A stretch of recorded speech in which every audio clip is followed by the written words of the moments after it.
Good evening, everyone. On behalf of the entire Town Council, we want to welcome you to our February 4th Town Council meeting. Our first order of business is our roll call. Shannon? Here. Lee? Here. Manthey? Here. Edwards? Here. Cavazos? Here. Day? Here. Lee? Here. We also have the privilege of having Cub Scout Pack 1833, where we have, I believe, Connor and Aiden, Dylan, William, Jackson, Eric, Tyler, and Nate. They're going to lead us in our Pledge of Allegiance. So with the colors, so we'll go ahead and let you start. Color guard, attention.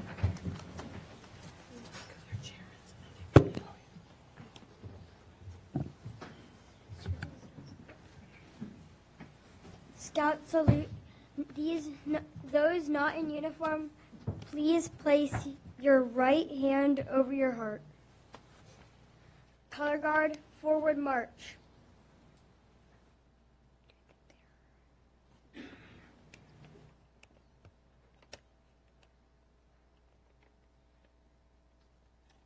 Color guard, halt.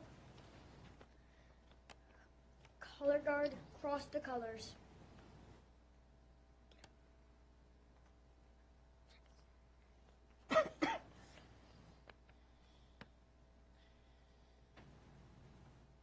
Please recite the Pledge of Allegiance.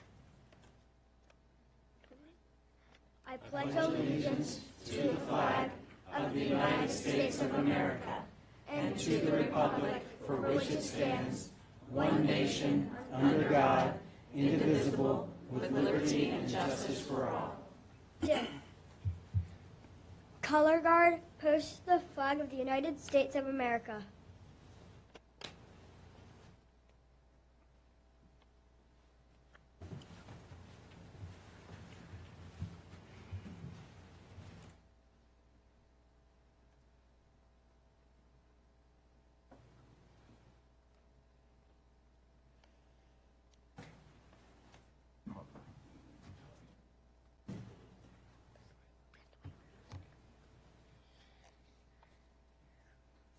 Color guard, post the flag of the great state of Virginia.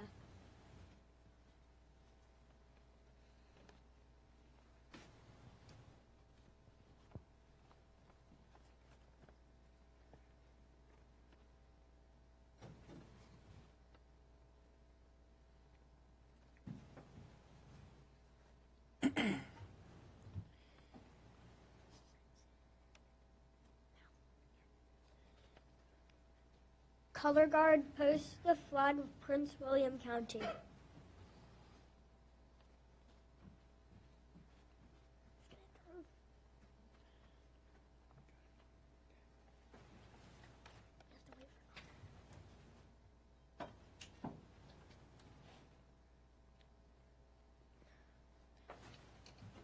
Color guard, honor your colors.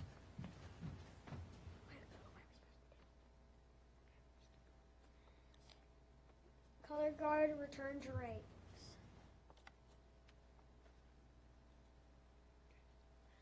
Color guard, dismissed.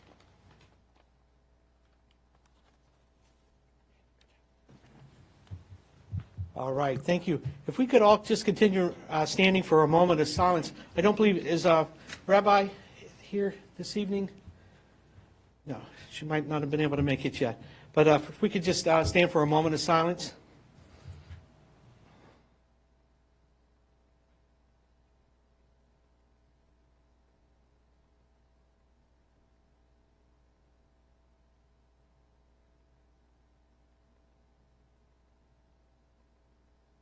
All right, thank you all very much.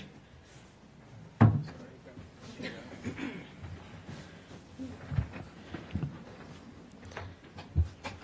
yeah, you're down.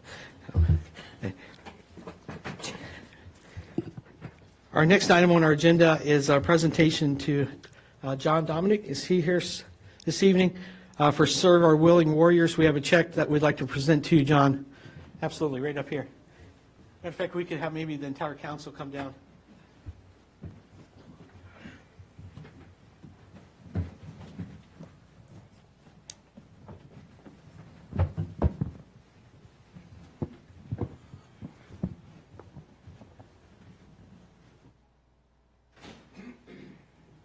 behalf of the town, we want to appreciate everything that you do.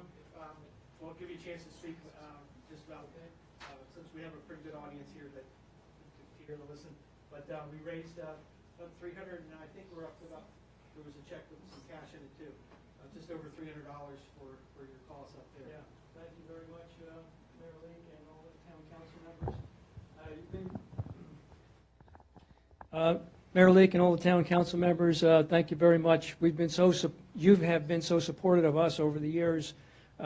We have what it is a Willing Warriors. I don't know if everybody has heard about it, Servo Willing Warriors. We're a nonprofit, and we have a warrior retreat just right up here on Waterfall Road in Haymarket. And we get the warriors, the wounded, injured, ill warriors out of Fort Belvoir and Walter Reed Hospital. We get them up here for a week with their family to spend some time, rest and relaxation, and that's what we do. We've just built our second guest house, and the goal is to build 2 more guest houses for a total of 4, and a multipurpose building there. And it's a great mission, and we're getting some great results. So thank you, everybody, for supporting us. And if anybody wants any information about us, we're online, willingwarriors.org. You can see our website right there. Thank you. So thanks, everybody.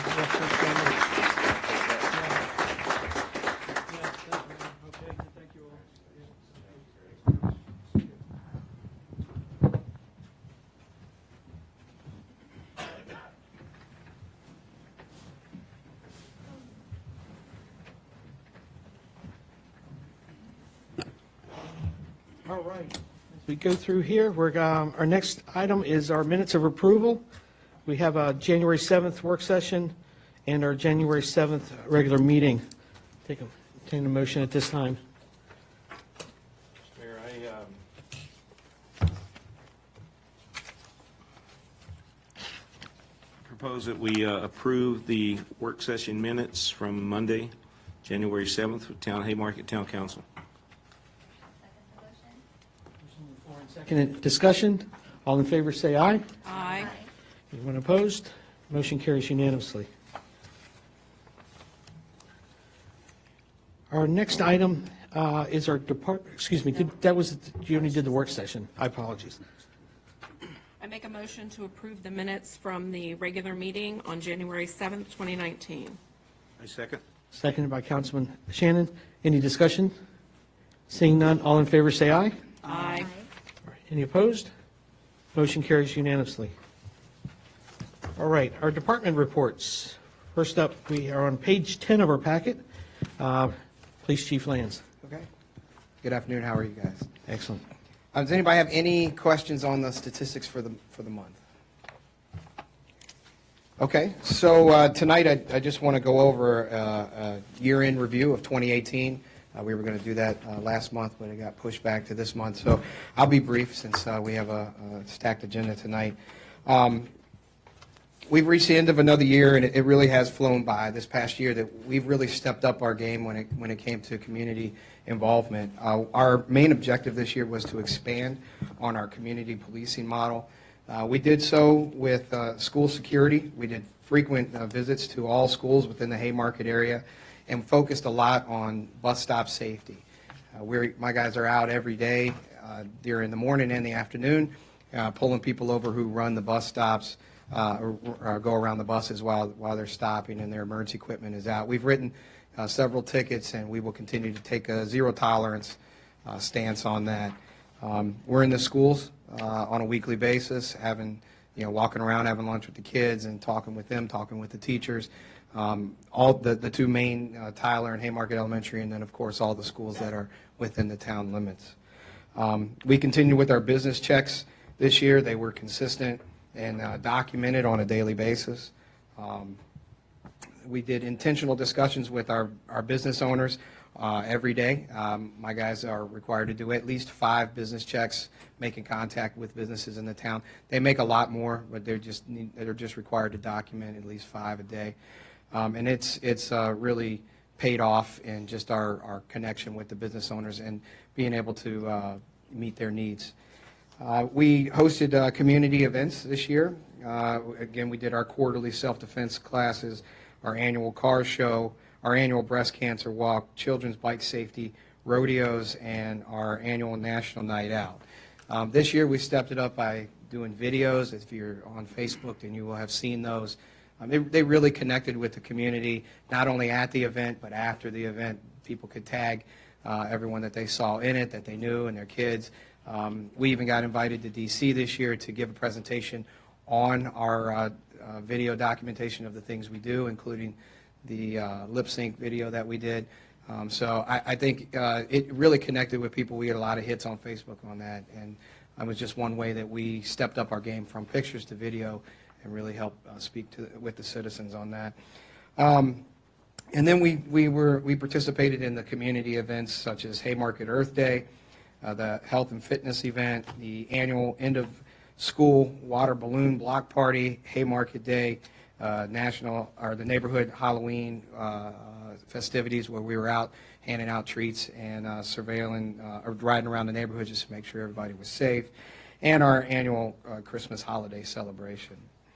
As far as enforcement this year, we had 29 felony arrests, 167 misdemeanor arrests, 590 summonses, 2,662 warnings. So if anyone says that, and it's the big joke, Haymarket, slow down when you go through Haymarket, you can see this year we had a 100% increase in warnings over last year with 590 tickets, but 2,662 warnings. You can see that our focus is on safety, not policing for money, which is what we're sometimes accused of. We're just trying to keep the streets safe.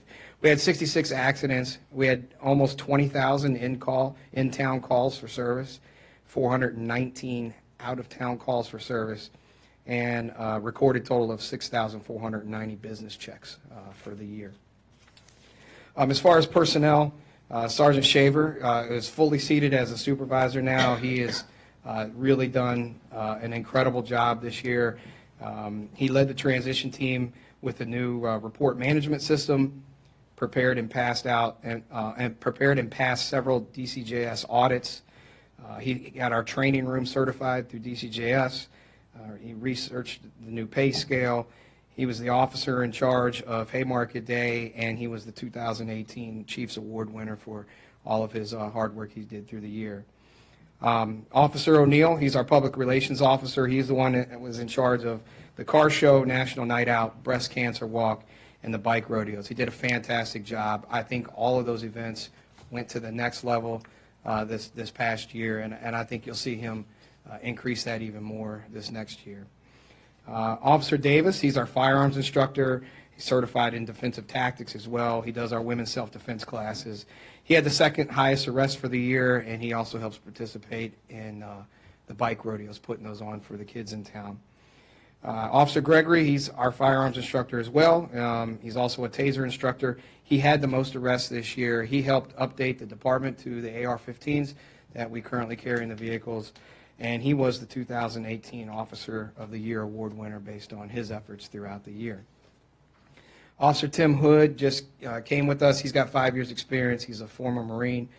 He's been very friendly in the community. People really like him, and he's learning quickly the system that we have here. Officer Randy Anderson, this year he stepped from a full-time position back down to a part-time due to some family issues. He's been with the town for 12 years, and he is always here when we need him. Also this year we picked up Bill Nugent, 30 years of experience that he comes with. He's our asset forfeiture manager, and again, he is always there when we need him. Two great guys and part-time, always there when we need them. They fulfill the role exactly how we need them to. And then last with our team is Lonnie Milstead, our fleet manager. He maintains the fleet, oil changes, tire rotation, vehicle recalls, things like that. He's been a big help. He takes a load off of the Sarge and I just to maintain the fleet and everything it does. So our officers did a great job this year. I can't be more proud of our team. Your officers really stepped up their game this year in the community. That's just a quick overview of 2018, and we look forward to 2019 with some new ideas and a way to pick it up even more. So that's it, and unless you guys have any questions of me. I had one. Wasn't Officer Gregory contributed to saving a life this year as well? Several. Several of them. Yes, sir. Which a lot of folks don't know about or hear about.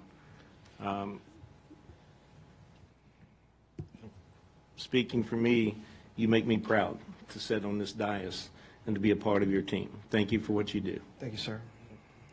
Yes, sir. Any other questions for the chief? It looks like we might have the rabbi here. If you would, apologies, but we'd love to hear your invocation. So at this time. And this is Liz Goldstein? Yes. I'm so sorry I'm late. No, no worries. Thank you for inviting me here to bless this meeting. If you're comfortable, I invite you all to reach out and hold the hand of the person next to you as we pray to the Holy Oneness, transcending and uniting us all. Dear God, let me say thank you on behalf of all who are gathered here today. Thank you for your many and abundant blessings. Thank you for life itself, for the measure of health we need to fulfill our callings, for sustenance and for friendship. Thank you for the ability to be involved in useful work and for the honor of bearing appropriate responsibilities. Thanks as well for the free will you have given us and for the freedom of our wonderful democracy so that we may each honor you in our own ways. In Judaism, we have a ruling concept of Dina de Malchuta Dina, the law of the land is the law, and we trust that you have imbued those tasked with enforcing civil laws and establishing community norms with wisdom and compassion. Therefore, we pray for all the members of this assembled council. I ask that you would graciously grant them wisdom to govern amid conflicting interests and issues of our times, a sense of welfare and true needs of our people, a keen thirst for justice and rightness, confidence in what is good and fitting, the ability to work together in harmony even when there is honest disagreement, and personal peace in their lives and joy in their tasks. I pray for the agenda set before them today, even as it has already begun. And please give us an assurance of what would benefit those who live and work in and around this lovely town of Haymarket and lead these fine folks upward toward your will. It is in your most blessed name I pray. Amen. Thank you. Thank you very much. Okay. Our next item is our department reports, our admin staff. Jerry Shiro. Thank you, Mayor. Just a brief report. This month, for the month of January, I should be reporting on. Of course, we always have to follow up with taking down the holiday decorations, which are so much fun to put up. But we finally got all of them down, both on the inside the building and along the street, so they were all removed. The town staff has been, I hope you've noticed, that an increased presence with the social media, Facebook, and our website. Also, using the push to text more, and we have an email list together that we're notifying residents of information in a timely fashion. So that's something that I think we're going to continue to expand on and get that information out as quickly as we can and make it as easy as possible for our residents to follow up on. You've probably noticed the elementary art display here in the council chambers. If you hadn't had a chance to see it, take a look at it. It's been very popular. Shelley's worked with a lot of the schools here, the elementary schools, to get the art up, and we leave it up about a month for each school. And we have a lot of people come in to see the children, grandchildren's art, which is very nice, very refreshing. I understand also they come up to the dais and sit and, Oh yeah, they and take pictures. They play mayor. They do. Yeah, that's great. That's great. Along those same lines, the artist programs at the museum are doing very well. Emily's been working with a lot of the artists over there. It's good to see the museum being used. I mean, to see people going in there on a daily, not daily basis, but a fairly regular basis is good since it was dormant for so long. So I think it's a great venue for this type of thing, and we look to expand that as well. We had just some administrative matters checked on qualifications for our local newspapers to make sure that we were meeting the criteria for advertising our public notices. Found that fortunately that we were. I think Emily covered the playground quotes that she got, and also some of the bond releases that we worked through. The treasurer, he has his report, and he can expand on his work for the month. But basically, getting the year-end 1099s and W-2s out were a big part of it, and of course, our normal payroll and payables. We're also working with some leases that the town currently holds. We renewed one lease, and we're working to bring some of the real property payments that they were supposed to be paying on real property taxes up to date, which we found that there's something behind, so we're bringing those up to date. We made the budget amendments to reflect the salary increases that the council passed for January 1. Coordinated snow removal on Public Works. We coordinated with the snow removal services to our contractor to make sure that the lots were cleaned in all the areas, in appropriate areas. As the mayor was mentioned with building maintenance, we returned from a long weekend to find our water lines were frozen here in the office building, and we finally got those open and back in order in the same day. And we monitored, of course, we monitored all of the structures during the cold weather for frozen pipes and other cold weather associated problems. We sent out requests for proposals for the town center renovation project. This is a second invitation to bid we've sent out on those. Didn't receive a lot of response on the first one, and hopefully we'll receive more response on this one. The public park, we had an abandoned septic tank that was in the park, and we had that removed and backfilled, which was long overdue. We've had gas service reinstated to the Harover House. We're going to get the furnace going. We're going to be using the Prince William County Adult Detention Center's workforce to be doing some repairs on the interior of that building, which is going to require some heat, so we had to get that going to do some of the drywall work and what have you in there. We had painting costs. We're having the council chambers and offices here repainted, and we've approved that work at the limits that were approved by the manager at $1,780, which is a good price, I think, for all this painting. And we're also gathering estimates to improve the audio-visual and seating arrangements here at the diocese so that we can get staff more up front here and also improve maybe some of the audio-visual for the audience so that they can follow our staff reports better and see it better.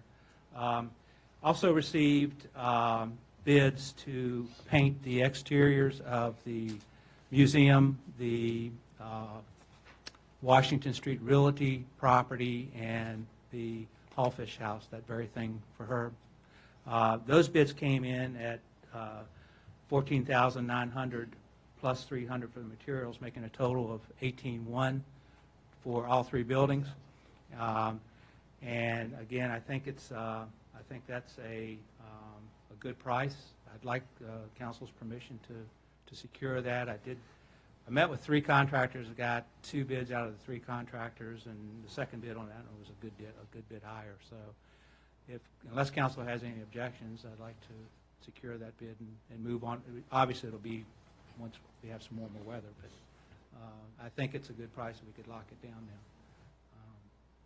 And we're getting some quotes to repair some of the brick sidewalks on Washington Street as well. What was the second bid? I'm sorry. Second bid was $32,000. Would it be possible to get a couple more bids before, if you only have two to compare? We can, certainly. Yeah.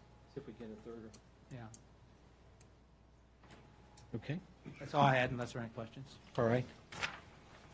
Any questions for Mr. Shirer? Great, okay. All right, we're now up to our citizens' time. So at this time, it looks like there was a list passed around, so I'll go in order of the people as they signed in. Some people were here early. There is, just for some housekeeping on this, there was, let's see here, I'll find it. One email dated. There was an email that was dated February 4th from, looks like Mr. and Mrs. Carroll, that we'd like to make part of the minutes, so if that could be a part of the minutes, they requested that. And there, looks like there were at least one that needs to be asked to be read out loud as far as the information of the agenda item. Mrs. Vannon's, I believe. Did you print it, Shelley? Yep, yep, here you go. This one, you want me to Yep, read it? sure.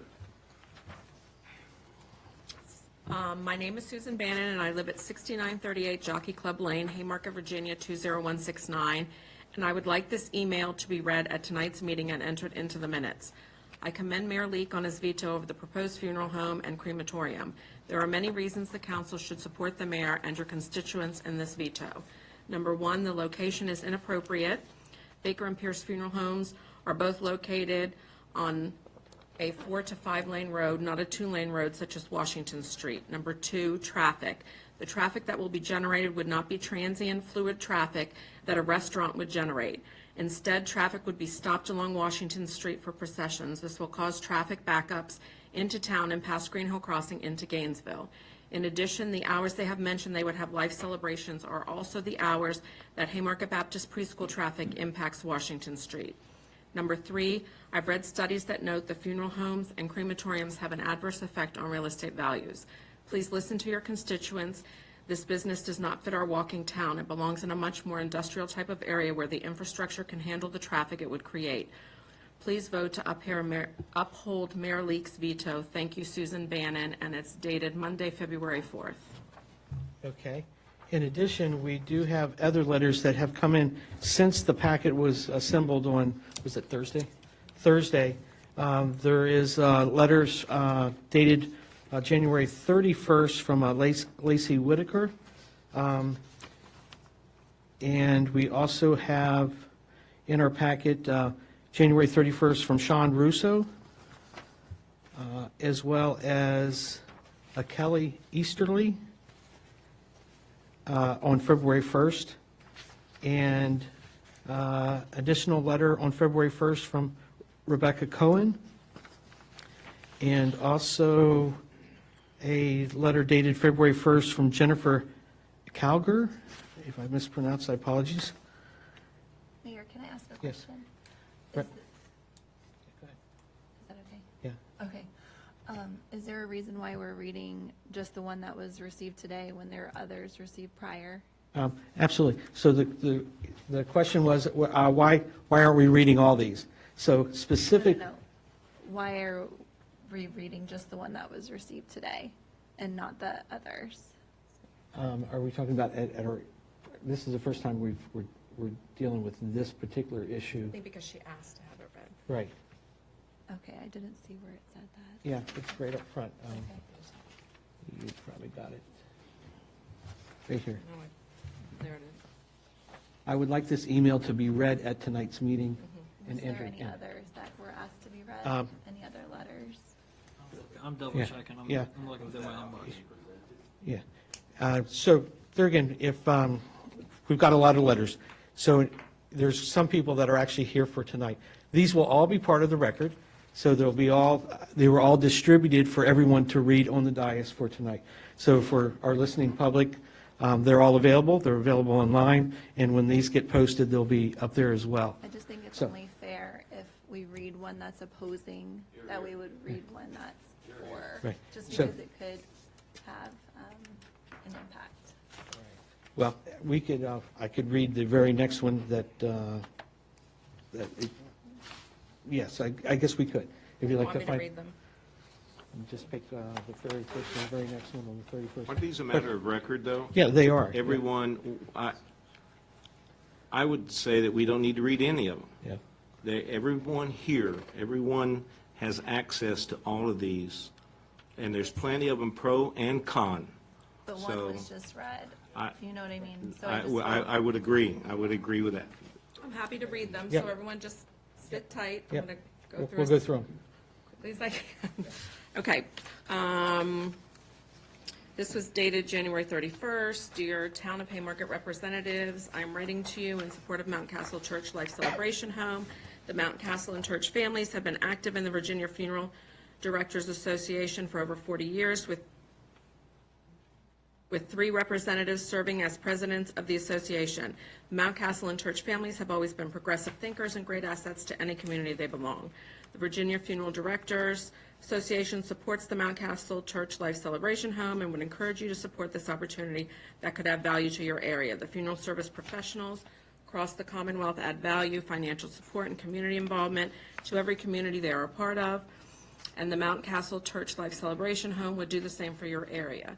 Never in the history of funerals and funeral service have we ever been known to cause traffic issues in an area. If anything, we are known for better traffic control, the ability to strategically move groups and move them quickly. I do not see traffic being a problem at this location. The amount of time, money, and effort funeral directors put into their facilities and grounds far outweighs many neighboring businesses outside of our industry. Funeral homes are designed to be a welcoming place,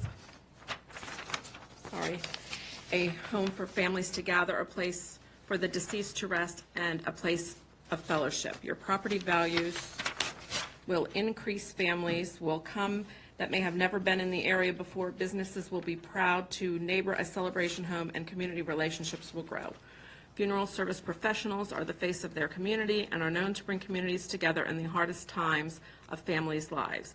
I believe this is an opportunity for the town of Haymarket and ask that you support this celebration home into your community. If you have any questions, feel free to contact me. She gives her contact information. I'm not going to give everyone her phone number. Lacey Whitaker, Virginia Funeral Directors Association. Next. Keep going.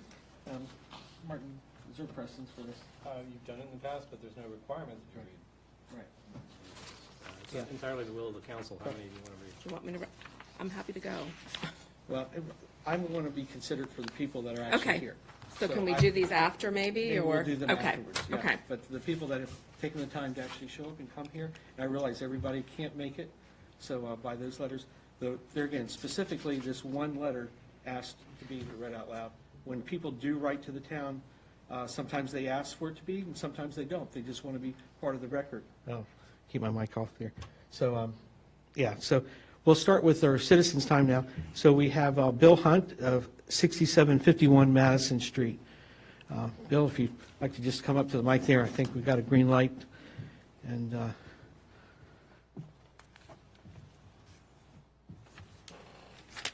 Thank you, Mr. Mayor, council members. As the mayor said, my name is Hunt, Bill Hunt. I'm not a newcomer to town. My wife and I moved here in August 1961.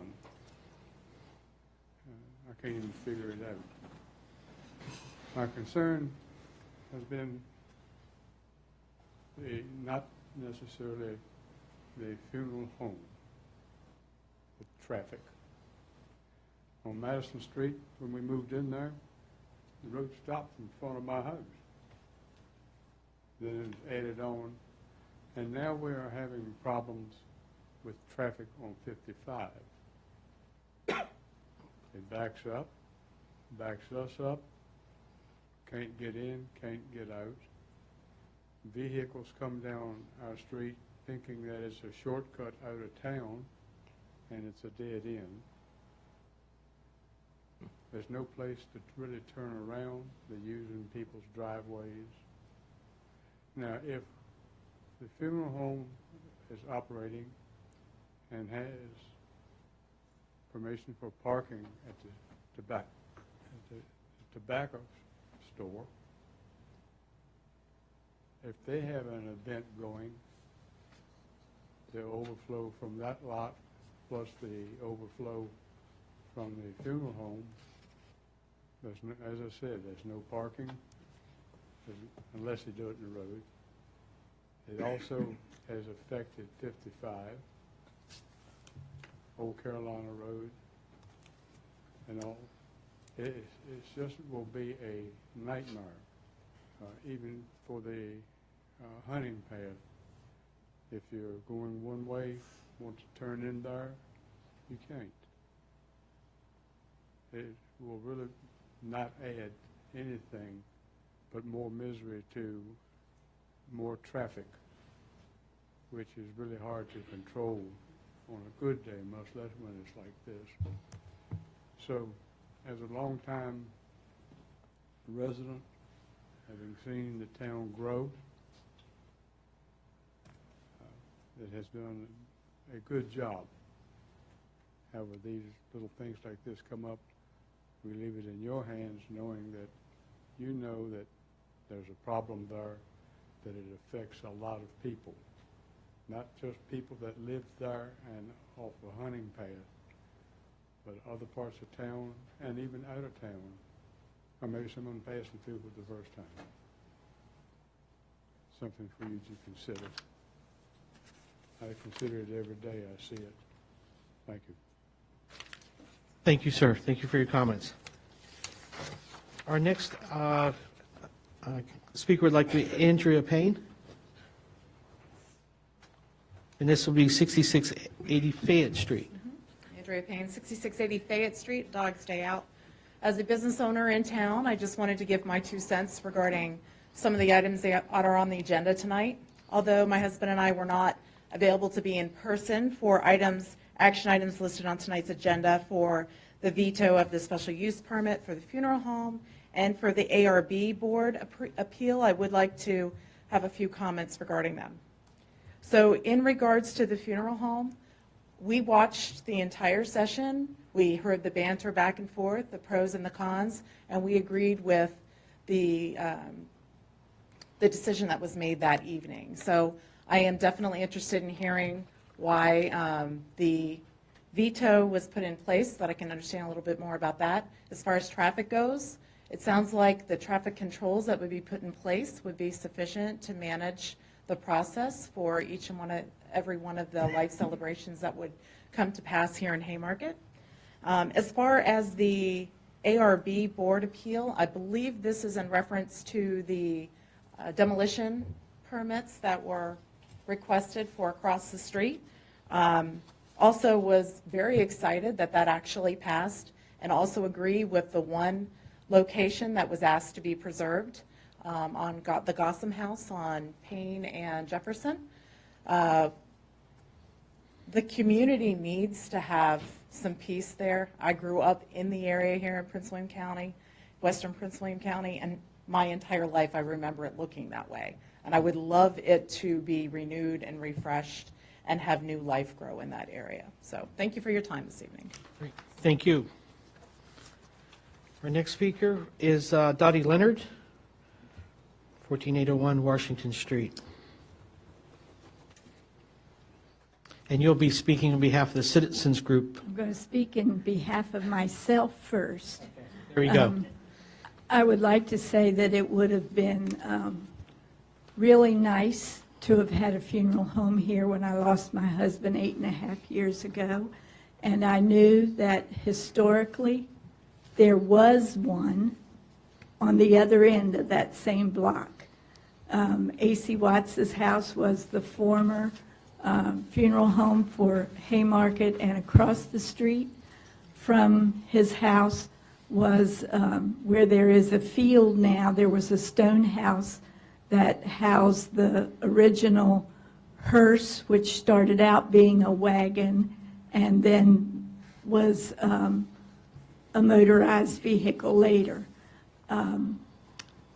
Because of the taking of the corner of his property when Section 9 of Green Hill Crossing went in, that structure was not allowed to develop because I took him an offer myself as a realtor. Someone wanted to bring a traditional funeral home back into that same property, and that wasn't able to be accomplished because 1/4 of an acre of his property was just taken, and he didn't have enough, so the buyers backed away. So I would like to say that I know that we all talk about traffic. It is offensive, and I confess I'm the person who made the motion for the daycare to go into Haymarket Baptist Church, and now I live across the street from it, and I have to pray to get out of my driveway. But you know what? I'm glad they're there because they're doing a service. They're teaching our children and grandchildren, and it's a good, safe place for children to go.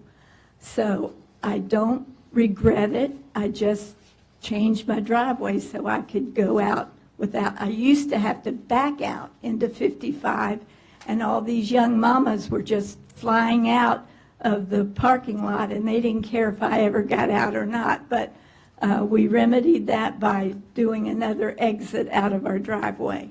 So I know traffic is offensive, and my dear friend Billy Hunt, I didn't even recognize him because we lived next door to each other for 30 years. Tell me when my time's up and I'll go in the citizens group. I didn't recognize him, and I said, Billy, you lost your hair. And he said, I grew into my hair. So he remembers, as do I.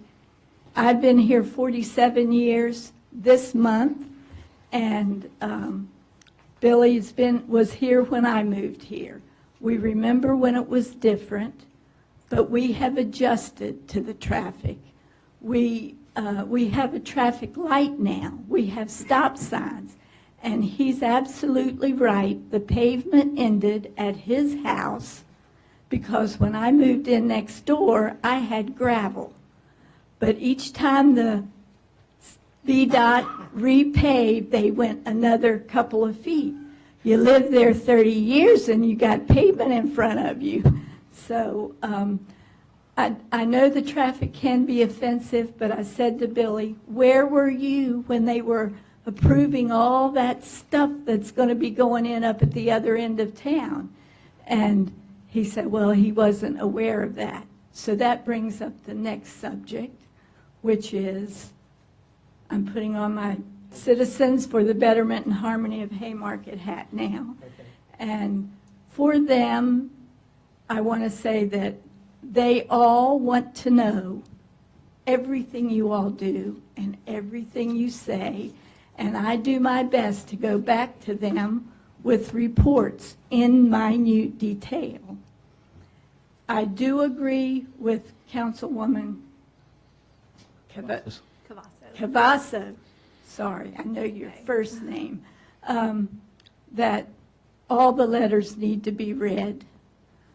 I'm glad that you changed your mind a month or so ago and said that you would now record the workshops. I don't have all those computer skills, so I have to have somebody help me spy on the workshops. So tonight I showed up early so I didn't miss anything, because I have to go back to them. I served on the Planning Commission for 20 years, and they trust me to go back to them with accurate information. And with that trust, I have to say that there are times when I feel like things are discussed that we don't know about. And we have had positive letters and negative letters. You're listening to all the people that are here. You're listening to me on behalf of the ones who aren't here. So we would like to know, I know there was another letter that came in from a woman on Madison Court, Duckett, I think may have been her name.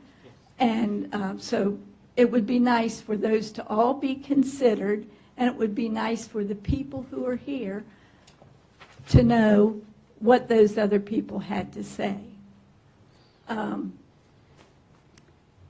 In addition to the funeral home affecting traffic, it also is going to be providing more clientele to our businesses. There are businesses like florist shops, like restaurants, where hopefully those people who are attending the funeral home, and actually it's a celebration of life, forgive me, I didn't say it right, I'll try to get it straight. When they're celebrating that life, I'm still celebrating my husband's life. And it's nice to know that they would go across the street to the little Mexican restaurant, or they might go in the bakery that's being planned for the Lane property, or they may come down to the restaurant that my son's going to be having. Am I making that? No, no, no, no. When you said the bakery at Lane property, I was like, I wasn't aware of that one, but go ahead. I'm sorry. My apologies. It's all the same person. Okay. It's all the same person.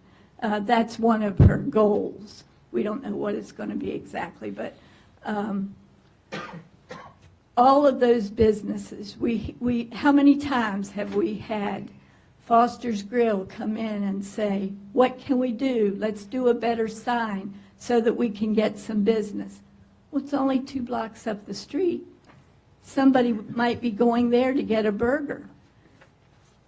So I hope you'll be considerate and know that there are going to be offensive, but I trust you all to make the right decision that will be for the better of the long-term goal of our town. And it's already in place. It's got parking. It's a service that we don't have. And the citizens, a few don't want it, but the majority do. Because a lot of them were here a long time. Some are brand new.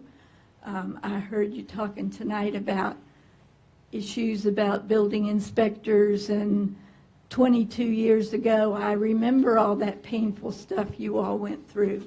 But we had about 18 years after that things got a lot better. I'd still like to see us go back to that. I still think we need parking, and the citizens think we need parking. They have said that when the people who want to have green saved, as this, when the Gotham grocery store came down at the cost of $200,000 to our town citizens, I hope that never happens again, that the town taxpayers would have to pay to take something down. But when that came down, it was to save that little patch of grass. Right now, and tonight was a good example, that little patch of grass should have been parking lot because we didn't have enough places to park out there. But if we go up with a parking lot so that the funeral home can share those spaces, then you have more places that you can save grass if your parking lot goes up. Do you understand what I'm saying? And the town did spend $1.25 million on the parkland that's up the street, which we're still paying on, if I remember correctly. So the taxpayers have contributed to some green. So give those things a good thought. Maybe the House of Celebration won't be as offensive. Okay, thank you. Thank you for your comment. Our next speaker, Melanie.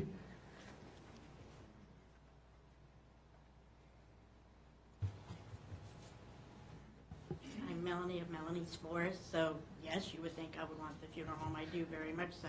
However, I grew up here. I drove through 55 every day going to school.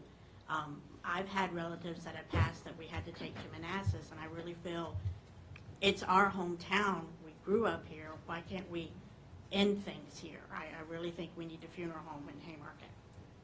Thank you. All right, thank you. Thank you very much. Mr. Turk? Oh, can I defer until then? Let's let some of the other citizens get up and speak. Is that okay? Sure. That'll be fine. We'll come back to you at the very last one beforehand. Next up. We have Marika Evans, and she's going to speak. Unfortunately, she would like to speak from sitting down there. So, Marika? Yes, hi. I can stand up. No. That's fine. You can. I want to know if you all heard at the beginning of the session all the list of good activities that have been all over town, all happy occasions. You didn't hear sad occasions, but it's always happy occasions that we have in Haymarket. I will not.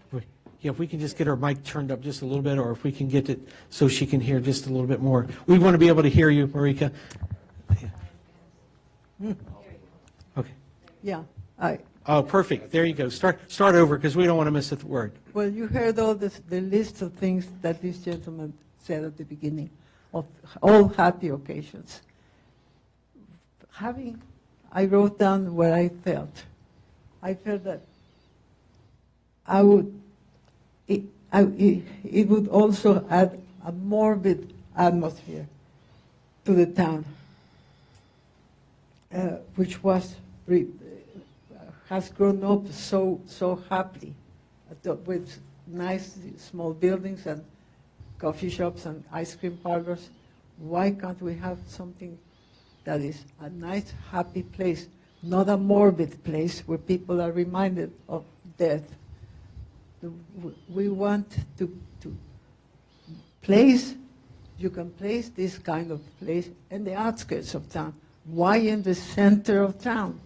Why in the very center of the heart of a beautiful, quaint town? It doesn't make sense at all. I will not talk about traffic. Traffic is not the only issue. It's what people think and feel when they walk through there. Don't think only traffic. The traffic is not that important. It's important what people feel when they go through, when they want to be in a happy place, not in a morbid, sad place to remind us of death all the time. We don't want to be reminded of sad things or morbidity. It's unsightly. It's just not right. It's not right normally for us, for a place of burials to be in a center of town where people want to be happy and have fairgrounds and they have activities that they can't even enjoy the happy times that when we have them there. Also, for the surrounding residential homes and commercial businesses, it would be a nuisance to have a funeral home in their own backyard, and unfair to have funeral processions cars parked frequently in front of their houses and businesses.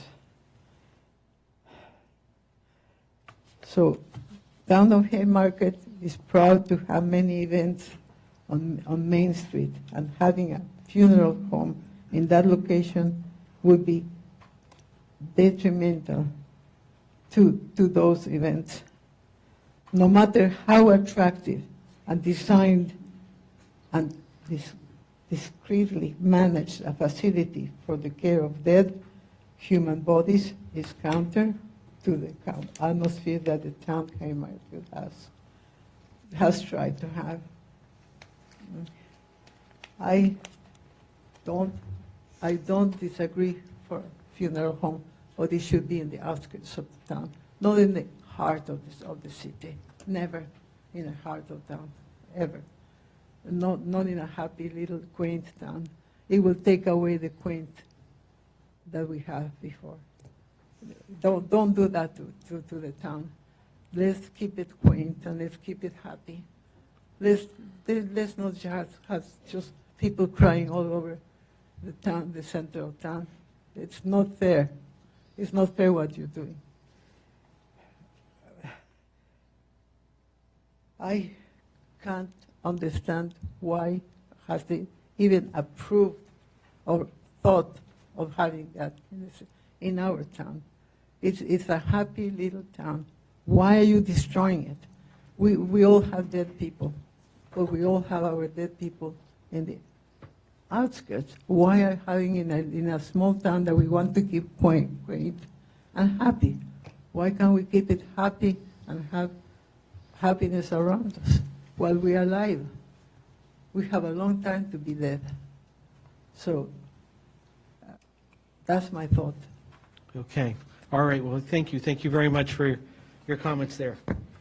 Our next speaker, Stephanie Peacock, 67 45 Jefferson.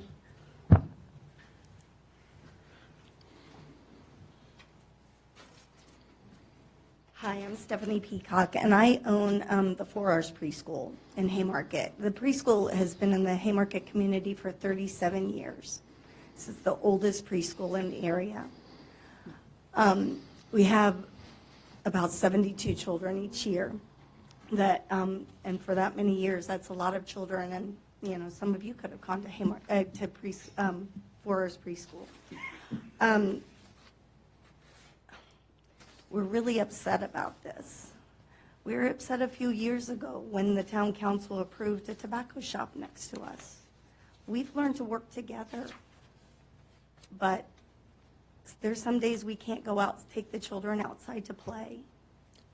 And I feel like the crematorium would be just as dangerous. There are toxins. It's dangerous for children. There's lots of literature on that. So I just don't understand, and I agree. It's not that a funeral home should not be in Haymarket, but not in the center of town, not near homes, and not near preschools. There's 3 right here that wouldn't be far from this. So to me, these are our children. We have to take care of our children. If there's something that we know could harm them, we can't let it be right there beside it. So I urge you not to approve this right in that location. All right, thank you. Thank you for your comments there. All right, next speaker, Mr. Brett Fry. Everybody, Brett Fry, owner of the business that is actually touching this property. Not 400 yards away, touching this property. First of all, I'd like to say, Chief, I have 100% confidence that Mr. Brett, your comments are to me, Mike, and the dais. Okay. Town Council, I have 100% confidence there you go. that the chief and the amazing police force we have can handle any additional traffic that may come from this. 2, I'd like to tell you exactly how it goes when you want to bring a business into this city, into this town. You meet the mayor, and he romances you. And he tells you why it's a great idea to bring your business here. And you get excited about it. And you don't pay attention to things. And you focus on the good. And you get excited. And then you invest. And you invest everything you have as a small business. I don't have a home. I don't have a home. I spent 15 years in the United States Army, saved up everything I had to start a business. Not to buy a home for my family, to start a business. So, and I put all that money into that business. So when I tell you this, it is everything I have. It's everything. It's not a value that's going to dilapidate. It's everything I have that is right here, everything. Third, I'd like to end with this. I was recently talking to a Haymarket Police Department officer, and he told me when a little child went missing recently, him and 2 Prince William County officers had to search 9 abandoned, dilapidated, falling down buildings for this child. 9 buildings in this town. If we want to talk about happy and morbid, in my opinion, when we have to search 9 buildings for a missing child, that's pretty morbid to me. Not a celebration of life business. Not someone who's going to bring people to this area who, as commented, our police force will have no problem handling that traffic. That, to me, is morbid. This is a celebration of life. This is not morbid. This is not harmful to our children in any way. This is bias being spewed, which is harmful to the children. This right here is, we need to move forward as a town. So I ask you to think, are we going to add to the town numbers of dilapidated, empty, vacant? Just when we got news that we're going to be taking some off that list, right now, tonight, you have the chance to add one to it. Because what people don't understand about a small business, and when we invest everything we have, that building is on a well property. Everyone who wants a restaurant or wants a business to go in there that serves food, that cannot be done without a $100,000 investment on top of purchasing the building. which, by the way, no one in this town, not one person in this town offered to buy it when it was vacant for 2.5 years. I hear everybody talk about what we need in this town, but nobody has stepped up. The town didn't buy it. We bought $1.2 million worth of grass. But we didn't buy this building, which then we could have put that money into and put it on city water and not well water, and then a business which fits the vision would be able to go in there. But we didn't do that. We spent it on grass. And now we're here telling someone who has invested almost $750,000 into this town, into this property, and wants to put more into it, we're telling him no. Let's not add to the dilapidated, decrepit, morbid view of our town by having another vacant property. Thank you. And thank you for your comment. Our next speaker would be, is it John Chester?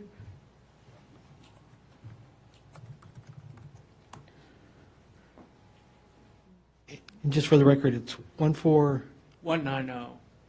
I'm the pastor of the Little Church Plant. Yes, apologies. Piedmont Bible Church. I want to speak in favor of the Mount Castleton Church Life Celebration Home. Probably once every 3 or 4 months since we've been here, somebody calls me, asks me if we can accommodate a memorial service, and we simply can't. And then they ask me if I know anywhere in Haymarket that can. I have to tell them no, because there's no place.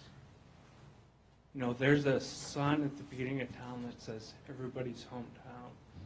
And I've never driven through a small town that doesn't have a funeral home, that doesn't have a place for citizens to mourn their loss. You know, I understand the sentiment behind not wanting a morbid business in town. But frankly, think about it biblically, which I want to do. Ecclesiastes says it's better to go down to the house of mourning than to feast, because such is the end of all men. There's nothing wrong with seeing a place where people are remembered in town. If anything, that's a good thing, because it propels us to think about eternity. It propels us to think about legacy beyond material things. There's nothing wrong with that business being in town. And Michael Turch, he's spoken to me. He came to me. He's expressed a commitment to be a good neighbor. He's offered to allow us to use his parking lot as overflow parking. Quite frankly, any traffic that will be generated will pale in comparison to the disruption and, quite frankly, the danger that the Chick-fil-A brought, especially before that street was modified to accommodate that traffic. I mean, I really can't see any downside at all of having a place in town for people to mourn loss. It will bring business. It will bring customers to restaurants. It will bring customers to stores, but more than that, it will provide a place for people to mourn the loss of loved ones. Something that we don't have in here. It's just selfish to say there's no place for it in town because we don't want to see something that makes us think of something unpleasant, because we might be moderately inconvenienced. And I lived in LA when I was in the seminary. Quite frankly, when people talk about how bad traffic is in Haymarket, it's kind of laughable. I can't see any reasonable objection to putting in this place that the community so desperately needs. Thank you. All right, and thank you for your comments there, sir. Next person is it Dwayne? Yes. And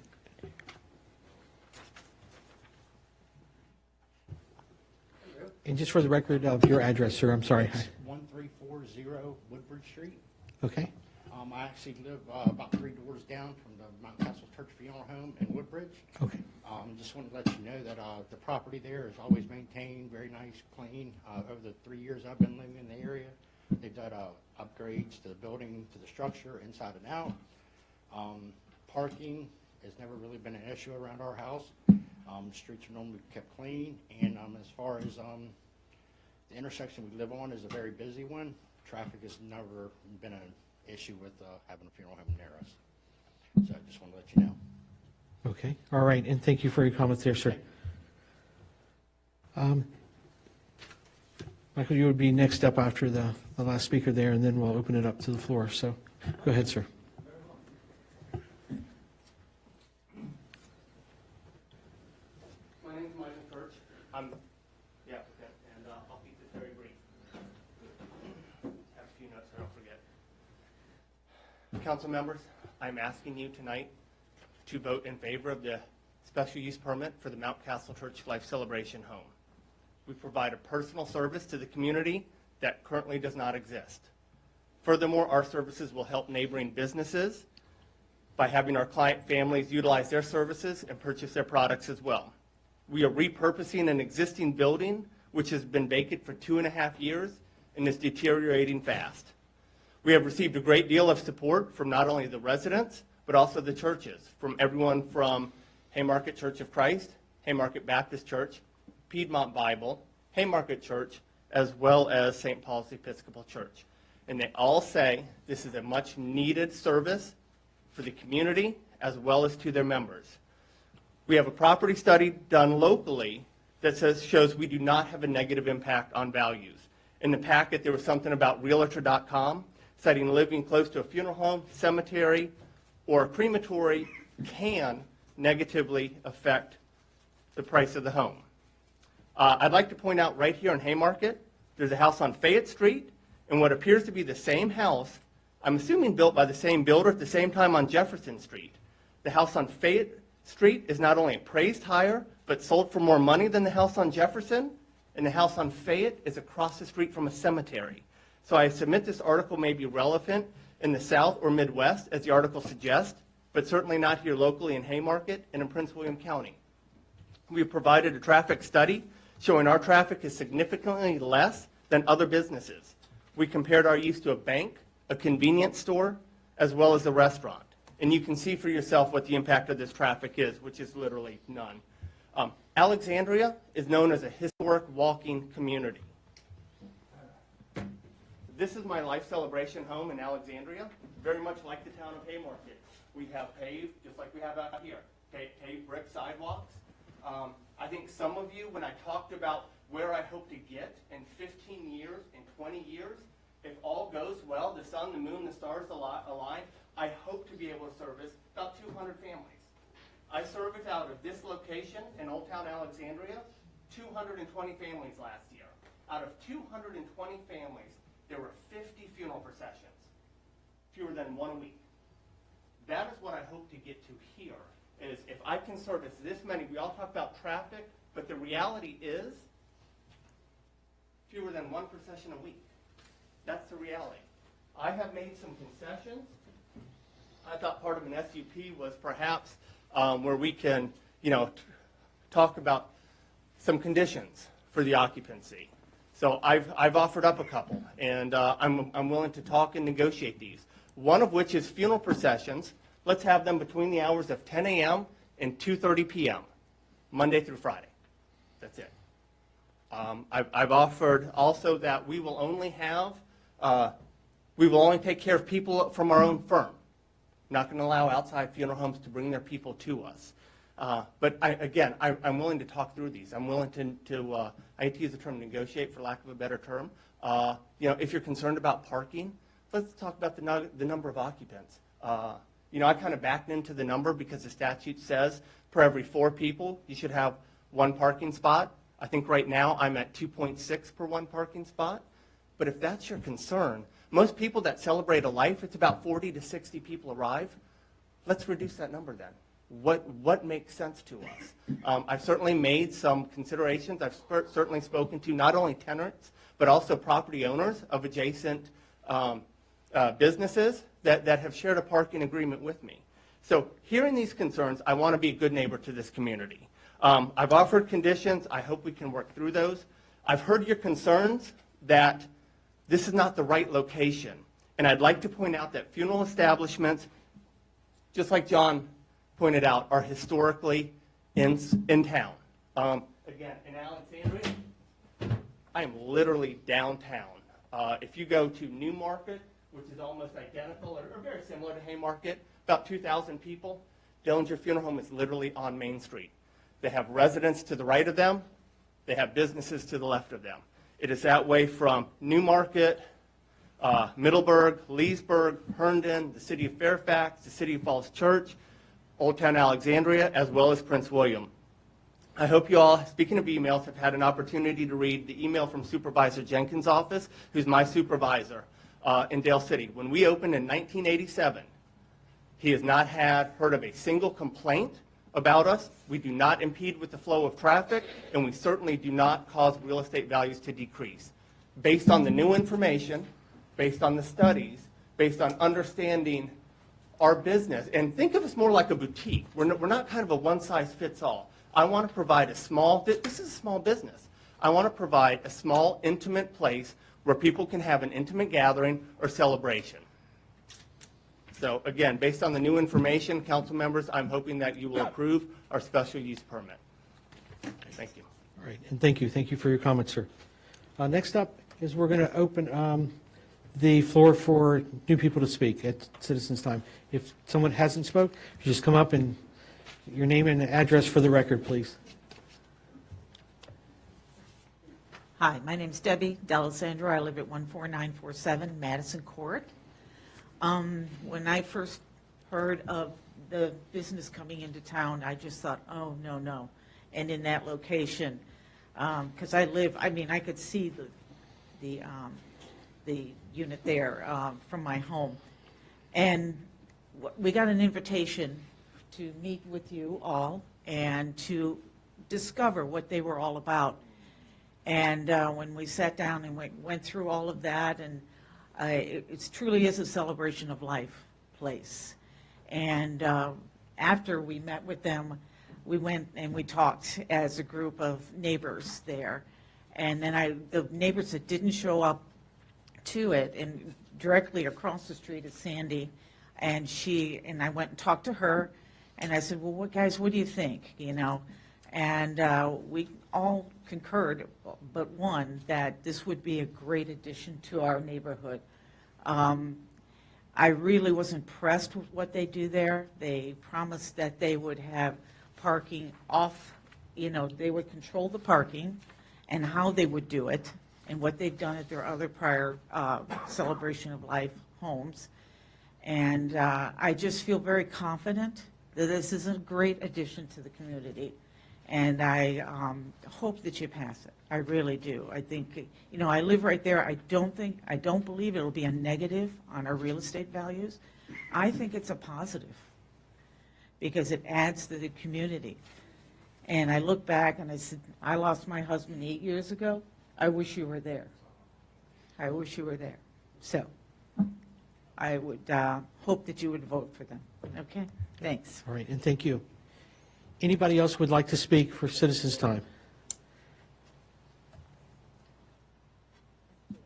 Mr. Mayor, members of council, I'm Gifford Hampshire, and I represent the applicant. I'd just like to take a few minutes to summarize the letter that I hope you received and read dated January 30 that is in your package. I'd like to remind you that the approval of the zoning text amendment and the special use permit was approved was recommended for approval both by your town planner, your professional planner, and also by your planning commission after 3 hearings, 2 of which were on the zoning text amendment and 1 of which was on the special use permit. I'd like also to emphasize what I stated to you in my letter, that what we are talking about here, at least as far as the cremation goes, is an accessory use to a use that you have already legislated as an appropriate special use in the B1 district. Not many years ago, but only just recently in 2017, as part of your zoning ordinance overhaul, you said that a funeral home is an appropriate use in the B1 district, not the B2 district, not some industrial district, but in the B1 district. And what we are talking about as far as a crematory goes is what is incidental. Meaning of incidental is subordinate to a principal commercial use. Furthermore, it is not correct, as the mayor states in his veto, that the cremation, even incidental or even not incidental to a commercial use, is an industrial use. And I'd cite not anything more than your own zoning ordinance, which defines an industrial use as processing and manufacturing from previously manufactured or processed materials, not human beings, not human lives, but previously manufactured materials. Cremation, the disposal of the remains of a human life, is not an industrial process as you yourself have defined it in your own zoning ordinance. We have also presented evidence in all the public hearings that the impacts of this use are not there. All the evidence in all the public hearings was there is no sight, there is no sound, there is no smell that makes the existence of a crematory in a funeral home any different from a funeral home without a crematory.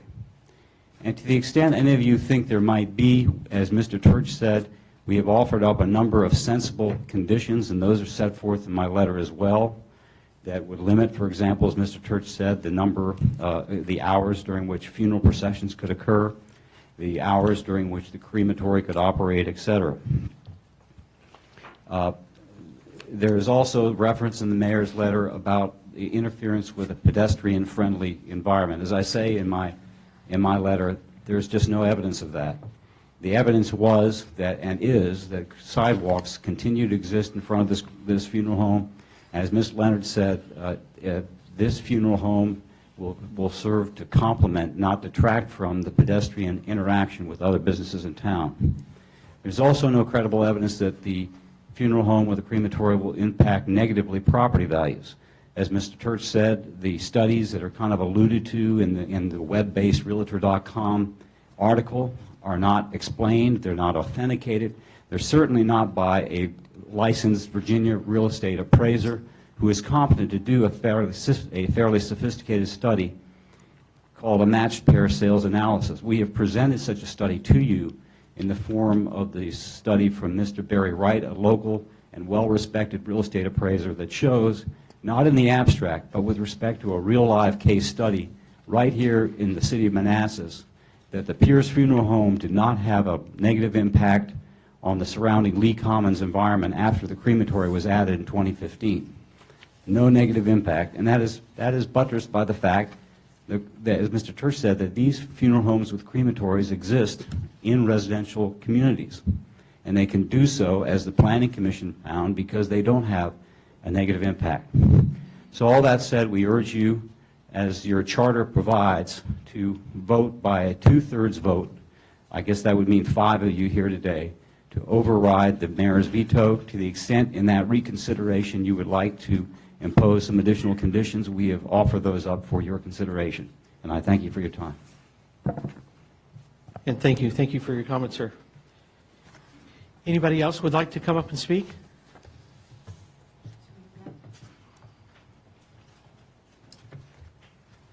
Good evening. My name is Jessica Church. I am Michael's wife. My address is 18493 Running Pine Court. We live in Triangle. I've heard everything here tonight, and I just wanted to add a personal note for the residents of Haymarket. Michael and I grew up across the street from each other here in Prince William County. We grew up down the street from one of our locations now, and I get this idea of kind of a morbid thing. I know when we were little kids, we used to dare Michael to go across the street and touch the funeral home. And he would go over, and like whoever would go over and do it, you'd get the ice cream cone or whatever we did. And I really didn't get it. My battery died. Hold on. Thank you. In any event, I didn't really get it in terms of what was happening at that funeral home until I lost my father, and I saw the amount of comfort that Michael and our staff were able to provide for my family in the most difficult time. Speaking to the preschool, I was an educator in Prince William County for 13 years. I taught at Fredland Middle School and then at Osborne Park High School. I very much have a heart for children and a passion for children. I will tell you that these are our children sitting right here. The concept that they now have of death is something that is special and meaningful because of the experience that they've had since they were in preschool. Speaking of preschool, we had their preschool 4 class over to the funeral home just to let them know what happens there, what goes on there. Kind of starts a dialogue with young people. So I'm hearing all of these different things about, ideas that you have and how it can affect children in the town and what have you. But I would tell you that Michael has been celebrating life since he was 15 years old, mowing the lawns at the funeral home up until buying the funeral home. We're not just business owners that are looking to make a buck. We honestly care about our community. We both have served in Prince William County for our entire lives, and that's what we're hoping to extend here to Haymarket. Thank you for your comments there. Any else would like to speak?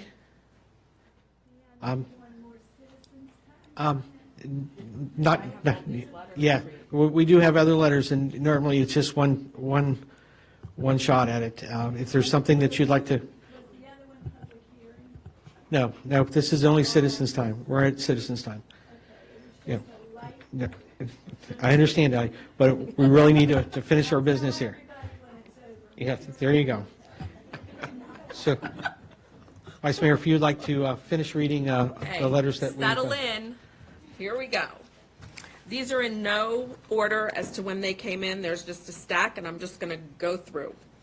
Opposed, against, for, against, it doesn't matter. I'm just going to go as they come up. I am the owner of the property at 14881 Washington Street. My mother is the property owner at 14891 Washington Street. We were told by people we know in the town that a project of a funeral home is being considered to go in the building where the BB&T Bank was. We object to this, as many neighbors in the surrounding vicinity also object. The town of Haymarket imposed on us several years ago that we sell them certain front footage to the town to expand the sidewalks, with the idea to make it easy for people, I don't know what that word is, to walk into town. We did not want to sell the footage, the town told us, but otherwise we would have been taken to court and have to hire a lawyer. Where are the plans of the town of Haymarket to make it a place for people to walk and spend their days outdoors? Who in their right mind would think of putting a funeral, these are not my words, I'm just reading them. Who in their right mind would think of putting a funeral home in the center of town? Does the town of Haymarket want to make this town more somber than it already is? Outskirts of town, fine, but not in the center of town. The idea for people to walk to the different businesses and locations is slowly getting there, but now you're going to block these people from walking with their children on nice days to shops and restaurants. Mayor David Leake, please stop this outrageous request for the funeral home. We, the owners of the surrounding properties, object to this. Let them put the funeral home away from the center of a town. We also have a right to say this. Rebecca Cohen Pardo. Marika already spoke. John Chester already spoke. John Stirrup. I understand the council will consider the application for the funeral home at the former BB&T Bank building this evening. I am unable to attend this evening as I am in Richmond, but wanted to share some comments. I represented Haymarket and Gainesville District for 8 years, so I'm very familiar with the town's efforts to bring economic development to the downtown area. In addition, I have known one of these principals, David Church, for over 30 years and know him to be an individual with the highest integrity and business ethics. I believe the funeral home will be an excellent business partner with the town and will complement the existing businesses. In addition, the funeral home will address a glaring need in the region, as families currently need to travel significant distance for services for departed loved ones. I wholeheartedly support this application and encourage the council to give it their unanimous support. Best wishes, John Stirrup. That's the other. Okay. This one? Okay. This is from Lori Fraz, the director of the Haymarket Baptist Preschool. Dear Town of Haymarket Council, for the record, Haymarket Baptist Church Preschool would oppose the use of the former BB&T building for a funeral home and crematorium. As a business here in Haymarket for 30 years, we have quite a bit of traffic through the only main thoroughfare multiple times per day. Putting in this type of facility could severely affect our school families, 300 of them, from arriving to school or picking up from school on time.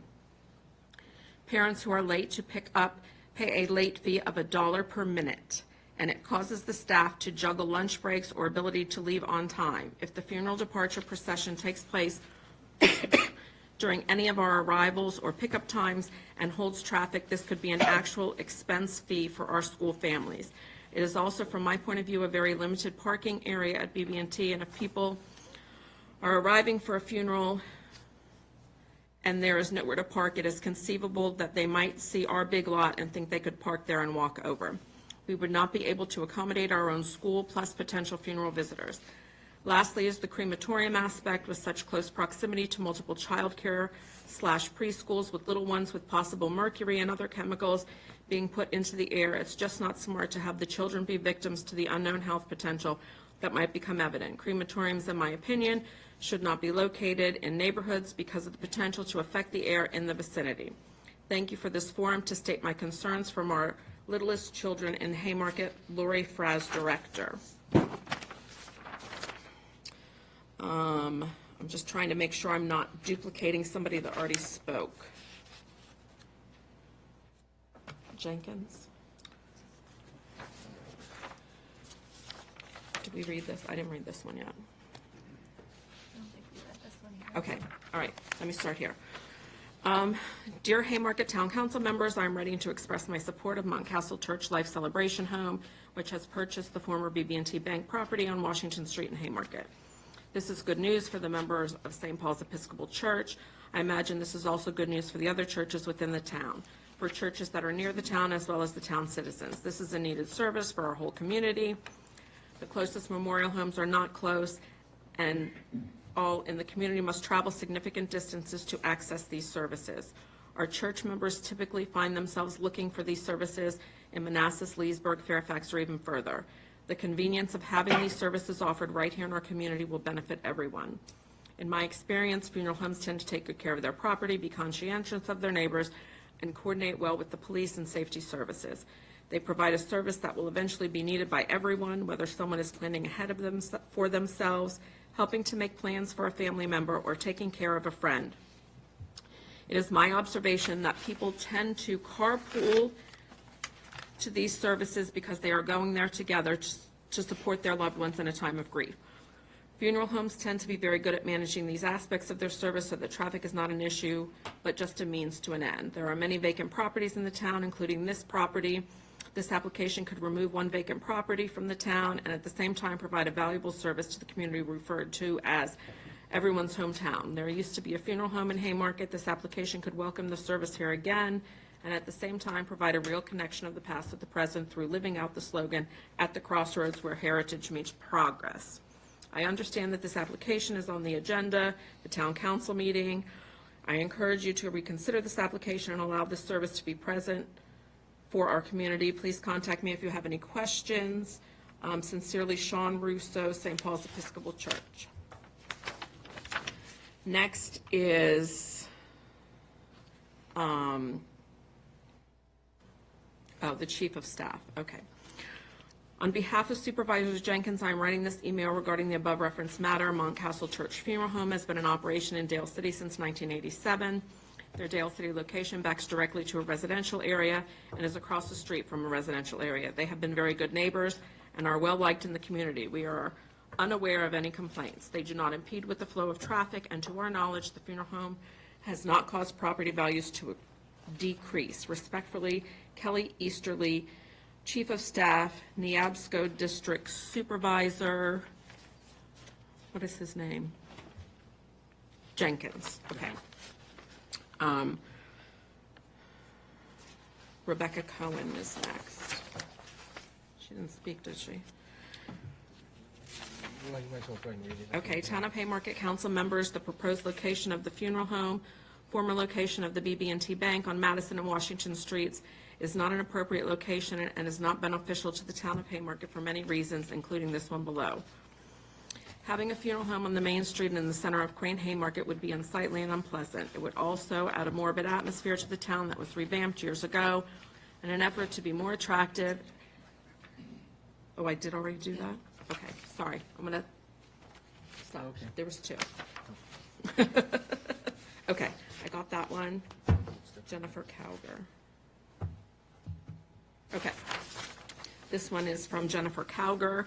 Good afternoon. My name is Jennifer Cowger, and I am writing to you on behalf of Michael Church, owner of Mountcastle Church Funeral Home. I cannot express how much Michael has meant to me and my family during some very sad times in our lives. In the past 2 years, I'm not going to put all her personal business out there. I'm just going to say they did the funeral, and then I'll go to that. Is that okay? Okay. There's a lot of personal information in there, so. Hence the reason I was mentioning before. Right. Some people ask to be read out loud. Michael was so responsive to every single one of my questions and always had the ability to calm my nerves. I honestly don't know what I would have done without them. Thank you for your time and attention to this letter. Should you have any questions, feel free to contact me. And her name was Jennifer Cowger. This one is from Kristen and Jeremiah Sahlberg. Yes. May I ask you with that one? I think it might be relevant that the service she had, she was able to come say goodbye to her son. It's Okay. an intimate family gathering, and then they celebrated the life at the McLean Bible Church. Oh. So I feel that was appropriate. So why don't we go ahead and read the part Okay. that she, Okay. You did an incredible job. I felt compelled to write to you. Just recently, on Monday, January 21st, my 27-year-old son passed away in South Carolina. I immediately reached out to Michael during this very difficult time, and he and his team were the only ones that I trusted to care for my son after he did such an amazing job with my father's service. To my amazement, Michael and his team were able to very quickly have my son transported back here to Virginia so that our entire family could say goodbye to him by Saturday, January 26th, where we held his life celebration at McLean Bible Church in McLean. And then I read the rest of that. Kristen Solberg, I think. Okay. yeah. Is that? Mhm. My husband Jeremiah Sahlberg and I live at 6917 Jockey Club Lane in Haymarket and oppose the proposed permitting of a crematory and funeral home in town. Additionally, I worked at the 4 Hours Preschool, also in the town of Haymarket. We have the following concerns: additional traffic. Our current roads cannot accommodate the additional traffic that may occur during funeral times with large services. I'm also concerned about potential road closures during times of procession with only one way in and out of our neighborhood. We could potentially be trapped in the neighborhood with no other option to get out. Parking. There's not enough parking. There are only approximately 30 spots within the property, and any given funeral may draw considerably more visitors. That will require attendees to park along the neighborhood streets or in adjacent parking spots that are used for 4 Hours Preschool. Air quality and smells. I'm extremely concerned with the toxins that will be released in the air so close to our home. While I understand that there are large smokestacks, I do not believe that they remove all of the toxins and smells. I worry about my family's health over an extended period of time. In addition, I worry about the smells as a teacher at the 4 Rs. We already have the smell of tobacco from our neighbors. And the addition of crematory smells would make it very difficult to take the children outside on nice days. Town appearance. The goal of the town has always been to make it a walkable family town by adding a crematory and funeral home directly on the main street in the center of town. I believe that it would dissuade visitors from enjoying the ambiance of the downtown feel. I also believe that it would hurt the local restaurants directly across the street who wants to go eat right across the street from a crematorium. Please help keep this business from entering our downtown.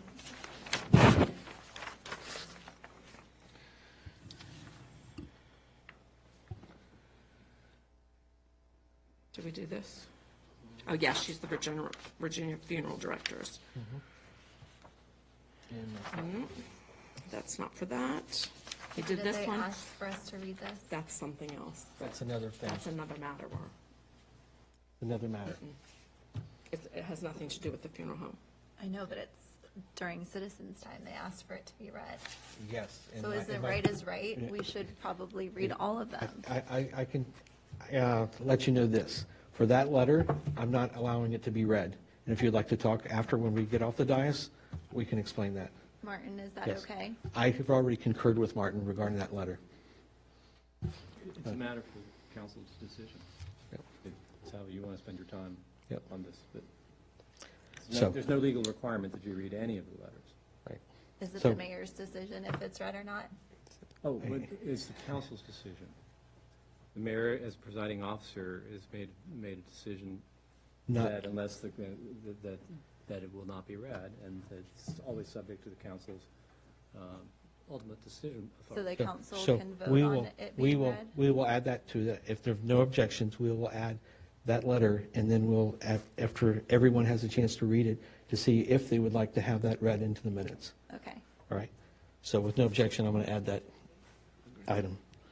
So It has vote nothing number to 5. do with anything that we're discussing. Yes, exactly. Just so everybody knows. There's one more that has not been printed. It's an email that was sent just right before the meeting started, so I'm going to read that one. It was sent to everybody. Dear council members, please note the following reasons why we, the McCall family, residing on Jockey Club Lane, strongly oppose the crematorium in the center of our historical town. 1, decrease in property values. Please do the research. You will find articles stating that living near a crematorium will decrease your property values even more than living next to a cemetery. Traffic, yes, traffic will be an issue, although some council members don't take this as serious as others. It is quite serious. A restaurant or other establishment would have a slow and steady impact on traffic, whereas a funeral procession will have a larger impact. For those living in the town, know that it gets quite congested at the light and will cause a major impact for town residents. Police resources. Next, the town will need additional police resources, human and transportation, to handle the additional load and traffic management. Those expenses will be passed along to the town residents. When I watched the live meeting where most members approved the crematorium, our hearts sank. Our entire family was extremely upset with such an idea, and it was nice to see the voting records of those representing us. Then to learn that a possible veto would occur gave us hope, and we were carefully optimistic. Thank you so much, Mr. Leek, for being visible in the town and listening to your constituents regarding this issue. We are in favor of smart growth. Smart growth increases property values and provides conveniences for many. A funeral home will do the opposite, and it simply does not fit in the middle of our historical town. Thank you very much for your time. So that's, I believe, we do have our 305-page packet, and out of that 305-page, it, yes, Okay. correct. Matter of fact, I read that into the record. So we have also in our packet the correspondence that came before the packet was assembled Right. on Thursday. So these these all are everything came afterwards, after the fact.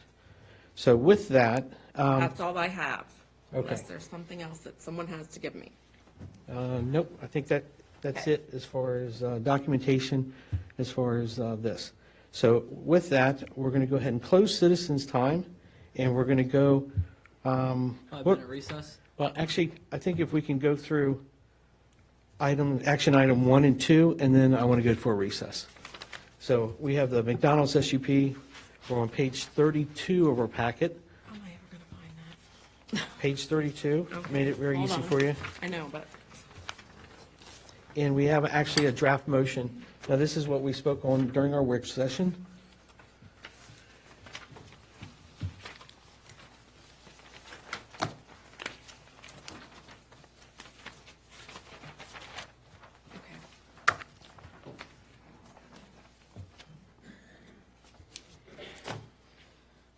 May I? Absolutely. Excellent, Mayor, thank you. I move the town council approve the special use permit for McDonald's to build a second drive-through lane at the 6740 Leeberry Way location with the condition that the applicant's site plan follows general conformance with the proposed layout plan attached to include closing the first entrance, removing the parking between the buildings and the drive-through lane, and adding the additional parking spaces. I second. Motion's been second. Discussion.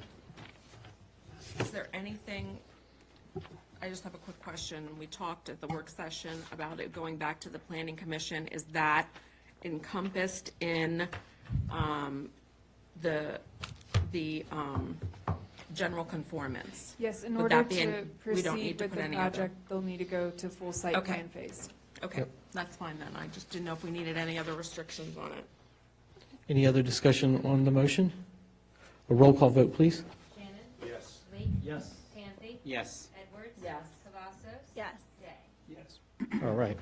We're going to knock another one out of here, hopefully very quickly. We have page 34 through page 36 of your packet, the resolution 2019-001 Sherwood Forest, with a draft motion as well. Mayor, I move the town council adopt resolution 2019-001 to request VDOT accept the Sherwood 4 streets into the secondary system of state highways. Second.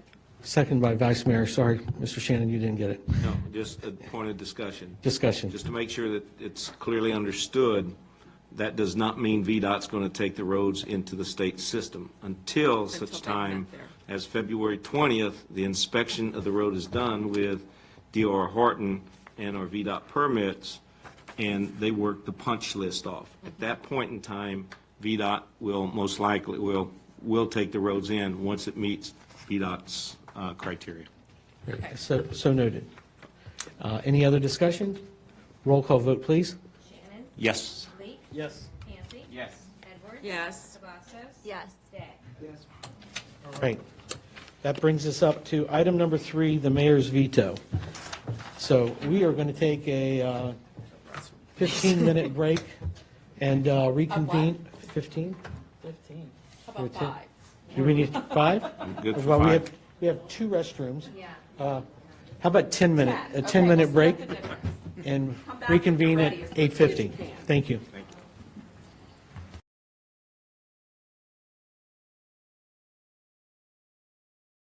Okay, we're going to go ahead and bring our meeting back into session here. Our next item on our agenda, we are on page 37 of our packet, is the mayor's veto.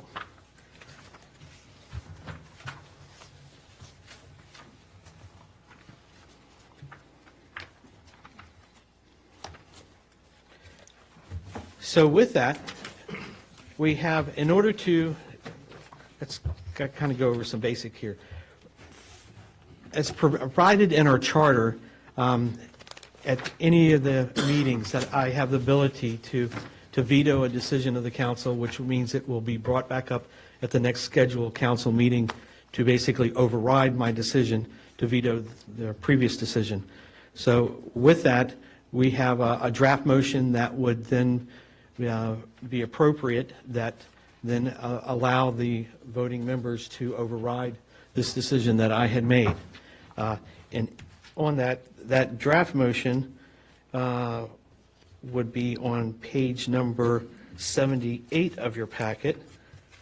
And then it's kind of a progression motions there, because if the one passes, then basically, well, as you can see, and it's noted as well. I'm sure you all had a chance to read that.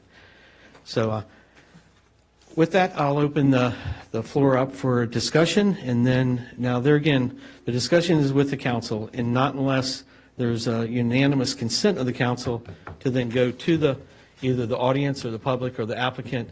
This is not like this specific is overriding the veto, I guess, is the point that I'm going to bring up. So Is with. this just a simple majority, or is it? No, this is a supermajority. So as I think. Want as everyone Ms. to understand. Yeah, that it takes 3/4, and the 3/4 is 3/4 of 7, not 6. So as a mayor, I'm actually part of the council, so it would take 5 or more council members to agree to override the decision that I made to stop this. So why don't we go around the dais, and then we'll have some comments. It would be great to either, maybe not so much put your opinion or say how you're going to vote, but more keep your mind open as your comments or concerns, and that way, yeah. Well, Mayor, I think a lot of our comments or questions may be directed towards your memorandum for the veto. Would you want to go about and walk us through it to help us with it, or would you prefer us to go through it and ask you questions in regards to getting clarification per se? But if you had specific questions about that, I wish you would have brought up prior to this meeting for the exact wording. I think it's very self-explanatory of why I felt the way I did to do that. It has nothing to do with Mountcastle or Michael.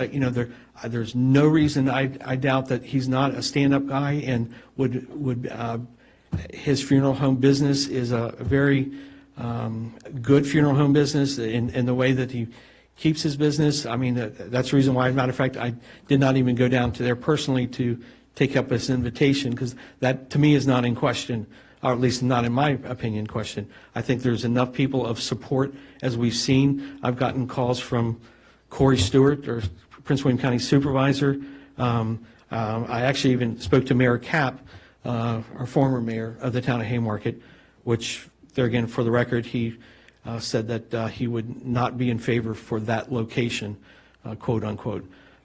So there is. Corey Stewart? Pardon me? You mentioned Corey Stewart. Corey Stewart was just, not that he was supporting or going against, he was just reaching out on behalf of the applicant, that he had reached out to Corey, asking to reach out to me to see what the mayor's objections were, and I told him that very clearly. I made my objections in the veto itself. So, I would like yeah. to invite the applicant, without objection, the applicant's attorney to speak on. I know that he sent us a lot of information, and whether he wants to walk us through that information or not, I would think that the least we could do to allow the attorney to come up and speak on behalf of the applicant. Well, we read his letters. There's two, so we read both of his correspondence. So did you have a specific concern about anything in those letters you read? I mean, if you prefer to go about that way, I'd be more than happy to walk through, and each time I do have a question, I can bring him up to the podium to speak, or, again, unless the council has an objection, I don't see the harm in having the... Can I make a suggestion? Yes, ma'am. That we go around and all say what we have to say, and then maybe they can get invited up, and that way they can respond to everything. I love it. Is that, I don't know if that's amenable to everybody, but everybody gets what they want, and it's all out there.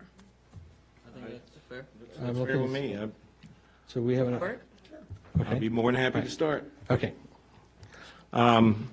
First of all, I love the fact that we can agree to disagree on this dais, and when we walk off of here, there's no hard feelings or anything else. Every one of us do what we feel is best for this town.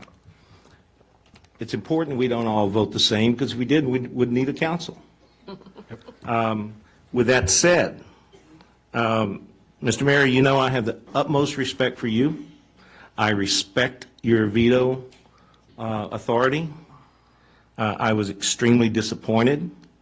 I put my concerns in writing, as Council Lady Cavazos did, and I appreciate that you reached out to me so we could have our discussion.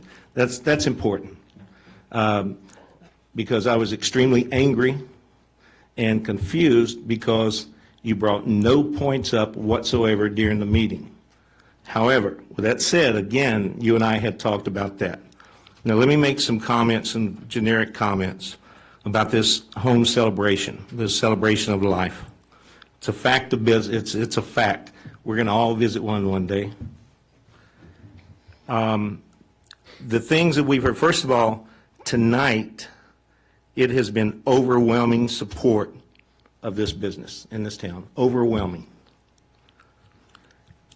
Some of the concerns that have come up that I'm going to bring up, one of them was traffic. I will tell you there will be better control of traffic with that business in this town than a restaurant or anything else.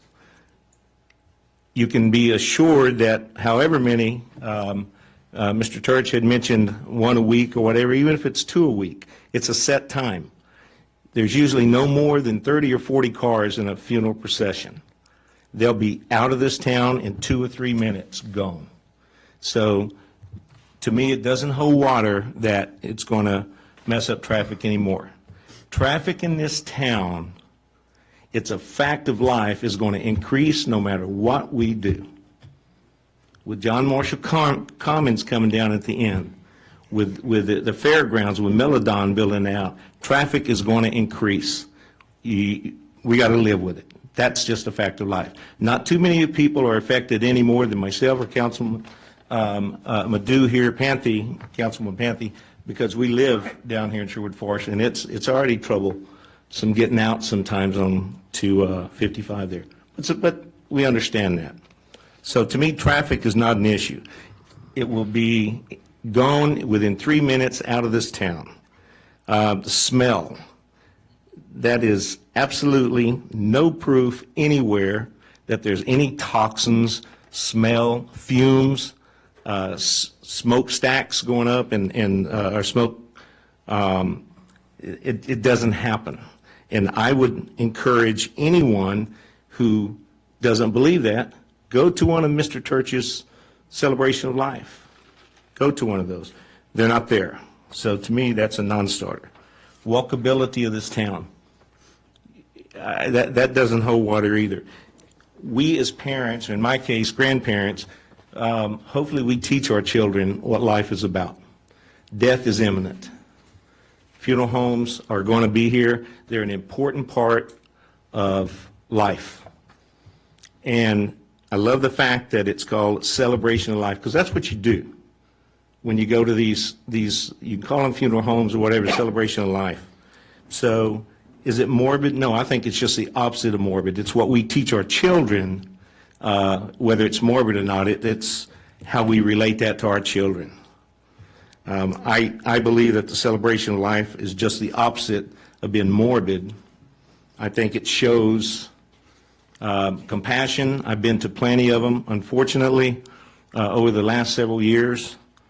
And it's amazing that when you're there, the fun time you have, the memory of loved ones and all that have gone.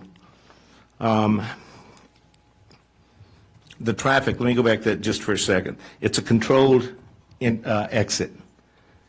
First of all, it would be overtime for our police department to stop the traffic, maybe leave the procession, I don't know, but that would be overtime for them. It brings business into this town. Melanie's Flowers, I'll use that as an example. Can only imagine how many people would be buying flowers from a business in our town. This decrease in home value, you can put a spin on any type of article you want to put. You have 2 real estate agents on this dais. You have the chairman of the planning commission.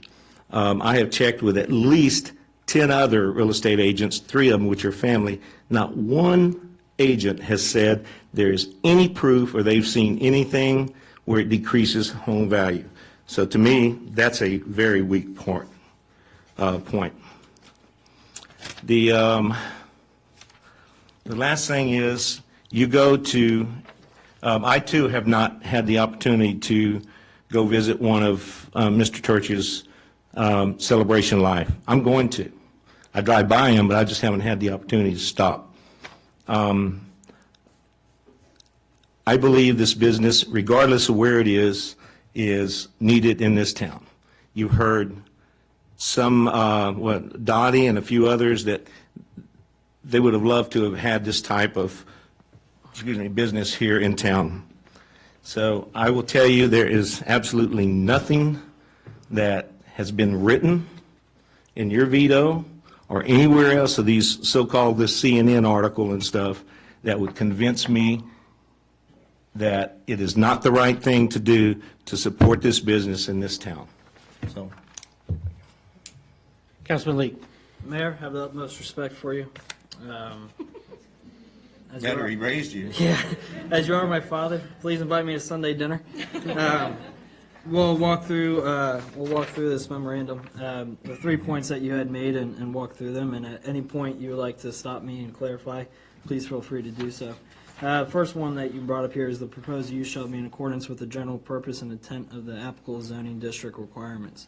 So as some folks know, some folks may not know, back in August 2015, we contracted out with the Berkeley Group to rewrite our zoning ordinance. We had a kickoff there in about March of 2016, shortly after the town council had directed the planning commission to go ahead and start with the ordinance rewrite. From that kickoff on the 3rd, of March of 16, we met, as well as it was publicly posted on our agenda for our April 16, 2016 meeting, May 4th, 2016 meeting, June 1st, 2016 meeting, July 6th, 2016 meeting, August 10th, 2016 meeting, September 7th, 2016. It was not on the October agenda, but it was on the November 9th, 2016, December 7th, 2016, January 4th, 2017, February 1st, 2017. On each one of these, we had it on the Planning Commission agenda and was in some sort of discussion throughout the entire term there for just shy of a year. From there, we held a joint work session with both the Town Council as well as the Planning Commission. From there, it was on the Planning Commission's March 1st, 2017 meeting. It then had a public hearing on the April 5th, 2017 meeting. We then forwarded it to the Town Council, there being for May 10th, 2017, and finally acted on in June 5th of 2017. The reason why I'm bringing up these dates and the how many we had and how many discussions and how many times it was on the agenda was because the mere fact that it was never brought up once by anyone on the Planning Commission nor the Town Council with all of our public hearings, nor from anyone from our constituents, citizens, businesses in the town speaking negatively about having a funeral home as a B1, or excuse me, as a special use permit within the B1 district. The regulations actually shrinked in regards to how the old ordinance was compared to what the new ordinance is. When we rewrote that, we also rewrote our parking regulations. We took our parking regulations, we used Berkeley Group, who has been used and looked at multiple different municipalities throughout the Northern Virginia region on how to come up with our parking regulations. If you look into multiple jurisdictions, municipalities, cities, towns, throughout the Northern Virginia region, we'll use Middleburg, for example. Middleburg is 1 per 200 square feet they require for a funeral home. The town of Leesburg is 1 per 4 seats, 1 per 2 employees, and 1 per 1 hearse, ambulance, or other company vehicle. As you look around at the city of Manassas, Prince William County, you'll find similar parking regulations with such. With that being said, for folks who are stating that the properties that are under parked, not going to be parked, it's not based off of how many people we think we're going to be having at the funeral. We park things based off how large the facility is. Just as a restaurant, our zoning ordinance, for instance, allows 1 per 100 square feet of restaurant space requires 1 parking spot. So if we have a 10,000 square foot restaurant compared to a 1,500 square foot restaurant, we're going to have a much different parking regulations for that. With that being said, when you're looking at the occupants inside the funeral home, being the seats being there at 96 or 95, 96, you take 1 to 4 for that, that's 24 parking spots. You then look at, well, how many employees would they have? Well, let's say on the max day they'd have 6 employees, so if it's 1 per 2, we're adding 3 more, so now we're at 27. Then we're at 1 hearse, or 1 per 1 hearse, and if there is a hearse on site, at that point, we're up to the 28. So we're at a minimum of 28. The applicant has gone above that with that parking regulations. Let's look at the same parking regulations for that building then if we weren't going to utilize a life celebration home and we were going to be utilizing a restaurant. Again, 1 per 100 square feet. I believe the square footage of the building is 2,800 square feet and change, if I'm not mistaken. So divide that by 100, we're there at 28 parking spots. That's different use, but it's going to be requiring the same amount of parking as we're looking through there. Mayor, when you're stating here that the proposed shall be in accordance with the general purpose and intent of the applicable zoning district requirements, I disagree because I don't see that you ever spoke up, Mayor, in regards to not having this in the B1 district. I know I personally didn't speak up. I know Vice Mayor Edwards was also on the council at that time. I don't believe she ever spoke up, and please correct me if I'm wrong in those aspects. So why didn't we add the crematorium at that time? Lovely point. Okay. You beat There me you to go. the punch. I Sorry. love it. Yep. So in regards to that, we always, as things always adapt. So let's use a perfect example. As we were talking about Melodon that just came in here, and we're talking about how times change, things adapt. And Mayor, I think it was you had brought up the mere fact that a lot of times times have changed.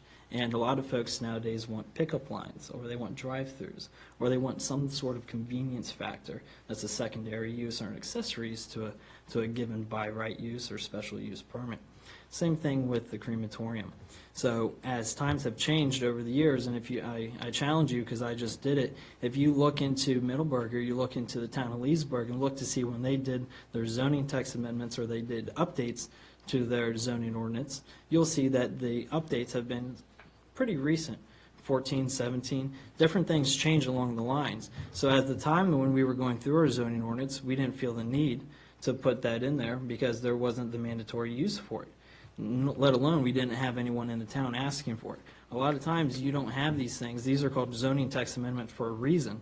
We amend the text. Sometimes things are left out, some things are not purposely, but just forgotten to be put in. Or we don't see the need for them at that time because the way of that time is not necessary for them. As cremations are becoming more and more popular, it is now seen in a lot of zoning ordinance within the state of Virginia that they're now being added in as an accessory use to such. Does that answer your question? Somewhat. Well, let me clarify. The rest of us want to turn. Yeah. Okay, my apologies. All right, so we'll continue through. We'll flip back over. So the comprehensive plan, you state that it's not in conformance with the comprehensive plan. Mayor, as you know, our comprehensive plan was last updated in 2008.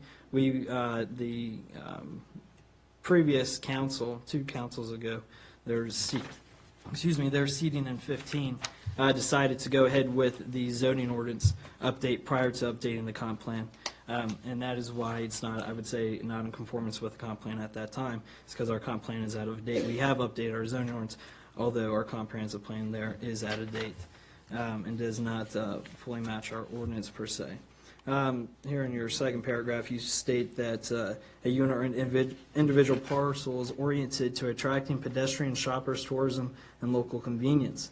I'd like to bring up a great fact that someone brought up at Citizens Time. We have many properties already located in our B1 district that are decrepit or blight or falling down. For instance, we have Lane Motors, we have the Firehouse, we have the Payne Lane property right across the street, we have the Blue House adjacent to Madison Shops. All of those are decrepit, all of those are in a B1 district that are not being utilized. If we continue to not allow folks to come in and want to invest in this town, because that's what our Celebration Life is doing here. They're wanting to invest in the town. Sooner or later, we're going to end up adding the BB&T building onto that list, and that list is just going to get longer and longer.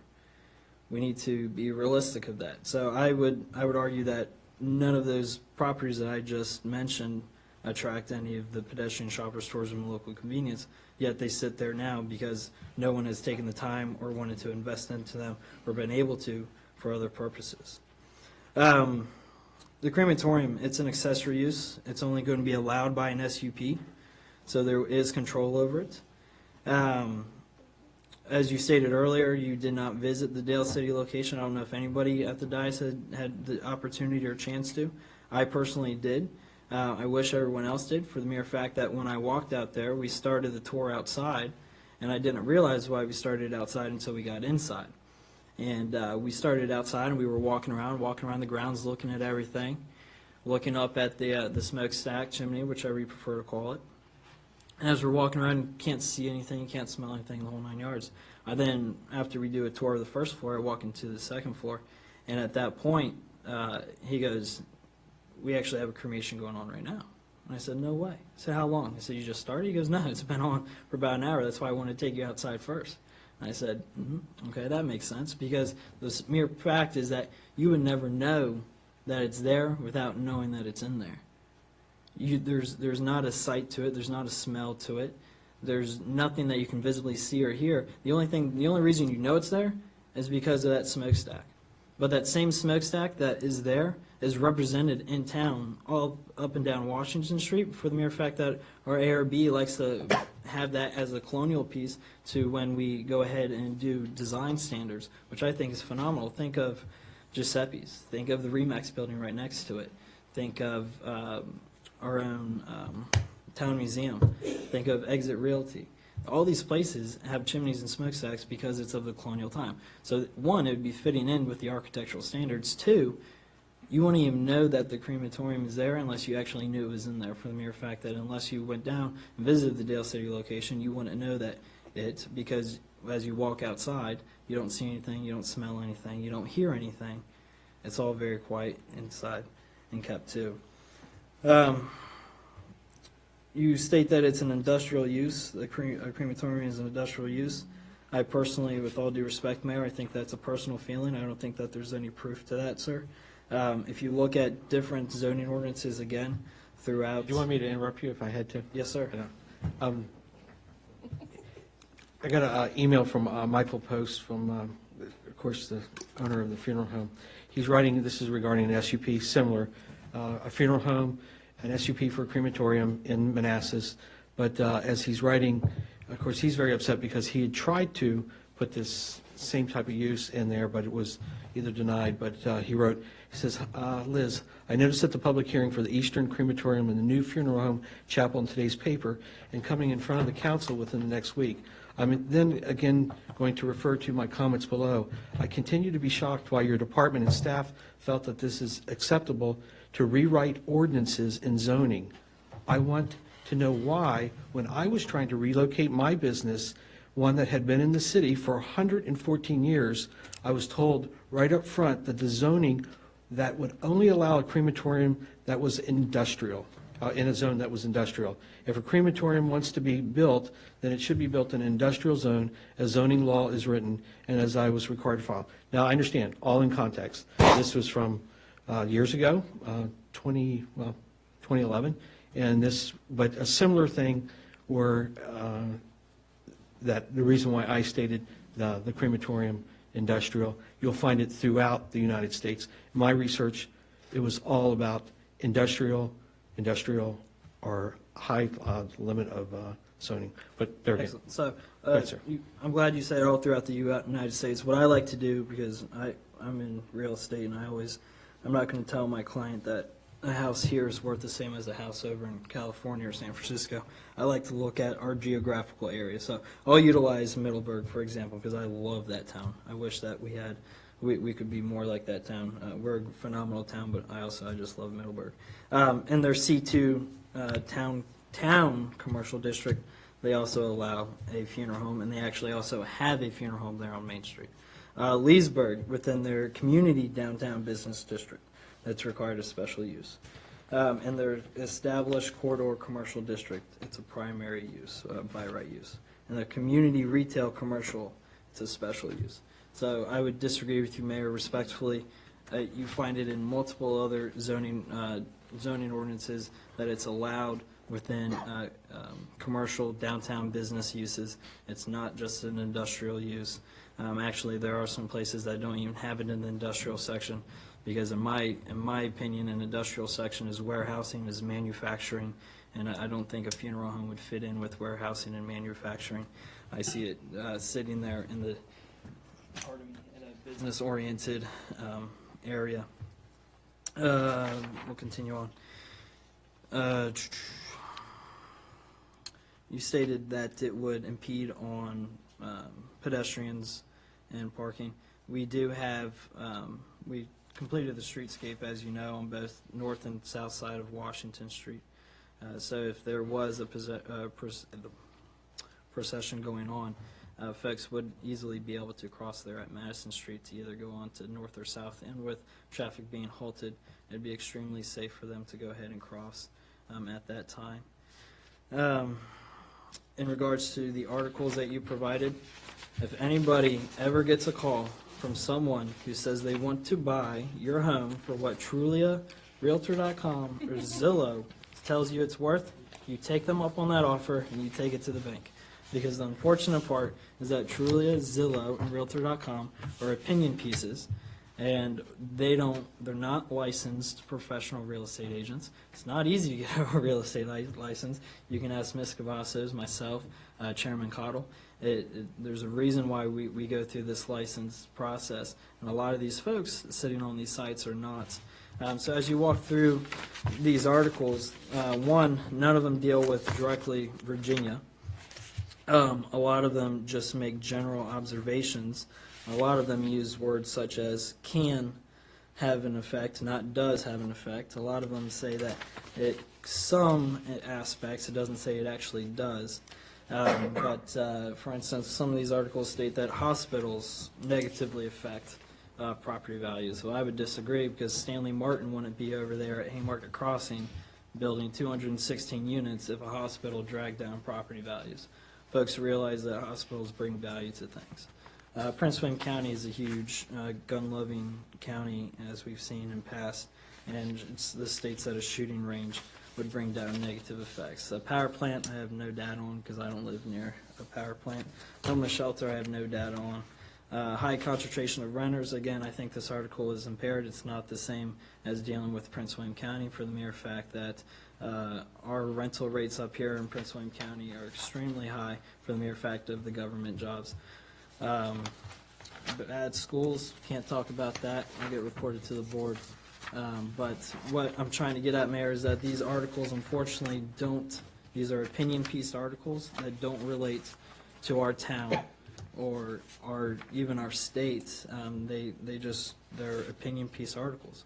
What I'd like to more represent to is Mr. Wright's piece that he put together in regards to property values that was presented to us from Mr. Hampshire and his firm that they went ahead and put together. And as you can see, with a funeral home here being in Prince William County, located just miles away from us, I'm looking at the trend, and I don't see a trend of a decrease in home value throughout the report that was given to us.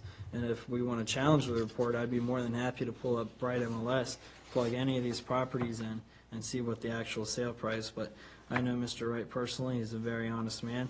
If you look at his background that he has provided in regards to education, real estate education, continuing education, the gentleman is well versed within his field and well reputable within that. As we continue on throughout this, one of the big things that continuously comes up is traffic. What we have to unfortunately understand is that no matter what, traffic is going to be coming into this town. In the town, I can count probably off the top of my head, we probably have 20 plus undeveloped lots within the town. Out of those 20 plus, I would say probably 8 to 10 of them are physically undeveloped lots of land that have been undisturbed earth, that those property owners have the right to develop because they are property owners. They have by right uses that they can go ahead and put in there as long as they meet the building regulations and design standards and guidelines outlined within our zoning ordinance. From there, we probably have another 10 to 13 that are physical properties that have dwellings, structures, buildings on them that are in the midst of either being torn down to be rebuilt upon or just sitting dilapidated waiting for an investor to come in and build on. So the unfortunate part is, yes, traffic is a major concern. We hear it. We respect it. But at the same time, property owners have rights to build on there. So whether this building comes in and a restaurant goes in there or a convenience store goes in there, there's many different uses that can physically go into this use. At our last meeting, I stated I wish I had a TIA on it because I said I'm not a betting man, but if I am a betting man, I would bet that this funeral home would have a lesser impact than it would on any of the by right uses within. And well, I wish I bet, but I didn't. But the TIA that was provided to us does prove that fact, that you'll have more daily trips and more trips on peak hours than you would if you had a funeral home in there. So if traffic is truly one of the big concerns, the funeral home fits in better than any other use that would be given, whether it be a bank with a drive-through, a high turnover sit-down restaurant, or a convenience store. Conditions, we can always put a condition on an SUP. I think the conditions presented by the applicant are very fair. I think that they went above and beyond. We didn't even have to ask for the conditions. The conditions were presented. Granted, yes, play devil's advocate. We'll say that the conditions came in after the fact and came in after the veto, so I'll give you that. But Mayor, I just don't see where it's in here that we actually, within the points that you brought up, we have the right to deny it. The use there, whether it be the ZTA and or the SUP. I know, again, that traffic's a big one. But unfortunately, we're going to have traffic no matter what. The pedestrian aspect, we have our streetscape for the purpose. We have our crosswalks for the purpose. I'm not going to do it to Chief Lands, but I bet if I asked Chief Lands to come up and ask me how fast he thinks he could get cars in and out of that parking lot, that are already backed in head first with shutting down Washington Street on both sides. And for the mere fact that we would say there would be 30 cars in there, I'd probably say we'd probably get it in and out probably in less than 5 minutes.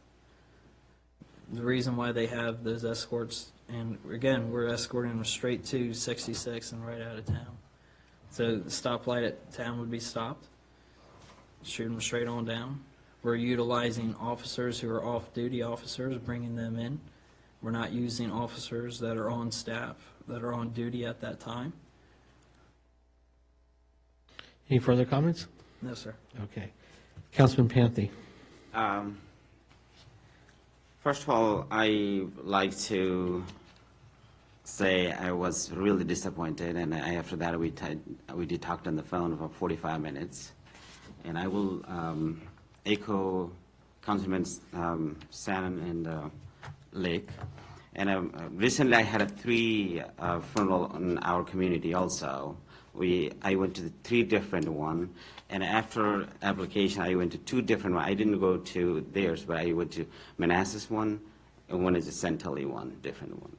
So I don't see any kind of smell or anything in there. I think there's no reason for it to not considering on the funeral home and crematorium in there. That's it. Okay. Are you going to go or not? I'll reserve till the end.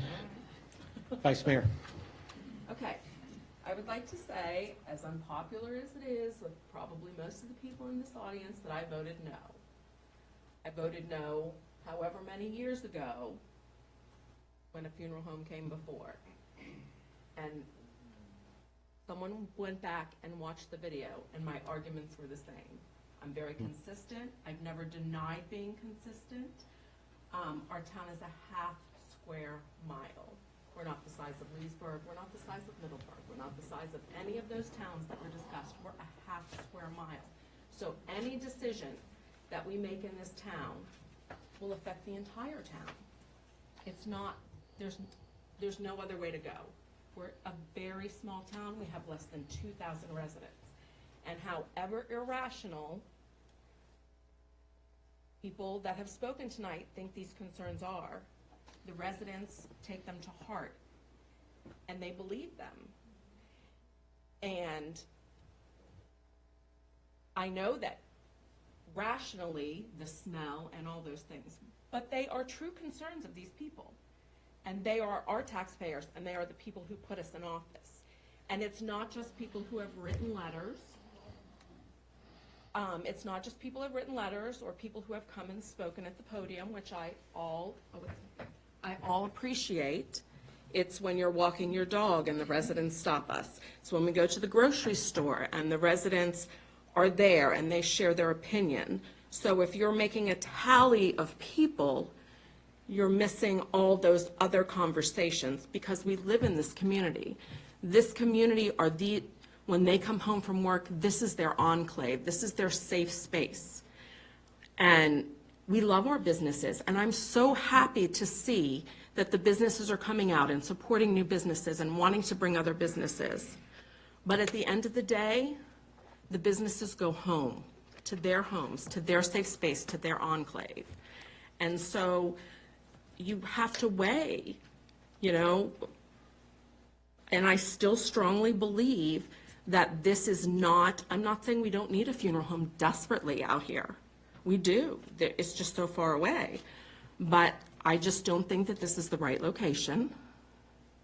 I think when the comp plan was written and the text was written, that it was put under a special use for a reason. I think that each location is very specific, and I just think that that's not the proper location. What else? I had a couple more notes. And just to address Mr. Hampshire's one statement about the recommendation by the planner, that's only a part of our consideration for when we make decisions up here. The planner tells the applicant what boxes need to be ticked in order for the application to be completed and moved on, but there are other things that we consider, not just the fact that her boxes were all ticked. So I just want to make that clear to everybody. And that's about it. Okay. Mayor Leek, did you speak with Michael Church prior to him purchasing the property? Yes. Okay. We actually have a good email dialogue with that. I think January of 2018 was our first contact with Emily, correct, yeah. Okay. Because there has been some miswording that Michael has said that I was totally in support of this endeavor. Okay, because I spoke with Michael Church and was told that you encouraged him to bring his business to Haymarket and that you were essentially selling him on the idea. He said, just like you said, that you met in January 2018 and that he also met with town staff. He said that you had multiple phone calls afterward. He also said that he was told by the town that he would be abiding by the Prince William County's, is it the code about crematories, Michael? Am I allowed to speak? Yes. As long as you're under a microphone and as long as the council allows, which I don't see any objection. Is that battery still good? Yeah, okay. I believe it was our second meeting, maybe May or June. I met with Emily as well as the mayor, and I believe Jerry was present at that meeting as well. And I said, hey, your ordinance doesn't talk about a crematory. Do you take the Prince William County stance as it's a secondary use to a funeral home? And was told, yes, we do. And Mayor Leek, you had even said, and kind of said, hey, just to ease my mind, there's no smell or odor or anything, right? I said, no, absolutely not. You don't, you wouldn't know it's there unless you knew it was there. Yeah, okay, that's what I thought. And that was in June. And again, prior to purchasing the building. And yeah, you know, we had spoken a couple of times. We had email dialogue, and yeah, we had a couple of different meetings prior to the purchase of the building, which took place in July or August of the year.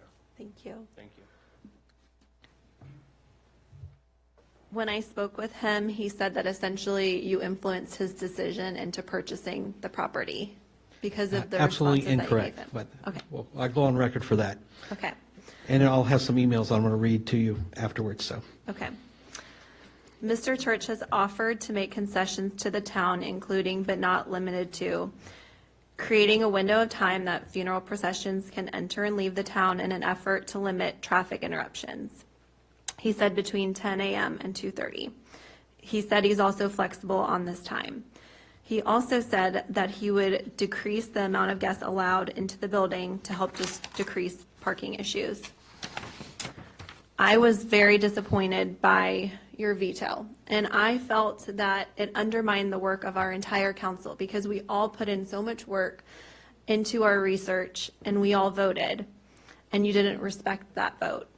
If we are going to continue to vote on applications, I would like to ask that you respect our decisions. And if you don't agree with an application, that you make your thoughts known then, instead of waiting until after a vote has taken place. I ask that the council seriously considers voting in favor of overriding. So you're done, because I do want to follow up. There's Okay. no way you can throw those out there without it. First of all, the minutes that we just approved in January 7th, I respectfully disagree with you, Mr. Shannon, that I didn't make my objections. Mayor Leek states that he feels the use of this would be better suited in a B2 or industrial area, shares concerns with parking, and then that it doesn't fit in our downtown. So respectively, I did share my concerns. I'm sorry that you all don't remember when I was making those, but they're part of the minutes that we did approve. Mr. Turk's conversation was trying to set up a meeting with me and Emily at the time. His comments that even when we did meet with him, that if he wasn't able to get this zoning approved and a change in our ordinance of changing to crematorium, that he, quote, would flip it. He's got a restaurant that's interested in putting in this building, and that it's not that big of a deal, that because he felt that it was too small for the town, but that he would flip the property, and because he had already had an offer, I guess, to purchase it as well. So it's not that I definitely, as Brett would say, that I encourage businesses like that, but to actually in sport, I knew that this one would be a big issue. Back in our emails, back in January or February, I even told Emily that this applicant, not this particular application, but an application similar had gone through the town in the process.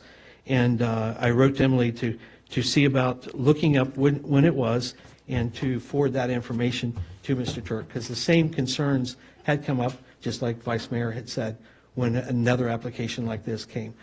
So just wanted to clarify that because it sounds like you got some misinformation there. And I need especially to clarify about one that. thing too, Mr. Mayor. Your Sure. comments were after the votes, I believe.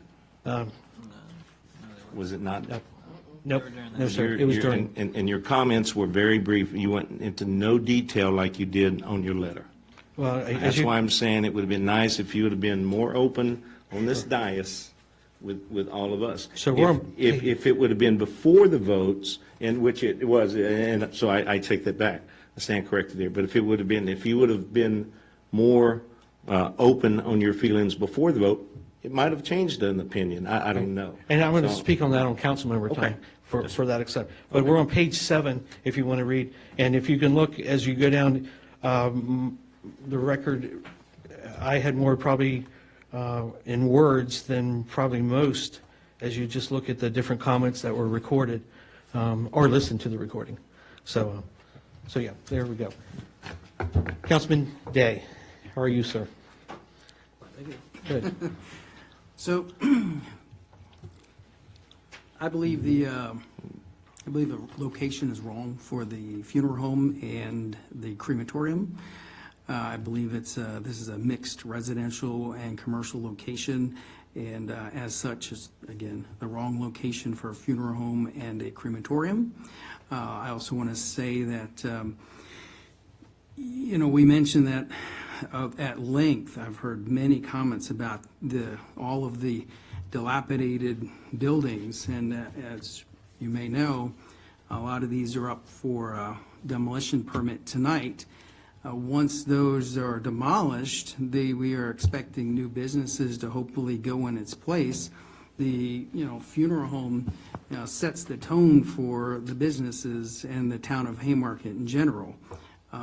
So, we've got some work to do, and, it's coming, but, again, I don't believe it's the right location. I do want to say, though, that I wish you were putting some other business there. I do. I mean, I think you have, I can tell that you are a great business owner, and I highly respect your business, your family, and everything that you have done. You have no idea. So on a personal level, I wish, I can tell that you are great, a moral character and business owner and whatever positive thing you can say. But my conscience tells me, I just can't get past the fact that I believe it's the wrong location for the funeral home and a crematorium. I just can't get past that. If I voted any other way, I would be, I'd be, voting against myself. I just don't believe it's the right location. But, again, another location in town, that's not right there, mixed, but this is the location we're talking about, and I just don't believe it's the right location. That comes to me. I think there is things that we agree on, and there again, Mr. Turek, as I stated earlier, it's not about you or your business or how you run your business. I think all those are great. The fact that you had John Sturp's recommendation, as I stated before, that said enough to me that to know that but it's not about that. It's about the location. It's about that particular thing. I wish that you would have bought the VDOT building that's over, which used to be a bank, there at 29 and the overpass, because there's a perfect location for a funeral home. You It's for have, sale. you have 20, it is for sale? Oh. Yeah, I was going to Why say. didn't you tell him then? Well, didn't know it then. But why didn't you tell Mr. Church then that you didn't think it was a good idea Oh, and that this would never work? Oh, absolutely. I'm sorry that you weren't privy to those conversations, but me and Miss Emily were, and I told him that he's got some hurdles to go through. As a matter of fact, I think I mentioned that if he just goes down St. Paul, you get a consensus of St. Paul, don't look at Madison Court. Not that the Madison Court people aren't important, but you're talking about 4 homes, Joyce, 1, 2, 3, 4, 4 homes on Madison. But then you also have Madison Lane that goes down to Bill Hunt, which then if you overshoot the driveway, you're now in somebody else's driveway trying to turn a hearse around, a delivery truck around. But no, there's no misunderstanding about that, about my feelings that this would be a total uphill battle. And there again, the residents. And that's where I go back. I politely disagree with you, Ms. Leonard, that the majority of the residents, I did the math, I've looked at the math, I've looked at the responses as they came in. I've actually called the people as they contacted as well, like Mr. Chester, Chester, yes, from Church of Christ, because his concern was he didn't even know it was a crematorium. He sent his letter of support, but it was only based on thinking that it was a funeral home and not a crematorium. Not a big deal. I'm sure that the conversation might have mistaken him, but as I stated before, I think we really are missing the pulse of the residents and the business owners that own property in the town.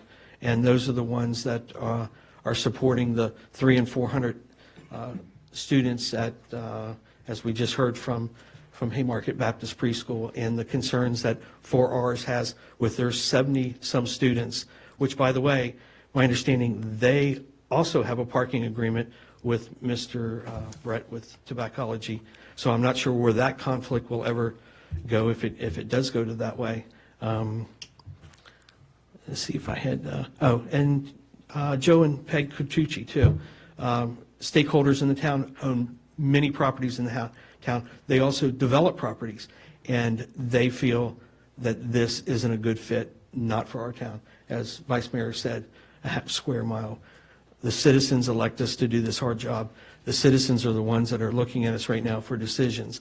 I understand the other business owners that are in the town are important, and their concerns, of course, have to be weighed out, in my opinion. I realize that some have a financial benefit to this decision, either with different agreements or different financial considerations. But the ones that elected us here, and as you go through the math on the ones that have spoken out, that actually are the residents and the voting residents, those are the ones that I'm weighing heavily, and the reason why I voted for the veto, or I sent the veto over. So I'm sorry, there's someone talking in the background. I would just Chief, say, if you could. I've heard more for, and this is residents than against. Yeah. So I would disagree with you. At least, I wouldn't disagree with you. In my meeting, in my discussions, there were definitely more in favor of. I've spoken to the number of our residents in our home, in Sherwood Forest. I did not find one person against it. I had questions such as, well, will there be an odor or something? And I assured them, no, there's no toxins in the air, there's no plume or anything like that. So we've obviously talked to different people, but I would say it's been overwhelming support of, with all the citizens I talked to, who pay taxes, not as much taxes as our business owners pay, I wouldn't think, in, over a year. But the majority of people I've spoken to that live in this town are in favor of the funeral home and the crematorium. So. I feel terrible for Mr. Church and what he's going through, and I can't imagine investing money into a property and having to go through what he's going through when he's trying to put a business in our town. It's just going to, I guess, capitalize on the fact that business owners in our town say that it's very hard to have a business in Haymarket. Well, as the new businesses and as the businesses come, that's not the case. As we have, it's something that's maybe controversial, a particular business that, yeah, I'm sorry, Chief, can you please take care of this? If you all could please, the comments, whatever, we're up here making decisions here, so please. Mr. Church, is Yep. there anything else, if everyone allows him, is there any other concessions that you could make that might convince the council to agree or to vote? Well, first of all, Ms. in favor? Cavazos, respectively, as being the chair, I had not finished, so. Oh, I'm sorry. Yeah. Please continue. Yes, okay. So, in looking at this and deciding this, I still go back to the citizens and the ones that did elect us here, and that as I look down through the names of each one that has either spoke either verbally or through emails or through the Citizens Times, or as you go through the packet as well, you do the math, it's overwhelmingly not in favor of this at this particular spot. There was a couple other things I wanted to go back to. I'd probably also disagree that it would take less than 5 minutes. I think Councilman Leak, you said 5, and Councilman Shannon said 2 to 3 minutes to empty the lot of 30 cars at a funeral. And I also, looking at the 2 articles that I did present, I think there is concern, whether or not it's 6% or 1% or 10%. I think as people look for homes that if you're going down Madison Street, the first thing that you will see is the funeral home as you go down there to look at a house. Now, some people, you're right, don't have a problem with it. As you stated too, you like I think the fact that you are beside a cemetery. That's great. Not everybody shares those concerns. And I think that given an equal of 2 different locations, either one that has one or one that doesn't have one, as these articles point out, there are certain things and factors that will determine whether or not the days on the market might be more than not. With that, I'll open back up. Can Mr. Church come and say a few words? If he has any other things he'd like to add. I think Connor said after we all discussed that we could welcome Mr. Gifford or. Well, I said. Just making sure everybody's okay with that? Yes, sir. I just make this comment. I think we're beating a dead horse. That's just my opinion. And I was, with all due respect to the gentleman that I have the utmost respect for and the lady I have most respect for, they're not going to change their votes. It's not going to be a different location. That BB&T Bank is going to remain vacant because no business is going to go in there, because we already know from Zandra's or whatever it was why no business is going to go in there. So at what point in time do we just tear the building down and do something different? And Vice Mayor has her reasons. She's been here a long time. I respect area. I don't agree with, but I respect it. I think we're beating a dead horse. Okay, so if you feel that way, we do have a motion on page That's just 70. me. That's just Mr. me. Church gets to speak. Miss, We yeah, said Council Lady Cavazos had questions there, so. Yep. Okay. Can I just one last comment? And, Yes, sir. and I just want to share as well. Again, respect-wise, again, this is not personal anyway. Absolutely. I believe me. So I total respect for everybody here and the highest regards.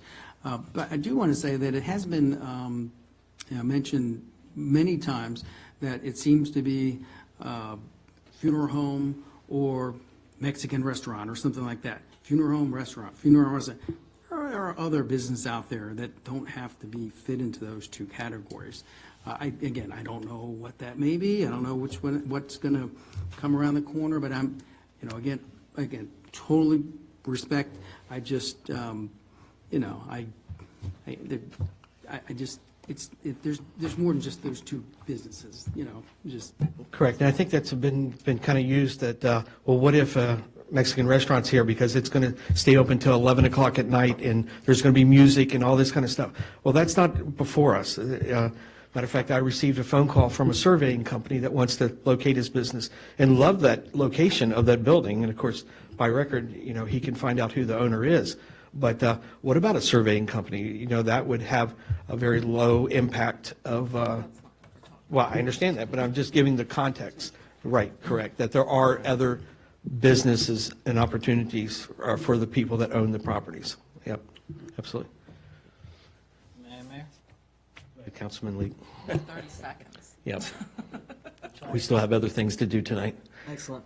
So in regards to, Vice Mayor, with all due respect, I wasn't saying that we're Middleburg or we're Leesburg to their size or standard. I'm saying that I'm just comparing zoning ordinance, because when we write zoning ordinances, I was on the planning commission as we wrote ours. A lot of times you do pull from other jurisdictions, or you look how other jurisdictions formulate and do theirs. So in those regards, it was just a mere comparison in regards to zoning ordinance and parking regulations around there. Another thing is commercial property owners do pay taxes. Play devil's advocate to what you're thinking, Mayor. What if they're leasing? Need to state that then. Okay. Well, what if they're leasing? Well, excellent question. We do have things called triple net leases, and one of those three ends is the property tax of those properties. I keep hearing, where's the right location? And as I stated earlier, we have between 20 and 23 spots in town that have not been developed or do have a development on them but are not being utilized and are going to be teared down. And let's walk through them real quick, and I'll try to do it as fast as possible. So you have the QBE building. So we're saying that that's going to be the right location because that also abuts up to residential. It's already owned by someone. Correct it is. And so I'm stating other properties. The other properties, where is the right location that's a B1 location? It might not be in the town. It's very possible. Well, then, it's not. Mayor, why didn't we state that, and why did we not pull that out of the zoning ordinance? Why is it in the zoning ordinance? Why Mayor? didn't we put in a crematorium in the zoning? Mayor, I think I made a great point about the zoning text amendment and why you make a zoning text amendment is because sometimes things are not added in. What I'm getting at is that we then have Dottie's house, which is again zoned B1. It could go there, but that abuts back up to a residential property. You have 3 properties right next to Healthy Paws. That abuts up to residential and commercial properties. Those are all zoned B1. You then go across the street, you got 3 properties TC, 2 properties B1. Those could be zoned, those could have it in there with the special use permit. Continue down Washington Street. We have the old BB&T building. We have Lane Motors, another B1 property. We have Payne Lane, which are 5 individual parcels, all B1. You then continue to go down. You have a B2 parcel, which is the Winterham pad. You continue to go down, and you have what is now Meladon. What I'm getting at, folks, is that the entire thing of Washington Street has a lot of undeveloped or a lot of unused things. So if you keep telling me, stop saying to me it's not the right location, not the right location, where is the right location? Because all up and down Washington Street are parcels that we allow per our zoning ordinance that say that it's a special use permit. Well, I just listed off probably about 10 to 12 of those parcels up and down Washington Street, so which one of them is? The thing is that, and I won't speak for you, you can correct me if you're wrong, but I don't think that you could tell me which one you want them in, because you're just saying, no, it's not this location. But what it doesn't make sense is that you keep saying it's in the wrong location somewhere else. Well, where in town? Because, again, up and down Washington Street, we have parcels zoned B1, B2, and TC, which allow it as a special use permit, but yet, which one of them? They all abut to Washington Street. They all abut to residential properties. The only one that I would say doesn't would be the Winterham pad, but that again has condos or apartments right above it.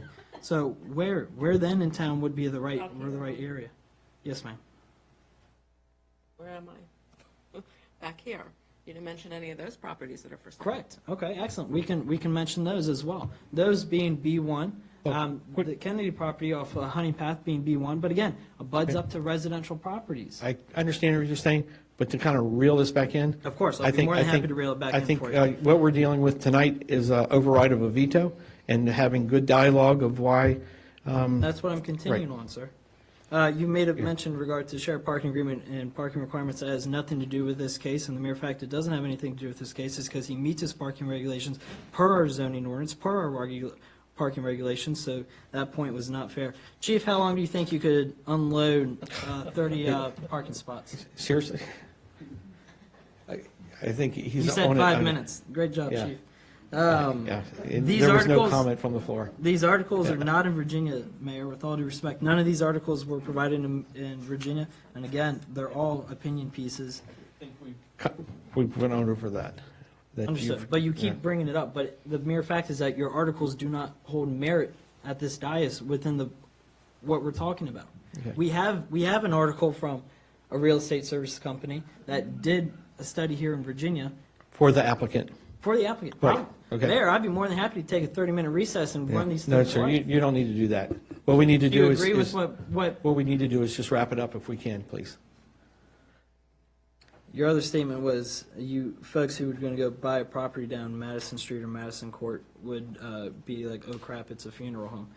The only reason they would note, what'd you say? No, I was referring to the 4 residents, I believe, on Madison Court, okay, and out of which I know that at least one of them, I think they, at their own statement, but one disagreed, but there was one person that lives there that she felt that the parking would be an issue, that they'll be wrapping around her court. You said something quote-unquote. about folks would know that it's a funeral home. The only way you're going to know it's a funeral home because of the signage, right. is because As- of the sign. as they would Outside come of down. that, you would not know it's a funeral home. Unless you Maybe saw the it look. first It kind of looks like a funeral home. No, it looks like a bank. That's what it looks I- like right yeah. now to me, because that's what we know it as. We Yeah. know it as a bank. An empty bank.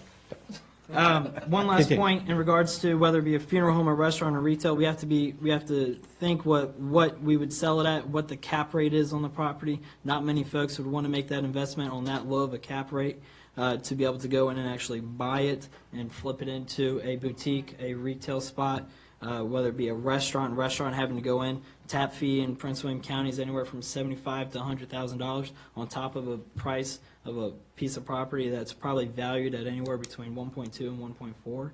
I mean, let's be realistic about what could actually go in there. We have someone who's willing to put a business in the town, and what you don't understand is that the rate of return that someone would put in on buying that or leasing that back out, or what the cap rate would be if they were just going to buy and utilize it for themselves. It's so low. It's unrealistic. There's no way anybody at this dais would tell me that they would be willing to put that type of money out on there to bring back, because your rate of return would be you'd be waiting so long, it would just be unrealistic.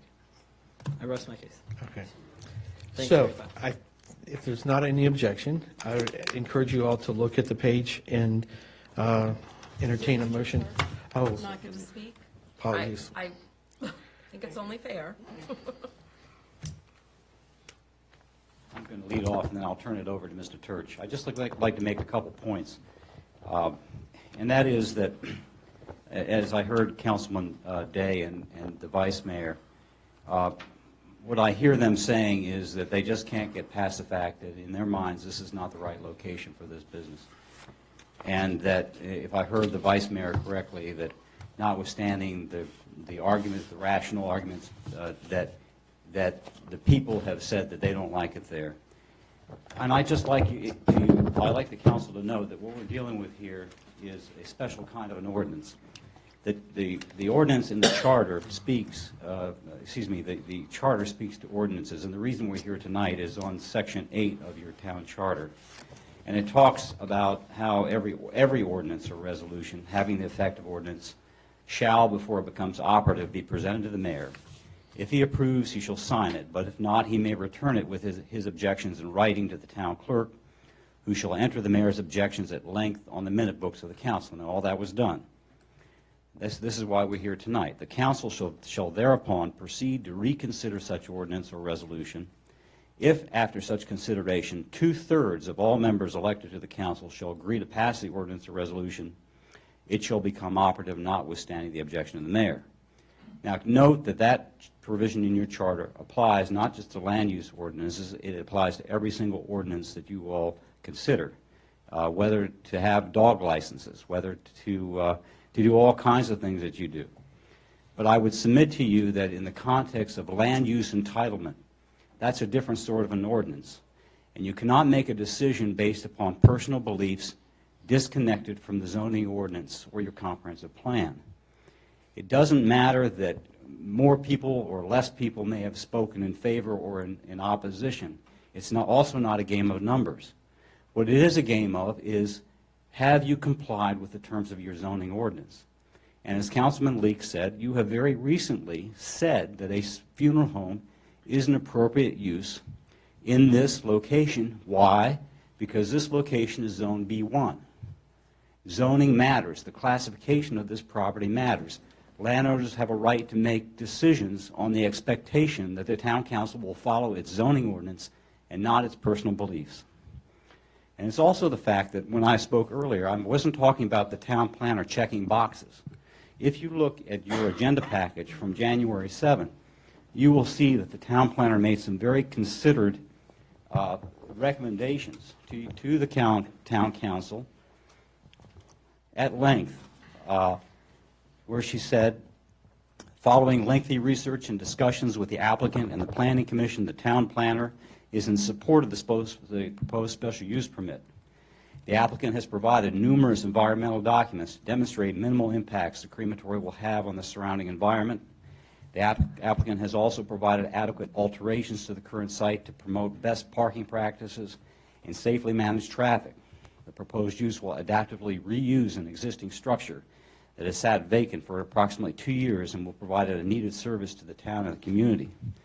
And then later on in the agenda package, she makes another recommendation with respect to the comprehensive plan, namely that the proposed use of the stipulated location shall be in accordance with the official policies and the adopted comprehensive plan and any specific element of such plan. And then she discusses the neighborhood town center element of the comprehensive plan, and she says at the end of all that, with the above intent in mind, it is the town planner's understanding that the proposed use will be a convenient community service. The use will not provide a restaurant, store, or office, but rather service the community currently has to travel greater distances to access.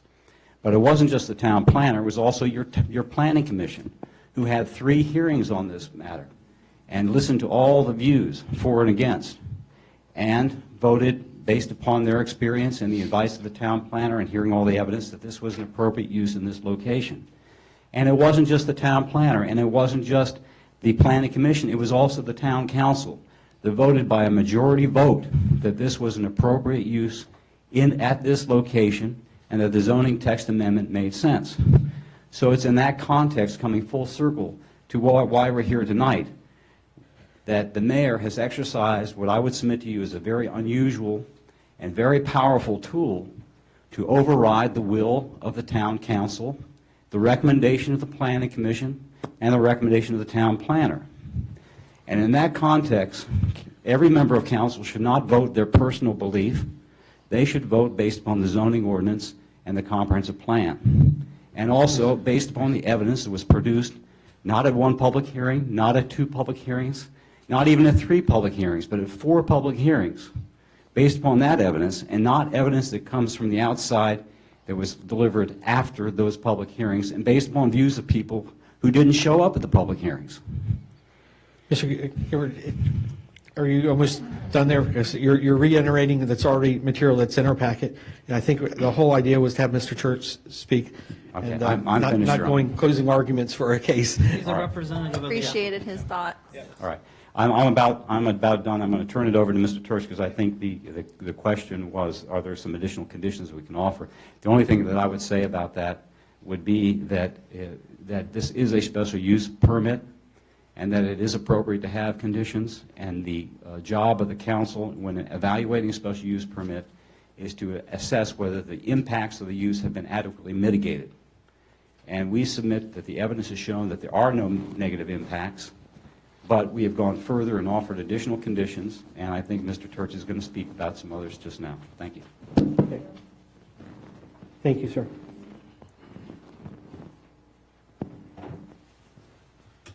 I'm optimistic we can come to an agreement on this.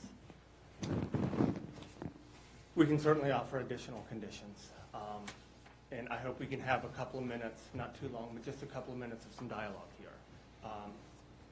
Our property, you want our property to set the tone for the town because we're right on the intersection of Washington and Madison Street. All of our properties are immaculately kept. Historically speaking, in the Commonwealth of Virginia, most firms, most funeral homes are the nicest kept properties in town. My conditions I will offer to you, let's not call it a funeral home. I don't call it a funeral home. You call my office, we answer the phone, Mount Castle Church Life Celebration Homes. Let's put that on the side. Mount Castle Church Life Celebration Home. We won't mention crematory. We won't mention funeral establishment. It'll be Mount Castle Church Life Celebration Home. If it's a crematory that we're stuck on, let's talk about that. You're saying it's not, okay. Again, go ahead. What were you going to say? If that's what we can't get past, let's come to an agreement on it. I've made some conditions about the hours between 8:30 and 5. Do we absolutely need to have it? No. Will I be willing to compromise it and meet you halfway and forego it? Sure. Correct. Yes.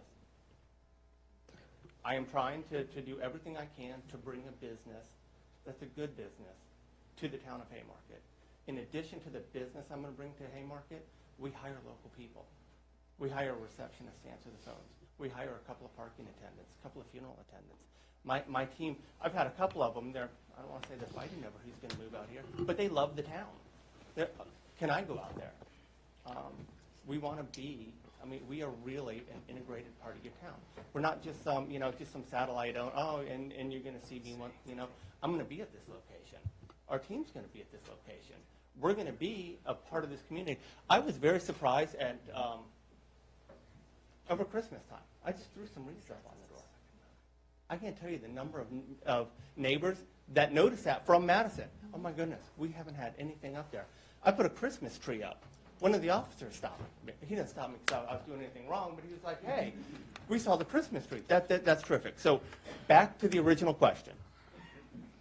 I believe we can come up and meet halfway here, where the town gets a business that's well kept, well maintained, doesn't interfere with parking, and we can bring that business to your community. Anything further you'd like to say, Mr. I would like to add one last thing. All right, one last thing. Just a quick fact check. This is according to Deputy Pennington with the Prince William County Sheriff's Department. 90% of funerals are 20 cars or fewer. 90%. Again, if everything goes well, I'm going to have fewer than one a week, and that's in 15 years. Okay. All right. Thank you for your additional comments there. Back to the dais here. Do we need to take a break? Are we ready to? Before we go to the next one, I'm going to need to take a break. Yeah. Yeah. Okay. Me too. All right. This was a discussion on overriding the veto. So wheeling it back there again. Do we have a motion? Mayor, I make a motion to override the mayor's veto with regard to ZTA 2018-001 to add the crematory definition to the town code as an accessory use for funeral homes as recommended by the Planning Commission. I second. Motion on the floor in just a second. So this will be only about the ZTA, just so we all know what we're voting on. The ZTA, which is the very first thing, and I think as well as the example. So on page 78, and I didn't catch it, did you read it verbatim? Yeah. Okay, all right. So any further discussion on this motion? Roll call vote, please. Yes. Yes. Manley? Yes. Edwards? No. Cavazos? Yes. Day? No. Okay. No. Okay, can I make another motion? Yes, I can entertain it, because, correct. After we did that, we also have another thing for my second veto. Okay. I move to override the mayor's veto with regard to SUP number 2018-010, authorizing a funeral home without crematory at 14901 Washington Street. Second, discussion. So now to understand what we're dealing with here, we're saying that it's going to be okay for a funeral home at this location, but without the crematorium and the ZTA wording. I would like to make a friendly amendment if Ms. Cavazos is willing to add the conditions added in by the applicant. Sure. Well, Stated, well, correct. I will read them so we can make sure we're all clarified. yeah, because Funeral processions will occur only between 10 a.m. and 2:30 p.m., Monday through Friday, with no processions on the weekends. And The applicant will install evergreen screening along the Madison Street frontage. We have a problem with that, but go ahead. A legal problem, but go ahead. What else? That's the only two. So tell me the legal problem. We're not allowed to specify landscaping, correct? Right, there's already a landscaping requirement that would conflict with, and so it would be unclear as to whether that landscaping screen would be in addition to or instead of the landscaping. I would just leave it at what you've got in your ordinance in terms of landscaping, just leave that one out. That's my recommendation. Okay. I was just looking over at other special use for funeral homes. For example, this one that I referred to earlier had almost 20 conditions for funeral homes. But I was the one making the friendly amendment to the two additional, which she agreed. So we're on discussion of the motion. So just. Has it been seconded? Yes, yeah. You did, Yeah, okay. so we're on discussion now. We'll have to make the amendments, correct? I have to re-say it with the amendment, No, with the conditions? no. Oh, He asked for a friendly amendment, and you said yes. Okay. thank you. So no further discussion. Roll call vote, please. So Oh, wait a what are minute. we Pardon voting me. on? So it was the motion as presented. It's presented with the additional condition that funeral processions will occur only between 10 a.m. and 2:30 p.m. Monday through Friday, with no processions on weekends. Yep. And that's where Yes. we had that amended for the second. Someone Yes. has to She so second it. moved, and then Right. I second the second. And agreed. Roll call vote, please. Shannon? Yes. Lee? Yes. Canty? Yes. Edwards? No. Cavasos? Yes. Day? No. Okay. We have the two things. We're done with this issue. Yep. Okay. We're going to take a 10-minute break. We'll reconvene at 10:20.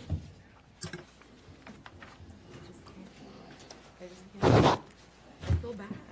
I do, but I just can't.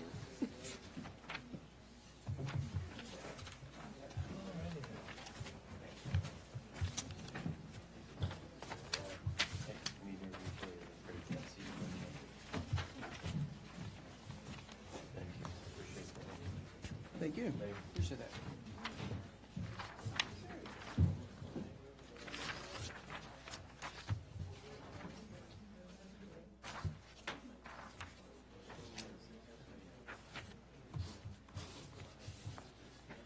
If you want, I'll forward you those emails, because it sounds like you got some misinformation from Mr. Turt. And he's, as I made phone calls, there's a lot of information he left out when he got his letters of support, for example, that Chester got, which I think the Church of Christ might have an issue with crematoriums. I never did the research on it, but he was very surprised that, wait a minute, they're going to put a crematorium there? I was like, yeah, didn't he explain it?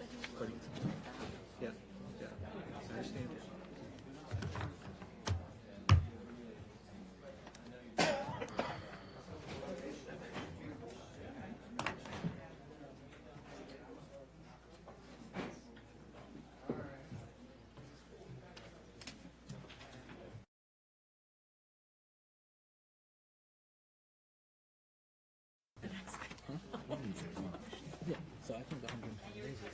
All right, great. Welcome back. We're on page 79 of our packet here. Now, unlike the last thing that we just went, we actually have the ability that we're hearing this for the first time. For those that didn't go to the ARB, it's good because I think we have at least several members that were there or our liaison as well that were at the ARB as they did these motions, and now we're up for this appeal. So, and to keep this simple, I think we all have this handout of this nice map, this 11 by 17 that identifies each of the structures. And after the presentation, we, as the planner has put out there, we're going to be looking at each one of the appeal applications that have come from us. For example, the structure D and E will be the first one that we will deal with, then A and B, I, H, C, F, and then G. And each of those will have page numbers that we can easily go to and make sure that we realize what we're dealing with on each one. So at first, I think we'll give it to the applicant to state his view there on this appeal. Thank you, Mayor. Good evening, Mayor, members of Town Council. Is this mic working? Yep. Yes. Okay, just making sure. My name's Brian Prater. I'm with Walsh Colucci, Google and Walsh, and I'm here on behalf of Stan Payne Development LLC. He's the property owner of the 5 parcels across the street, known as the Payne Lane properties. And I'm here tonight regarding the appeals that were filed, appealing the ARB decisions from January 16th. To be specific, there was one decision for 6706 Jefferson that was denied. The certificate of appropriateness application seeking demolition was denied. The other 6 COAs seeking demolition were approved, but with conditions attached. The applicant is appealing each of them, seeking that you, Town Council, overrides and allows demolition for 6706 Jefferson and overrides the ARB's decision to attach conditions to each of the other 6 applications. And just to give a little background on the property, for those of you who don't know, Stan Smith, who is the owner of Stan Payne Development LLC, bought the properties back in 2005 with the hopes of redeveloping, and that did not come to fruition. As you may know, 2008, there was a recession. Even in the town comprehensive plan, it states that one of the goals is to revitalize Main Street. One of the objectives of that was to develop Payne Lane properties. At that time, there was a pending application for, I believe, 32 condominiums on the property. I think that was the case. And that never happened. He's been trying to market the property for years, over a decade, had no success. And a big hindrance is the structures that are located.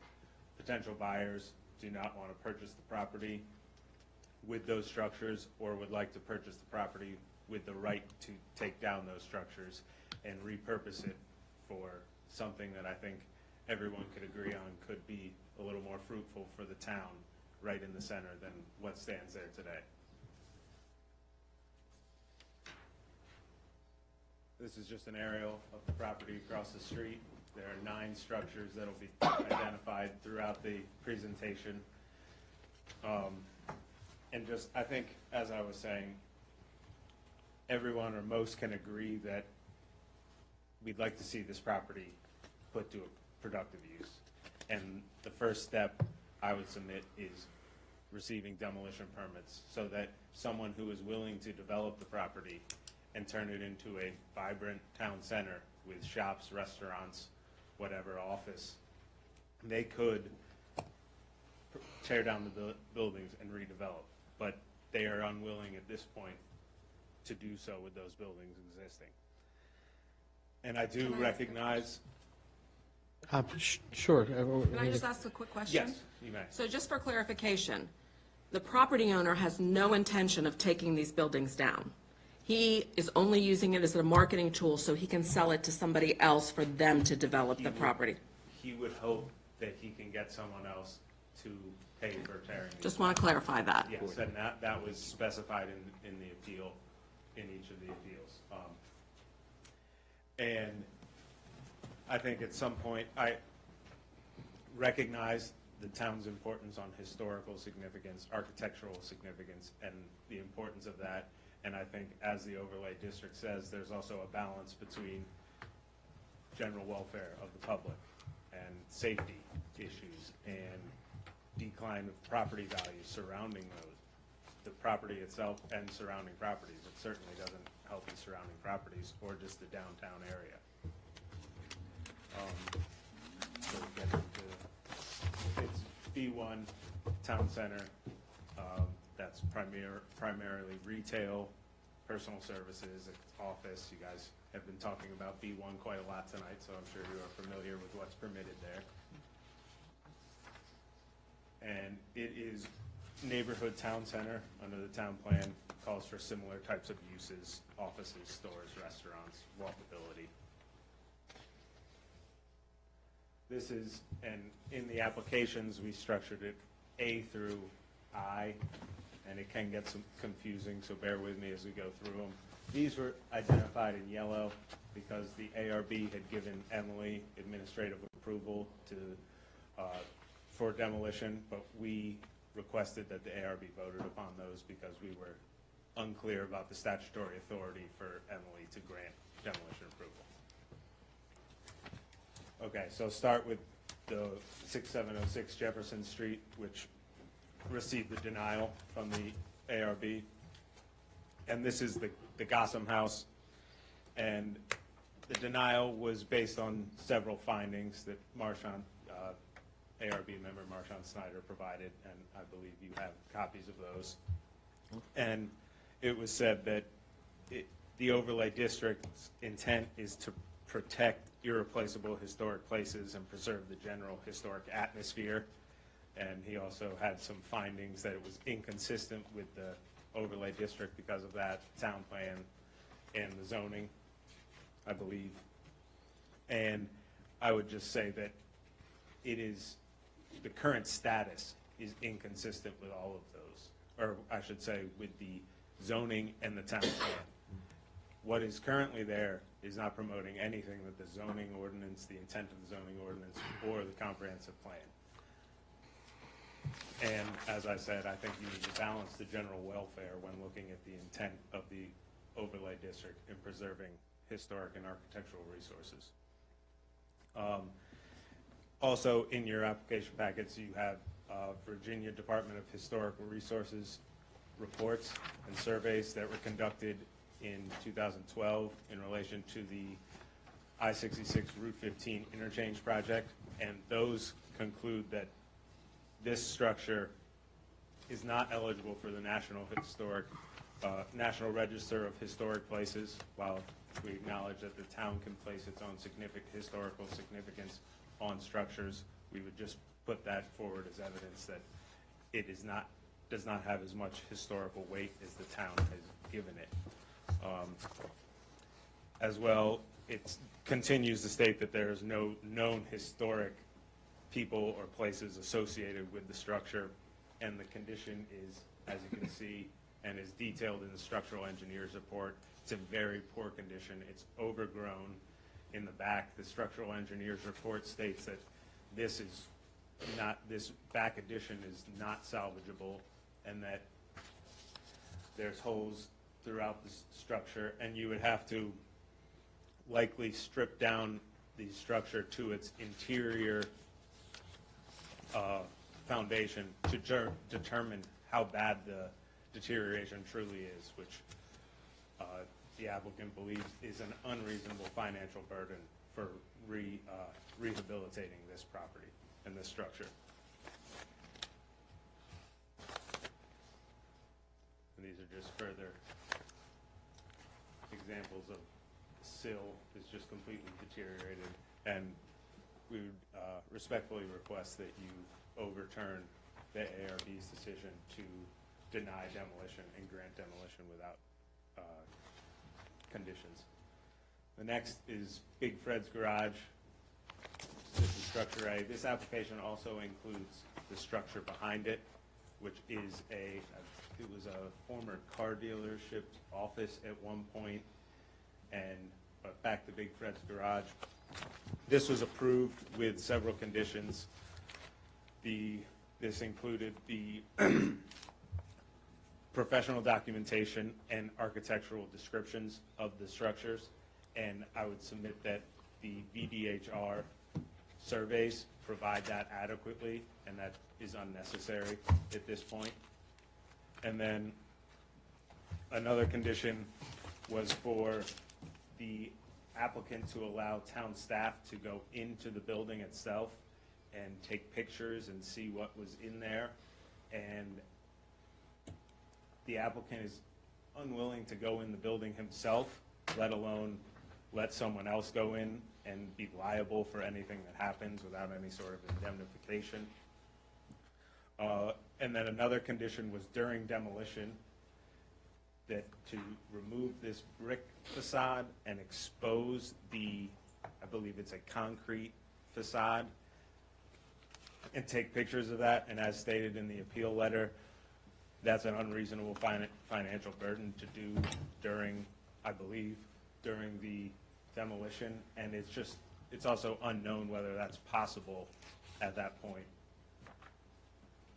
And we would respectfully request that you override the ARB's decision in this regard and approve demolition without conditions of both of the structures. And similarly, throughout, I'm going to be referencing the VDHR reports that provide the professional photographic documentation as well as the architectural descriptions, which I believe are sufficient to accommodate the ARB's requests. This is 15010 Payne Lane. This application included this little shed right here. This is structure E. But back to this is just old single-family home, missing most of its roof. This had the conditions of photographic documentation and architectural description, which, as I said, is provided in the VDHR reports. And this structure is overgrown, missing a roof. It was said that an ARB member stated that this was stone from Bull Run Mountain. However, the VDHR report states that it's a stone veneer. So I'm not sure I would trust the VDHR report on that. That's a documented report. This is the shed. It doesn't serve much of a purpose or have any historical significance that I'm aware of, and don't think that there's any reason that could not be demolished without conditions. Okay, moving on to, this is 15003 Washington Street. I think there's an accountant's office currently operating there. It was, an ARB member mentioned that it was some sort of computer technology or phone, and then a sandwich shop. It's had various uses throughout its life and is not really serving much of a purpose right now. It does not add a great deal of historic or architectural significance, as stated in the VDHR report that similarly provides photographic documentation and architectural descriptions. And we would respectfully request that you override the ARB's decision and grant demolition of this structure without any conditions. 6704 Jefferson Street is currently the Gossam and Costello paving office. This does not have a VDHR report because I believe at that time it was not 50 years or older, but I'm not sure. I'm not exactly clear why this was not included in those reports. And this doesn't have a great historical significance. An ARB member even said that it's rather unremarkable during our hearing on January 16th. And I would request that you overturn the ARB's decision and grant approval for demolition without any conditions.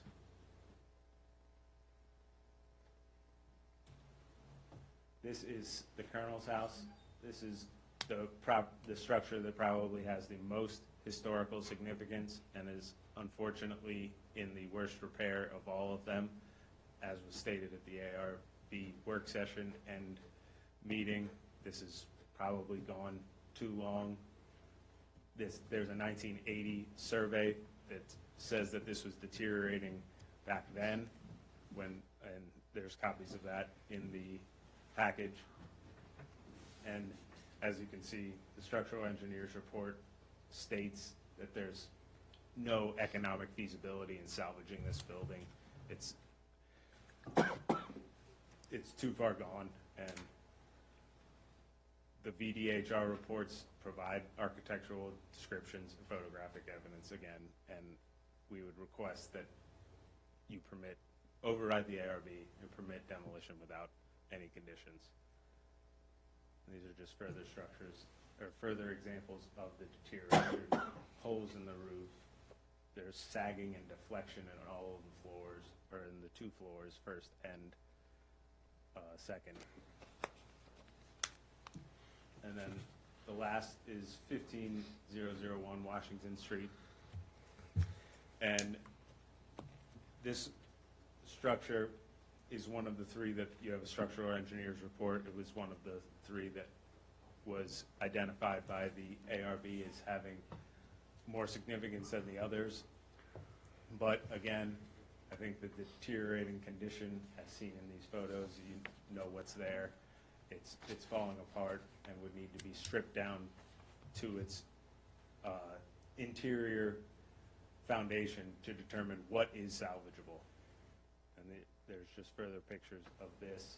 Again, this was stated as not being eligible, even though the town recognizes it as a historic building. The VDHR report says it's not eligible for the National Register of Historic Resources. And you can see it's deteriorating, animals burrowing under it, and would request that the VDHR provides professional documentation and the architectural descriptions, and that you override the ARB's decision and grant this approval for demolition without conditions. And one condition I haven't touched on, and Vice Mayor Edwards touched upon, the applicant being unwilling to take down these structures himself, and that's not entirely true. He would prefer that he could find someone to fund the operation, because as I'm sure you are aware, it's not an inexpensive operation to tear down 9 structures. And given that, the 100-day condition that was applied to each and every one of the approvals was not enough time for the applicant to seek out a buyer to fund that operation and agree to tear down the structures and buy it as is. So I would respectfully request that you, 1, overturn the 6706 Jefferson Street application, which the ARB denied demolition, and then similarly override the ARB's decision on the other 6 to approve demolition without any conditions. Okay. Thank you. Great. Presentation now. Ms. Emily, if you'd like to. So I just wanted to kind of remind council of a couple of things, kind of why we're here tonight discussing this. Probably about a year ago, we were talking about some budget things, and with the old council, it was determined that we wanted to start working on our blight ordinance. And at that time, we came up with an action list. This was number 1 on our action list, was the property across the street and how it's looked for the last 20 plus years, and trying to see something finally happen here. So with that, I reached out to the property owner and started the blight ordinance notification process. And thus they've come to the town after receiving notice to tear down all of the buildings. It has been my understanding that they want all or nothing, and that the applicant is not willing to budge on that. They want all 7 structures to be approved. So with that, we had a work session in December with the ARB. The ARB was very upfront, shared its concerns and how they felt towards the property, the historic character, and what the buildings meant to our town then and now. We've thus had a meeting on January 16th. You have in the packet, page 298, will be a letter from myself. This is how the ARB took action. And then each page following at the top will be the action that they stated, along with the conditions and then draft motions for the town council. Are there any specific questions for me? No, my thought was to allow the applicant, and then, of course, your information, and maybe back to the applicant, and then go through each one of the appeals is what, Can we question first? Yeah. Can we make our comments first? Sure. No, absolutely, yeah. So anything further that you wanted to? I think the only further items I would say is when looking at this application, all of the applications, it's become apparent that the safety of our residents is starting to kind of come into effect here. A lot of these buildings are deteriorating. It's a blight on our community, it's a blight on our town, and so with that, I did make the recommendation in support of the demolition to further better our town and its economic development. Okay, all right. I just wanted to add Sure. something that I forgot to mention.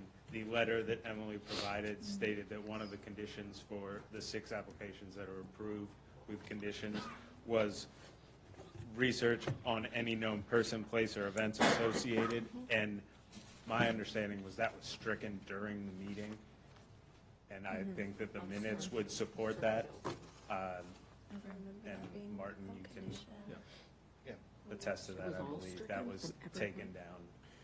So the question is, if I might, Mr. Mayor, there was discussion at the ARB of having a condition that each building be researched with regard to any important people or events that had happened there.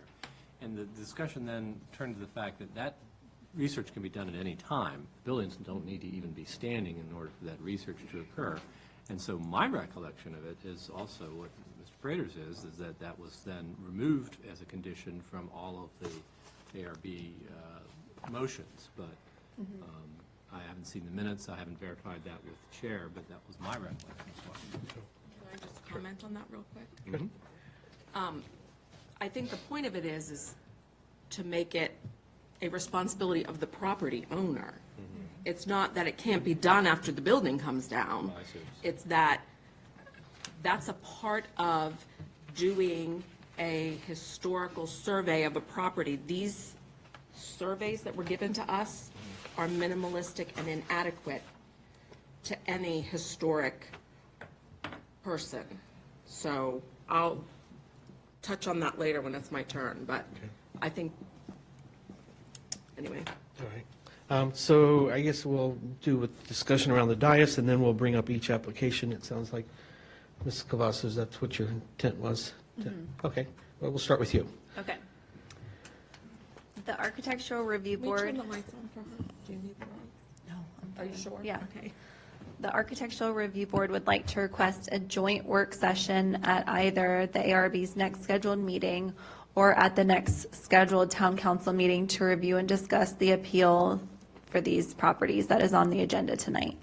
They would like to ask that the appeal is tabled until this joint work session can be held. Regarding the appeal on the agenda this evening, the ARB would like the council to know that 3 prior meetings, as Emily discussed, have been spent on this applicant's application. One with the town attorney, Martin, one at the ARB work session, and one at the ARB meeting. At the ARB meeting held on January 16th, the applicant's attorney presented the surveys that he has presented tonight. However, I've been tasked from the chairman and was informed that the surveys presented are not the exact same surveys that are in our packet tonight, and that tonight's surveys are complete, the others were not, and they were also handed to us right before the meeting took place, and they were not in our packet, so that was not part of our review and research. Some of the details state that some of the buildings are not historic because there is not a significant person, place, or thing related to the property. This small detail is another reason why the ARB would like to request that the application for appeal is tabled. We feel that speaking in person and having the discussion is vital in coming to the right conclusion for the town. The ARB voted in favor of allowing the demolition of the majority of the proposed buildings. We requested photo documentation and architectural description be made of the buildings. We requested that the demolition take place within 120 days, and the main reason that we made this time requirement is because of the presentation that was made on public safety by Chief Lands. If the buildings are not required to be demolished in the near future, the ARB felt that they would continue to be a risk to the community. The applicant is asking for a year. We do not feel this is in the best interest of the town. The ARB worked to compromise with the client in at least preserving one of the historic structures. This structure is on the corner of Jefferson and Payne Lane. We feel that this structure is historically significant, adds architectural detail.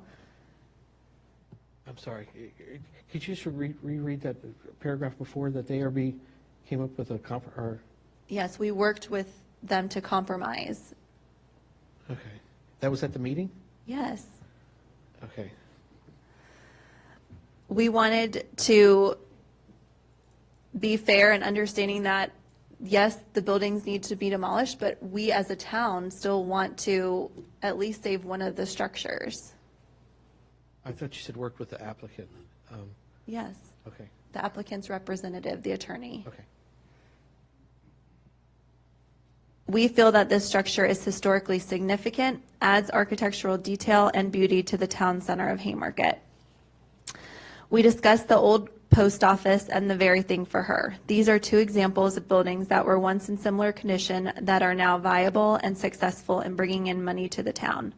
Winterham, QBE, all are structures that have been renovated and are being used for business. As far as it not being on a historic registry, we decided in our ordinances that the building does not have to be on the historic registry for it to be considered historic. Our town is hundreds of years old. The buildings are historic. If this is what we based our decisions on, we may lose a long list of buildings and history in our town. As we know, our town is a surviving Civil War town. These resources are fragile and unrenewable. If they are destroyed, the loss is permanent.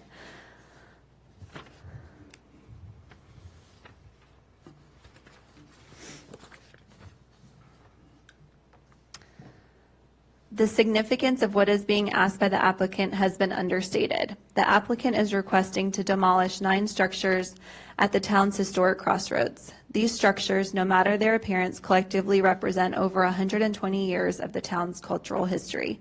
At the conclusion of the ARB discussion, 6 of the 7 applications were approved and 1 denied. A Prince William Times article regarding the ARB decision received over 100+ comments, 250 reactions, and 130 shares. These comments capture a broad range of positions, from concerns regarding blight and public safety, to property rights to the owner, to opportunities for economic growth, to the potential to repurpose the town's historic structures. There is the potential to address all of these positions. Not captured in the appeal materials is the extent of discussion and analysis by the ARB.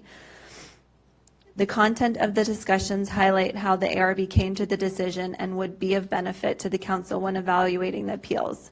There is limited reference in the appeal to the entirety of the ordinances, policies, and guidelines the ARB considers when making a decision.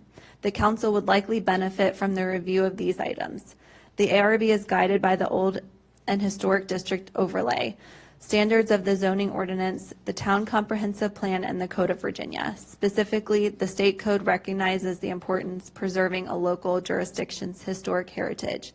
Noteworthy is that a local property does not have to be listed in either state or national register in order to be designated historic on the local level.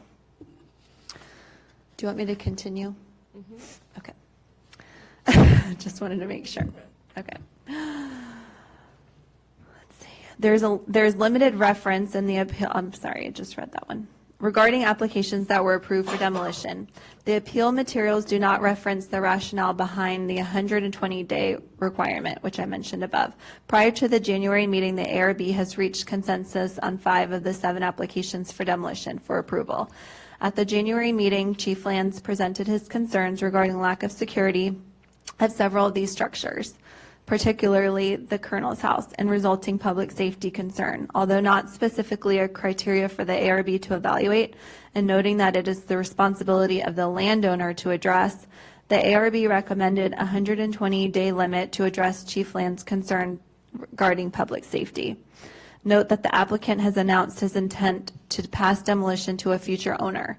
If the 120-day limit is removed, the council will likely have to step in via the blight ordinance in order to address this. One alternative is either have the owner take down in 120 days or have the owner secure the structure in 120 days. Incomplete Virginia Department of Historic Resource surveys were presented. The appeal materials include the full surveys. Although a basic initial survey, they may address the conditions by the ARB regarding architectural descriptions and photographic documentation. Also, the ARB removed a recommended condition regarding significant persons or events happening at the structures. Incorrect reference to what is considered historically significant to the town. The applicant frequently references a lack of eligibility for the National Register of Historic Resources, mentioned in the resource surveys as therefore being exempt from the ordinance standard. The extent to which the structure's continued existence would tend to protect irreplaceable historic places and preserve the general historic nature of the town. The town's position is the exact opposite, that a structure does not have to meet state or national recognition to have historical significance to the town. Regarding the demolition application that was denied, the findings for denial are based on the requisite ordinance criteria and comprehensive plan policies that establish the historic significance of the structure within the town. Also referenced is the ARB design guideline requirement for a statement regarding the feasibility of alternatives. No reference to the subject structure being listed as a historic structure worthy of protection, as noted in the town comprehensive plan. No citations in the appeal regarding the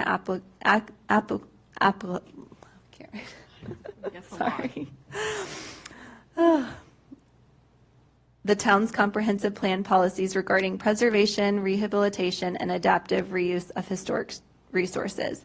Per Table 16 of the plan, historic building inventory. 6706 Jefferson Street, historical name Gossam House, is designated historic and worthy of protection in the town of Haymarket. The plan states historic structures are important because they contribute to Haymarket's sense of place and provide tactile lessons on the cultural influences of the community. The plan also cites historic resources as fragile and non-renewable. When asked at the ARB meeting, the applicant stated no fiscal analysis was conducted. We have two models in the town of how adaptive reuse is economically possible. Old post office and the Whole Fish House, which I mentioned above. Other examples exist as well. QBE Winterham details for the home. There are tools available to incentivize reuse. We just have to accept the challenge to do so. There was also an incorrect reference to what is considered historically significant. The applicant references the lack of eligibility. I'm sorry. No, that's okay. Okay. The only structure of 9 requested for demolition in order to ensure historic character and atmosphere of the town. I'm sorry, this. Okay. So, in summary, this is the survey that I was referencing that's different from the one that we had. But after speaking to Chairman Ken Lurson and looking at this, I feel like we would definitely benefit as having a joint session with the ARB before like making any motions on any of these. And it's not because we don't want any of them demolished. It's just we don't want to allow the SUPs without any conditions. So what we have here is an appeal. So this is a process. The process is the applicant appealed, and now the governing body works on each of these appeals. So can we send it back to Can we the make a ARB? motion to table it Well, until a okay. joint session? Yeah.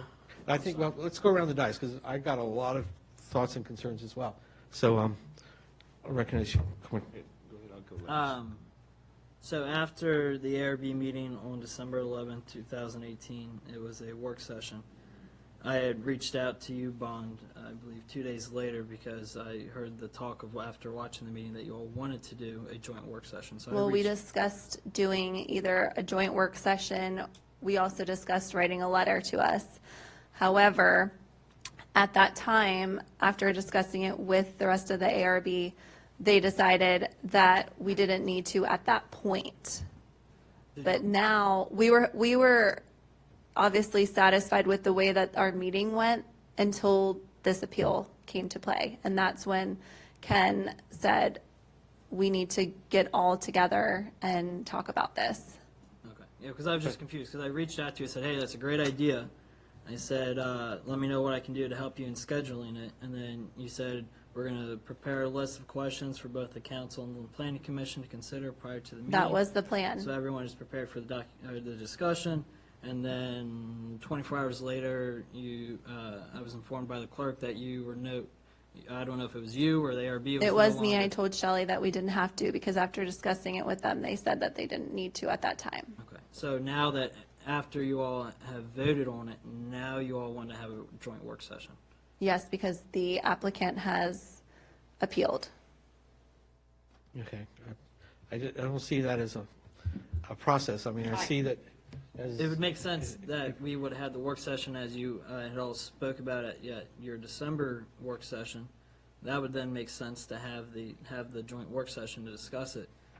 I can't wrap my head around you all took action, made a vote on it, and now you want to have a joint work session. Well, had the applicant respected our vote, we wouldn't be needing a work session. The applicant has the right per our zoning. And I rules to understand appeal that, it, but because of that, that's why we are requesting that.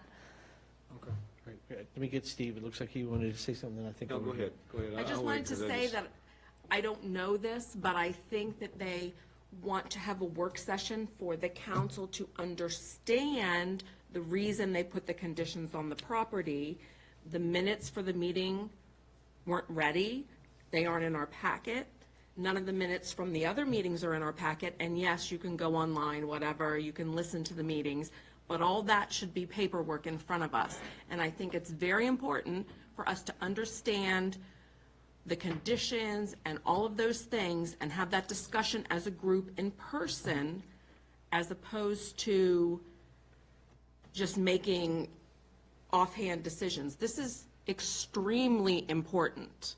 And that's why we have the ARB liaison to answer any questions of such, and that's why we have a planning commission liaison to answer any questions of such from that body that we've appointed to answer those questions that we do have about certain situations, as well as being able to go online. And as we're doing our research and doing our homework when we receive our packet and looking in there, we have the ability to go online and watch previous work sessions, previous meetings of the different boards, to be able to better understand the information that is put in front of us to make a reasonable decision.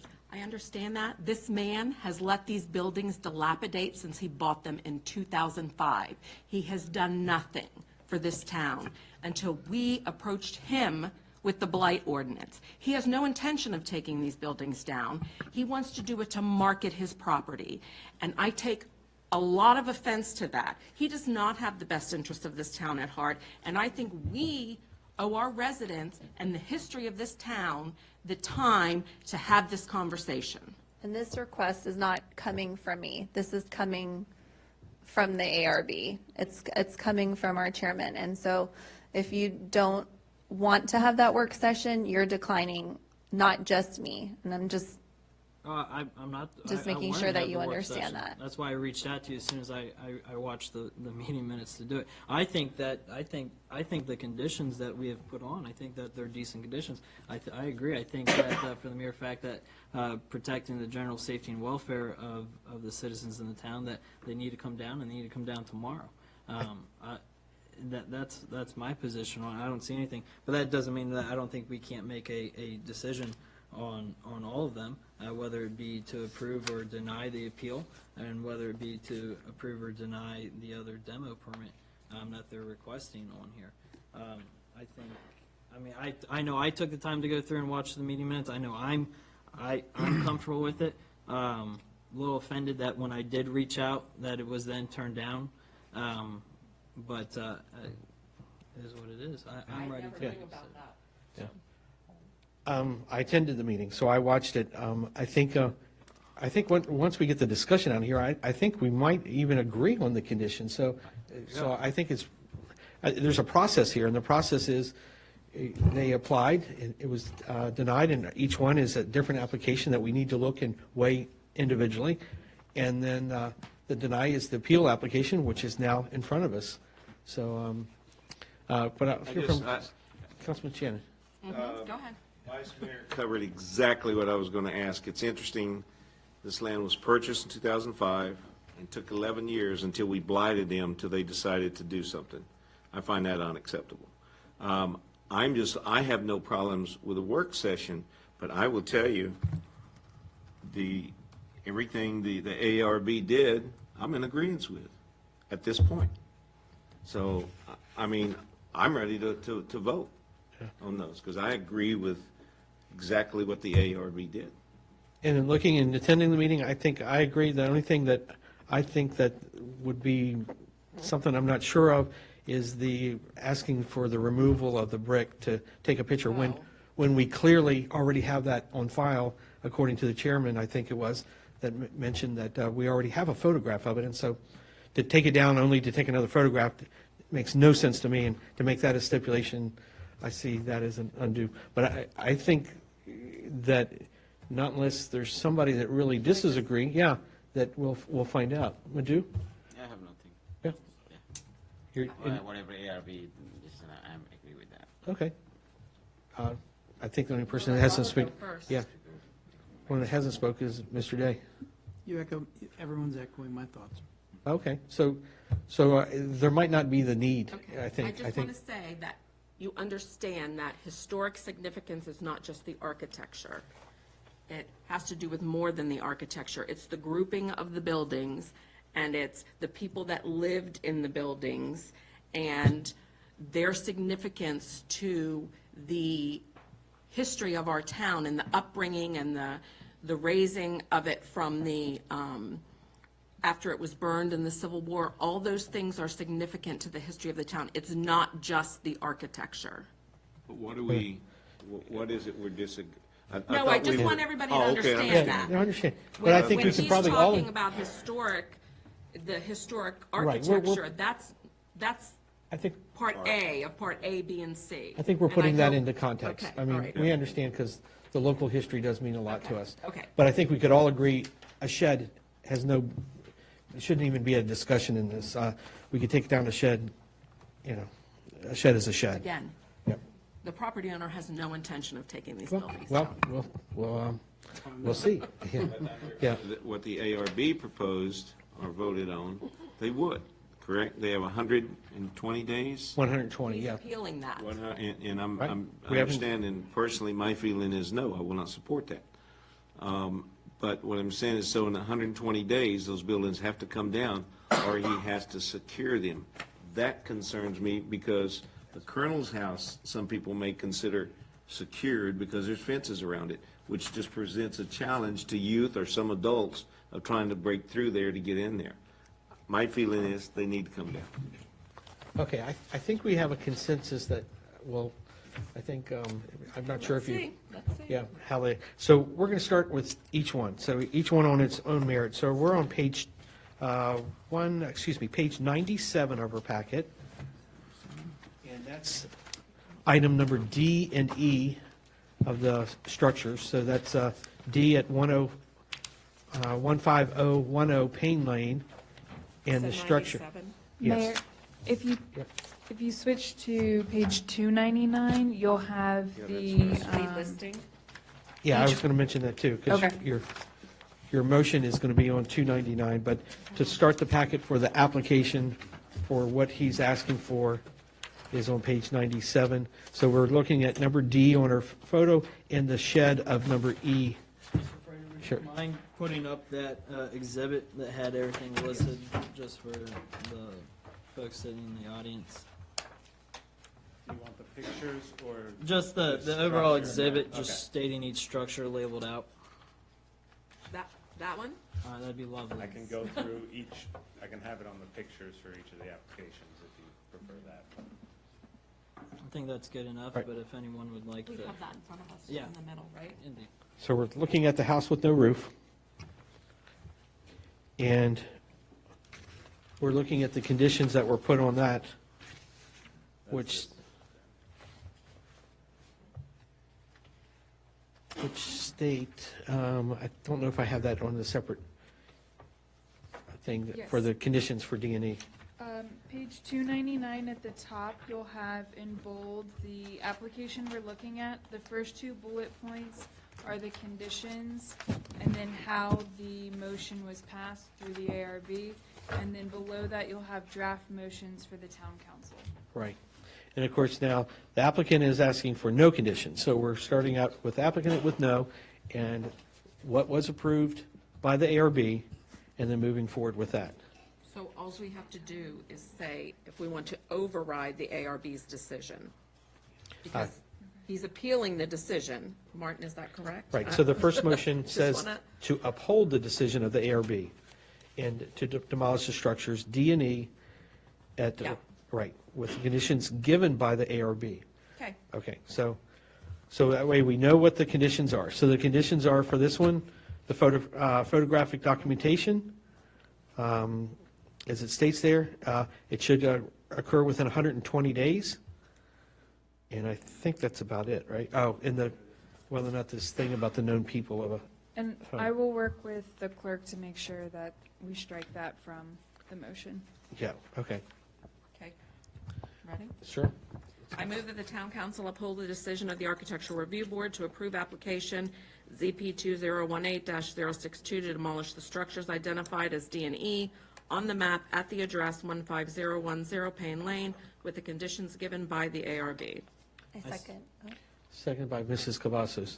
Discussion on the motion. We all know what we're voting on, right? The house with no roof and a shed. And holding the ARB's decision. Roll call vote, please. Yes. Lee, Yes. Anthony, Yes. Edwards. Yes. Cavazos. Yes. Day. Yes. There we go. Unanimous. Our next item would be page 300, structures A and B. So we're talking about Old Fred and the structure behind Old Fred, is commonly referred. So on this one, I think this is the one that we're asking, and there again, that's page 300. Is about the, Make a comment on this. sure. I did a little more research than I've done previously, and there was some comment about a big Fred, whatever, just let it go. But it was brought to my attention that that's a service station, and the service station during that time period when it was built, they don't exist like that anymore. So there is some historic significance to the fact of the type of building it was and the use that it was and the location in town. I just want to share that. Yeah. So, And Big Fred being the mechanic. right. Is what we've. I understand it doesn't look nice, but Okay, so with these conditions, the ARB had put in there, the documentation. Here's the one concern I had is during the demolition to document the second facade. okay. You know, if we already have a picture of it, why would we really need another one? And now you're asking for them to carefully remove brick only to maybe show this. And this was, I think, only one person out of the 5 members that had this concern, and everybody, if I remember, kind of agreed with it, but, We already have the picture. Do we have a Yep. picture, Emily? yeah. I would have to refer back to our documents and see if we do. Yeah, I think it was Ken that mentioned that we already have the picture in the museum, is I think the exact comment that he made. Who made that? Ken, I believe. Yeah, it's part of the minutes, it's part of the recording. If not, you're Yeah. over there with your camera when the building comes down. Yeah, we're going to do actually a timeline camera. We're going to, I'm we're just going to put one of saying. those things just to watch all the stuff go down. So the only thing I would ask is, I think that would be, you know, an unreasonable cost to the applicant and safety for the person that's only trying to remove the bricks as they're trying to demo a building. So go ahead. I move that the town council uphold the decision of the Architectural Review Board to approve application ZP 2018-0665 to demolish the structure identified as H on the map at the. 6-3 or 6-3? 6-3. Am I on the wrong page? Page 3. Sorry. Okay. Now I lost my place. Should be the first motion, draft motion. Um, To uphold? To uphold however, removing the condition to photograph the brick. I second. Thank you. Okay, so now we're on Big Fred and the shed behind. We're excluding the actual documentation of the removing the brick facade, but keeping with the other same conditions that the ARB had provided for that. So we all understand with that? Discussion on the motion? Roll call vote, please. Shannon? Yes. Lee? Yes. Banthy? Yes. Edwards? Yes. Cavazos? Yes. Day? Yes. We're on page 301, and also page 100 of our packet, and this is structure number I, referred to as the Bull Run Accountant.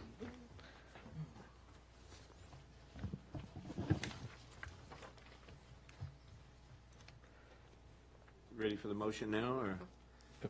I move town council uphold the decision of the Architecture Review Board to approve application ZP 2018-064 to demolish the structure identified as I on the map at the address 15003 Washington Street with the conditions given by the ARB. I second the motion. Seconded by Councilwoman Cavazos. Discussion on this motion? Aye, Bull Run Accounting. That's the structure right across the street. We all know what we're voting on. Roll call vote, please. Shannon? Yes. Lee? Yes. Banthy? Yes. Edwards? Yes. Cavazos? Yes. Day? Yes. Okay, we are on page 302, and structure number H is in Harry, 15001 Washington Street.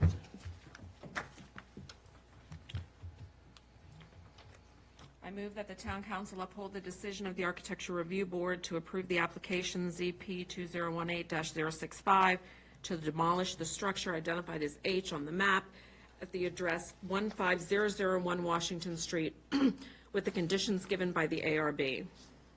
I second. Seconded by Councilman Shannon, I think, on this one. Know what this one is. We're at the corner. You got the picture in front of us? Aye. Ready to roll call vote, please. Shannon? Yes. Lee? Yes. Banthy? Yes. Edwards? Yes. Cavazos? Yes. Day? Yes. Page 302, or page 82 of the application. I'm sorry, as H. Sorry, 303. We're on number C. Got my brain now. 6707 Fayette Street. I'll have to refer to her as the Colonel's house. I move that the town council uphold the decision of the Architecture Review Board to approve the application ZP 2018-066 to demolish the structure identified as C on the map at the address 6707 Fayette Street with the conditions given by the ARB. I second the motion. Second by Councilwoman Cavazos. Discussion on this motion? Old Colonel's house. Roll call vote, please. Shannon? Yes. Lee? Yes. Banthy? Yes. Edwards? Yes. Cavazos? Yes. Day? Mayor, man. Yep, We're on structure F, correct? F, and we're on page 304 of our package, or 145 for the application. Excellent, Mayor. I move the town council override the decision of the Architectural Review Board to deny application ZP 2018-067 to demolish the structure identified as F on the map of the address 6706 Jefferson Street with the following conditions. Professional photographic documentation of the exterior of the building, including black and white print, digital images of the building, architectural description of the building, and any known person, place, or events known to be associated with the property, all to be completed within 101 days. Demolition must occur within 101 days of the application approval by the by the town council. We have a motion on the floor. I'd like to have a discussion first, if I could. I know. You can second it. You can second it for the discussion, but it doesn't mean that you're locked into that a decision. I mean, we will vote when it votes, but to get the discussion. I second it, but Okay. I Then, have a discussion. all right, great. Second. Go ahead, sir. I can certainly understand, has that building, and Vaughn, you may know this, has it had a structural engineer review that? And, pardon me? I believe so. Okay. This is why I asked the question. You said yes? It did. And what was the outcome? Was that in here? It was also part of the Joe Barbeau, I believe, that him, Marchant, and one of the applicants at the time, representatives, went into that structure. The reason I ask that is, and it's important to me, is what I don't want to see is what happened to the Colonel's house. Years ago, it's my understanding, long before I moved in town, that was the plan. That building was structurally sound. They were going to do something, and they never did, and look at it now. I don't want to see that at this building. That's my main concern. So I got to tell you, I'm really torn between which way to vote, because I can understand what the ARB is trying to do to say some historical value of this town, but at the same time, I'm thinking, okay, I certainly would have to have probably Councilman Day's kind of money to buy that whole property over there, but I don't know that. You know, if an owner comes in and says, okay, all these buildings are torn down except one, and he or she does not feel they can do anything to that building, do they not buy it then? Connor, I have a question. You know, so. Did you want to disclose if you've talked to the applicant? Yeah, I'd be more than happy to. Okay. So let me pull up the email here for you.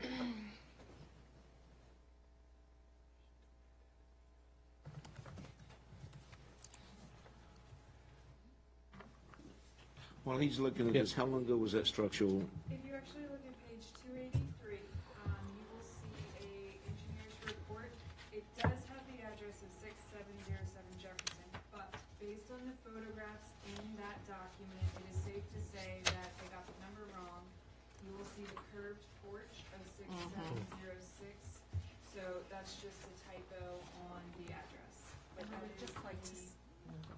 So this was just done July 26th of 2018. Okay, thank you. So I found the email. So I received an email from my broker on Friday, January 11, 2019 at 2:52 p.m. It said, Connor, please confirm receipt referred by someone I know, Stan Smith blank at gmail.com. Then the telephone number and several addresses. One is 6704 Jefferson Court, Haymarket, looking to lease some of his properties. Seems like a heck of a nice guy. I replied back, I received. Same name, 202. That's a DC, that's not a Florida. So I called the gentleman, left a voicemail, no response. Got a phone call back probably 1 or 2 days later. He then stated that, actually he left me a voicemail. I then called him back again. And he started talking, and because I plugged in 6704 Jefferson Court, Haymarket, and the only thing that popped up, Jefferson Court, is Washington, D.C. So I said, hey, I got an email from my broker stating that you were looking to lease some properties. I said, how can I assist you? He states that I own a couple of properties in town. I said, the town of Haymarket. He stated yes. I said, okay. I said, what properties do you own? And he stated that he owns 5 parcels across from Town Hall. And at that point, I said, hold on. I said, you don't know who I am, and I didn't know who you were until this point. I said that I need to do a full disclosure to you. I said on town council, I'm not going to be able to represent you or your development because you have an active application in front of the town. I said, but why are you looking for a real estate agent anyways? I said, I thought you had a contract on your property. And then we went through, and he said, no, I do have one on there. He said, but I don't feel like it's going to go through because the ARB has made it extremely clear to me that they have already made up their mind prior to their meeting that they're not going to go ahead and approve these demo permits from. I said, okay. I said, he said I was actually going to be there at that meeting, but I'm actually flying back home, and told my attorney firm to send a representative instead of me being there. And I said, okay. And that was about all the conversation. We spoke a little bit about how long he's had the property and what his intentions were with the property and things along those lines. You don't feel like you should recuse yourself after having your conversation? And I'm asking you that honestly. Oh, of course. No, ma'am. I don't think I need to recuse myself. I'm not representing him, his firm, in no way or form. He's actually represented by another real estate agent that's actually posted on CoStar, LoopNet, MLS, Bright MLS, that you can look at. So I have no conflict of interest with the guy. It was simply a gentleman called into my brokerage, and my broker forwarded me the lead. I called him as soon as I found out. I disclosed who I was, and we talked that. The same thing to where I'm sure you had a conversation with Mr. Church this evening. And I disclosed that. Okay. And I'm telling you that I Because I asked you, though. Okay. I apologize. I didn't see any need to, because I didn't talk to him in any reference to the town council having it. At that point, I believe it was about to go in front of the ARB. So no, ma'am, I don't feel like I have any sort of conflict of interest. I'm not being paid per Virginia Code conflict of interest. I have no monetary contribution, anything along those lines. I'm not going to be representing him. He's represented by another agent. No, ma'am. Okay. Let me just state, to go back, I also had a conversation with Mr. Church over the phone for 2 or 3 minutes at most, asking me, could he come to the work session and speak, and I said he would need to check with the town planner, or Mr. Shiro. I wasn't aware, I wasn't sure, but it was very brief as well, so. Yeah. I think conflicts of interest are definitely something that there's perceived conflicts of interest, and then there's the actual conflict. So, of course, the perception is, I think, I'm not sure where we're going with that or why we I'd be bring more than that up. happy. We could take a recess. I could pull up my phone records to show you that I had. My concern is that if their conversation had any effect on Mr. Smith's decisions.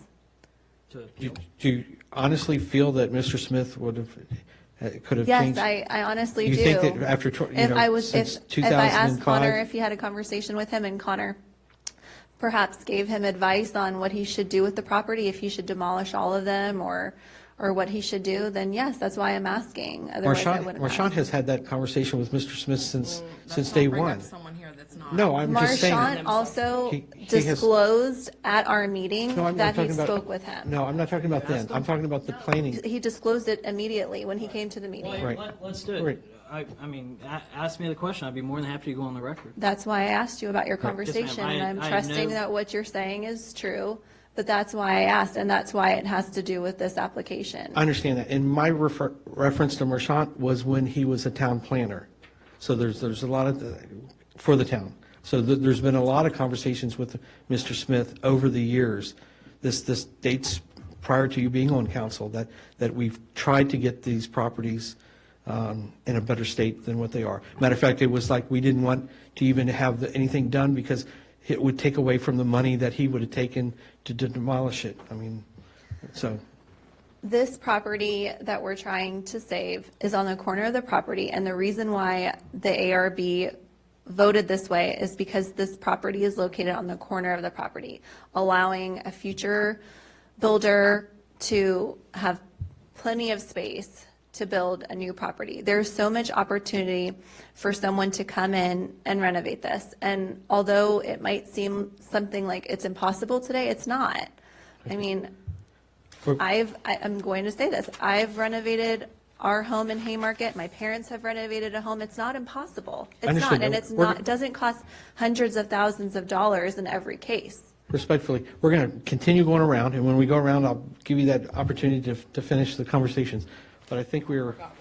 Well, here, let's do it this way. If a majority of the council feels that I had any sort of ill intention by reaching out to this property owner, where I received an email from my brokerage, and if majority of the council feels like I have a conflict of interest because I spoke to the property owner and I did not disclose it without being asked about the disclosure, I'd be more than happy to step down from the dais. I'll put it in the faith of council. If the council doesn't think that I have the ability and the morals and the ethics to go ahead and make a sound decision, I don't I'd be think you more than had the happy right necessarily to make the vote in this case, because it makes me wonder what your intentions are. Well, then, let's leave it up to council. However, if Council, someone else was hoping to make the same motion, it might be different. But because of the situation and the fact that you are making this motion, it does make me question. Okay, as duly noted. Have you finished there, Councilman Lee? Councilman Panthy? Nothing. I'll reserve to the end. Vice Mayor? Okay, I would just like to say that I feel, I mean, you all know that I was on the ARB for many years, but I feel that the ARB has, and the town has come 90% of the way to this property owner. And to ask him to save one building that is very significant to the history of the town, I don't think that's, I think we've given him more than he deserves, to be perfectly honest. I would have him save more properties if it were me. But I think asking him to save one building out of an entire block that he let deteriorate beyond anything is, well, I don't know. I just think that we've done more than our share of trying to help him, and when he's not showing anything to come to the town. So noted. Councilwoman Cavazos, did you want to finish with your I think that's comments? all I had for the moment. Councilman Day, any thoughts on this? We're on discussion of a motion. And then I'll go. I see it from both perspectives, and I see the wisdom of keeping it and demolishing it both. So I'm a little on the fence on that. So I got nothing to say. Okay. May I speak on the matter unless council feels like I have a conflict? Actually, no, first, I'm going to speak what I have to say, and then we'll come back to you. Yes, sir. So I heard and attended the meeting, and I hear often reference to similar that we did to the Hullfish House and the post office. We have to keep this in perspective. The town owned those buildings. The town, of course, with neglect of just maintenance on the post office, allowed half of the whole building to rot away just by not replacing a gutter. It took almost, even to get to the point of saving them, we did motions to allow expenditures up to $25,000 to peel off some of the garbage that was attached to the building. So as you see, like on one of the Gossam buildings there, that how he would continue to add another thing to just get another renter in there. So with that, you cannot compare the town's two buildings for the finances that we did for that. Number one, we did these at a per hourly rate. We didn't have a general contractor. We actually hired hourly employees that did the work, and by doing so, for about $300,000 at cost for the one and maybe $350,000 for the other, we were able to save those two buildings. But that was our cost. When we put out bids for these, they were excess of $600,000-$700,000 to renovate or restore this. I have a concern, of course, just the condition of the building looks very similar to the ones that we did restore, but you're now asking the applicant to put in upwards of maybe $500,000. Or the applicant can sell the property to someone who is Correct. willing He to could. purchase it He could. and renovate But- it. But the condition that we're asking to save it, somebody's got to restore it. Or it just sits the way it is for another X years. I would be concerned that the property line for this house too, if you noticed, it's just not on the square lot. It actually goes into, if the county map is correct, it actually goes into the other structure, which is structure number G. So we can come back for a lot line Yeah. adjustment. So I'm just saying there's that issue too. Yeah. So there's my thoughts. That there again, I don't think we could adequately compare what the town did for those two buildings that we restored, basically at cost. We were our own GC. We had our own engineer. We had our own business manager that ran the project, and we were cutting invoices without paying state sales tax by buying the materials at cost, at a discount, and they were upwards of at least $350,000. And then the one tenant was able to put in probably another $20,000 in just his own improvements to make the structure the way it is. So I've got, okay, Vice Mayor.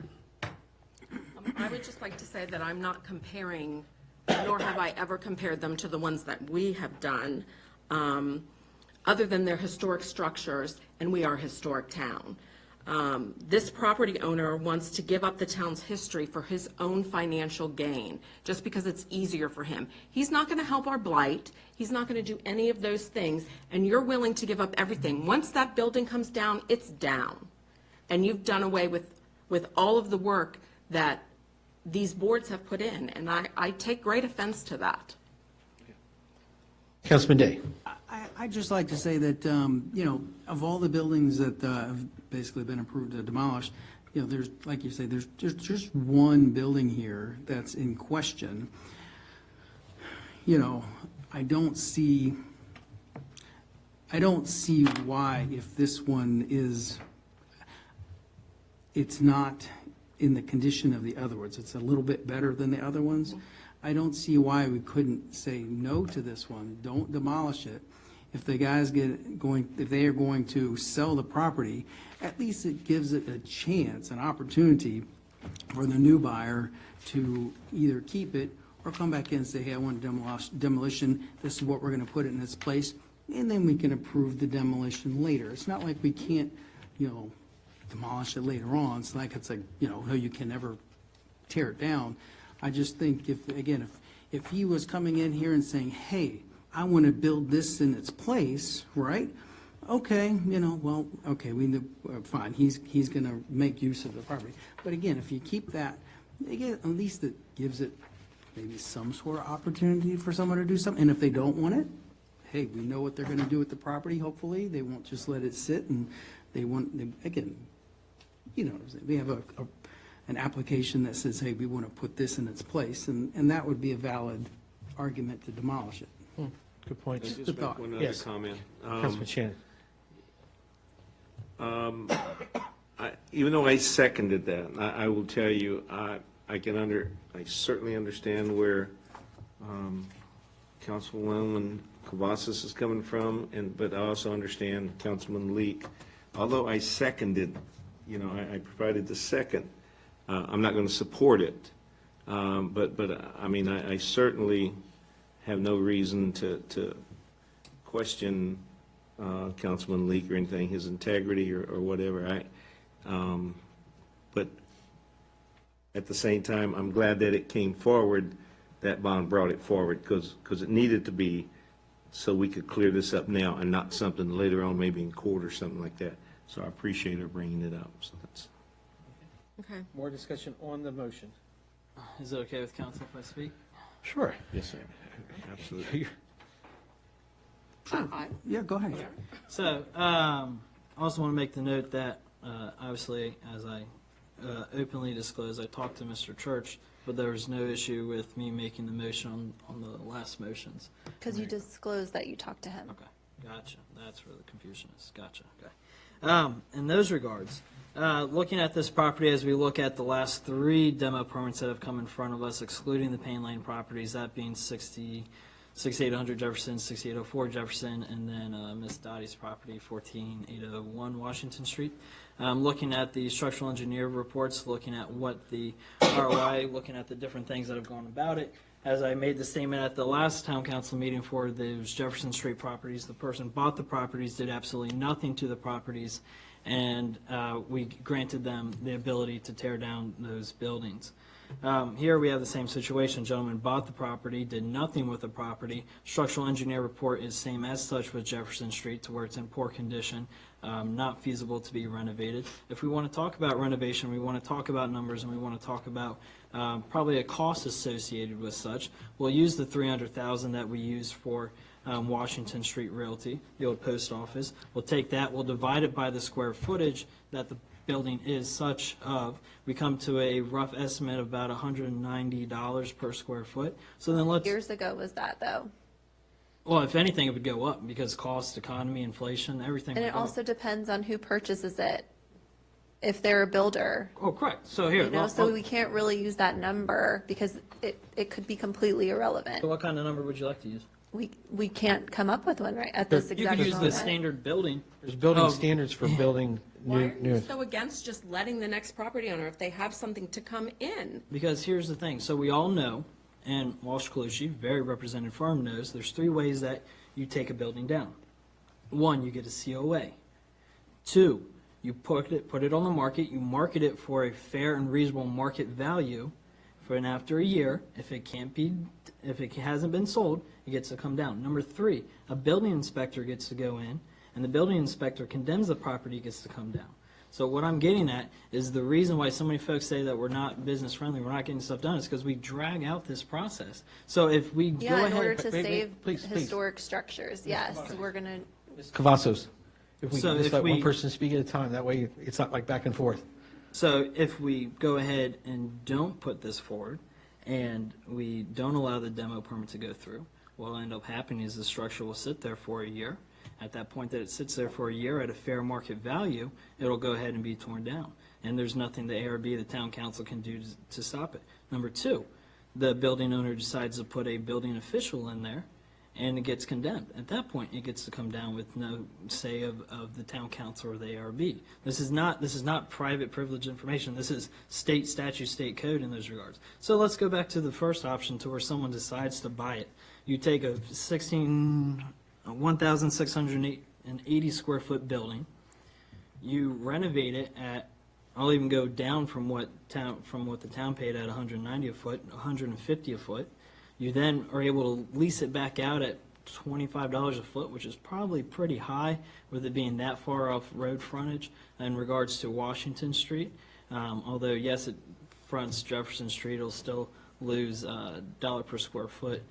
From there, you're looking at a payback period of just under 6 years, an ROI of a negative 21%.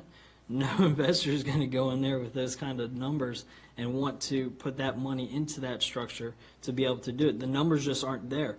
You can say, yes, you're going to find someone like a Dr. Landry to go in and do something. You can say, yes, you're going to find a town who's going to pay someone at an hourly rate to go through and do those things.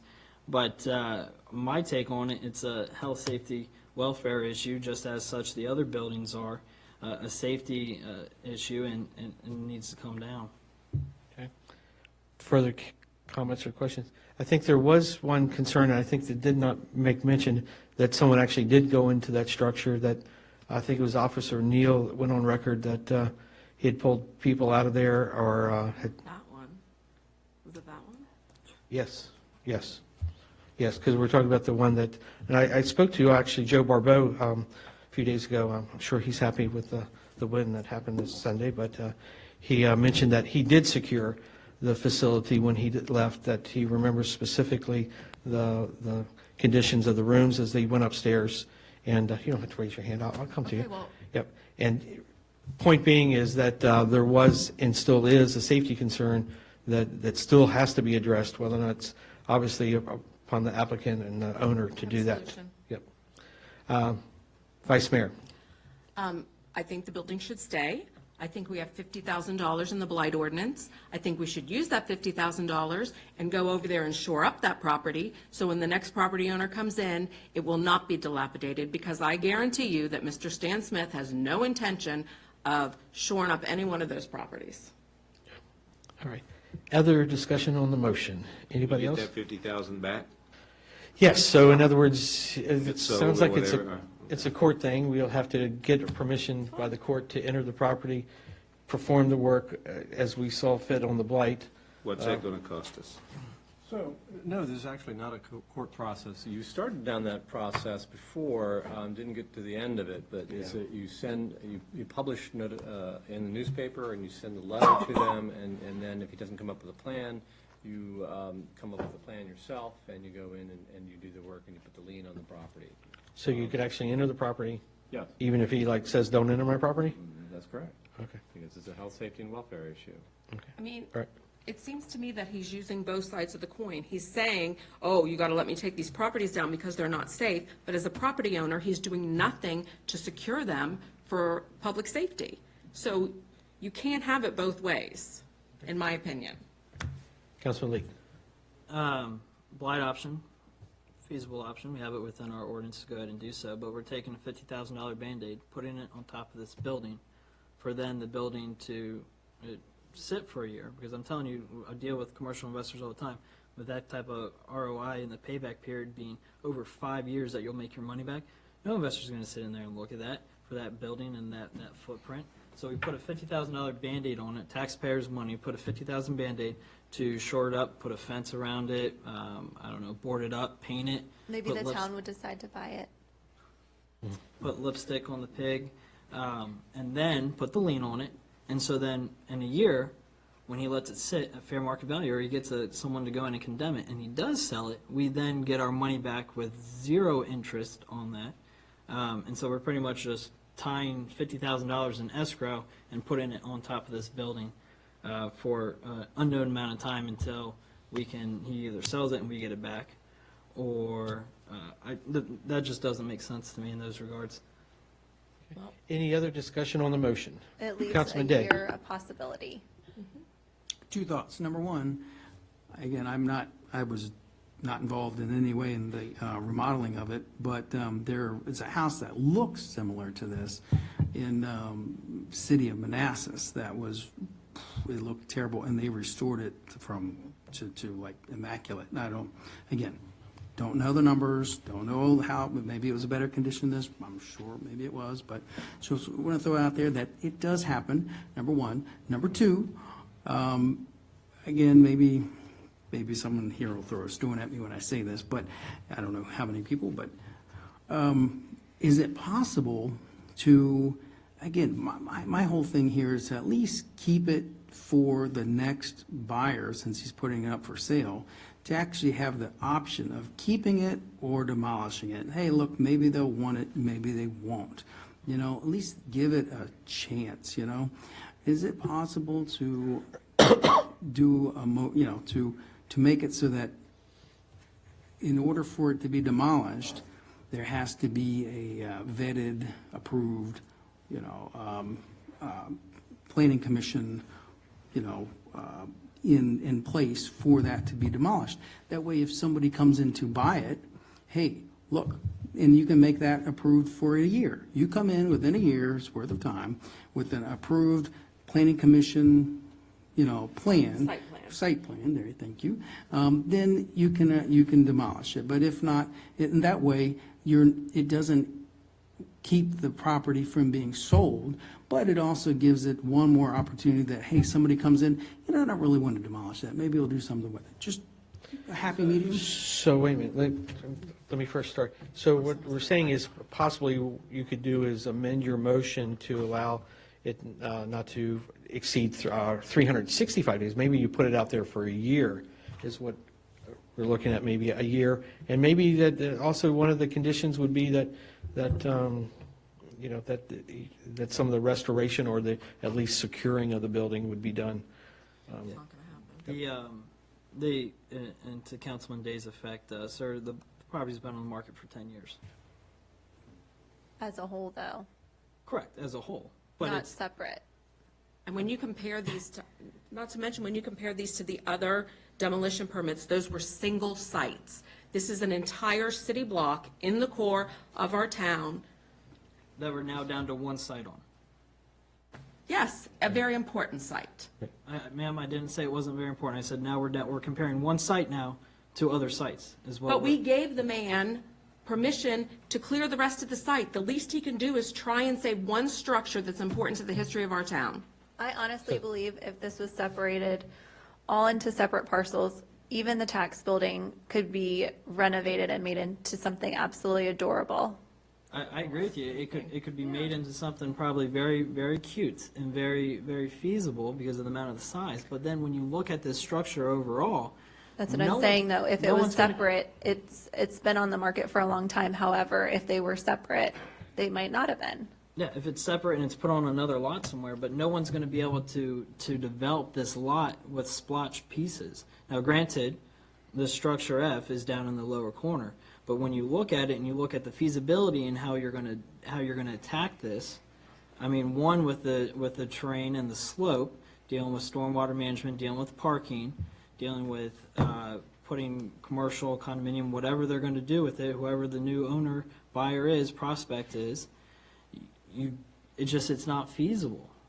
And to restore this structure, the numbers aren't there. I challenge anyone to go and tell me the numbers are there. It's a 1,680 square foot home.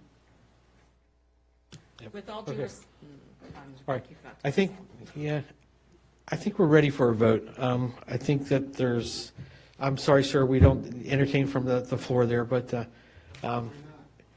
because it's Robert's rules that we're dealing with a property that's not the one that you're, I think, sir, no, I apologize. No, sir, it's not the way it works. I apologize, but that's, yep. So, Ms. Shelley? Abstain. And the reason for the abstention? Because I'm not sure which way, if I can vote twice, I'll say yes and no. I can go either way, so abstain. Okay. Lee, Yes. Nancy, I will go to Robert, put the, keep for 1 year. No, that's not the motion that's on the floor. Make a new motion to do that. So, yeah. So this If you is. don't want this one to pass, you would have to vote no and then vote, or make a new motion. No. Okay. Edwards. No. Cavazos? No. Day. No. Okay. We entertain a new motion. Yeah, so the idea here is to allow the demolition as long as there is an approved site plan by our PC. We can't put that. Well, that's my question. I don't want to speak for the attorney, but my take on that is is that it's not a possible? historic. It's not a historic condition, so you can't put that on there. Right, so the issue is, how does that promote historic preservation, to have that site plan requirement on there? Also bear in mind that site plans are somewhat expensive to develop. So if you want to make it something that incentivizes him to preserve it, then that needs to be made clear in the motion. And I'm not sure that it does incentivize that. And remember also that he could put it on the market for preservation, in other words, to a buyer that would preserve the property for 365 days at fair market value, and then he'd have an absolute right to demolish the building. No, I'm saying after that 365 days, the demolition permit would expire. Then he'd have to come back and reapply for a demolition permit. It already does expire, right? After, Okay. they're only good for a year. So the idea here is that he would have to, whoever is coming in to buy the property or whoever owns the property, would have a year from today or whenever to have an approved planning commission site plan in order for that demolition to be approved without coming back in. After that time, if we don't have that, then it expires. That way, it addresses both issues. Number one, you can sell the property to somebody, a buyer, and hey, the demolition permit is approved, you just got to get the site plan in place. They don't have that concern. But on the other hand, it does give the new buyer, because obviously the current buyer doesn't want the building at all, at least it gives an opportunity for the new buyer to say, hey, I really don't want to demolish that building. At least it gives it one last gasp. Now, it's just an idea. Maybe it's a bad one. I'm just throwing an idea, trying to little compromise. Tell me it's a bad idea. I'm listening. I'm just still not seeing how that promotes historic preservation. That's my thing.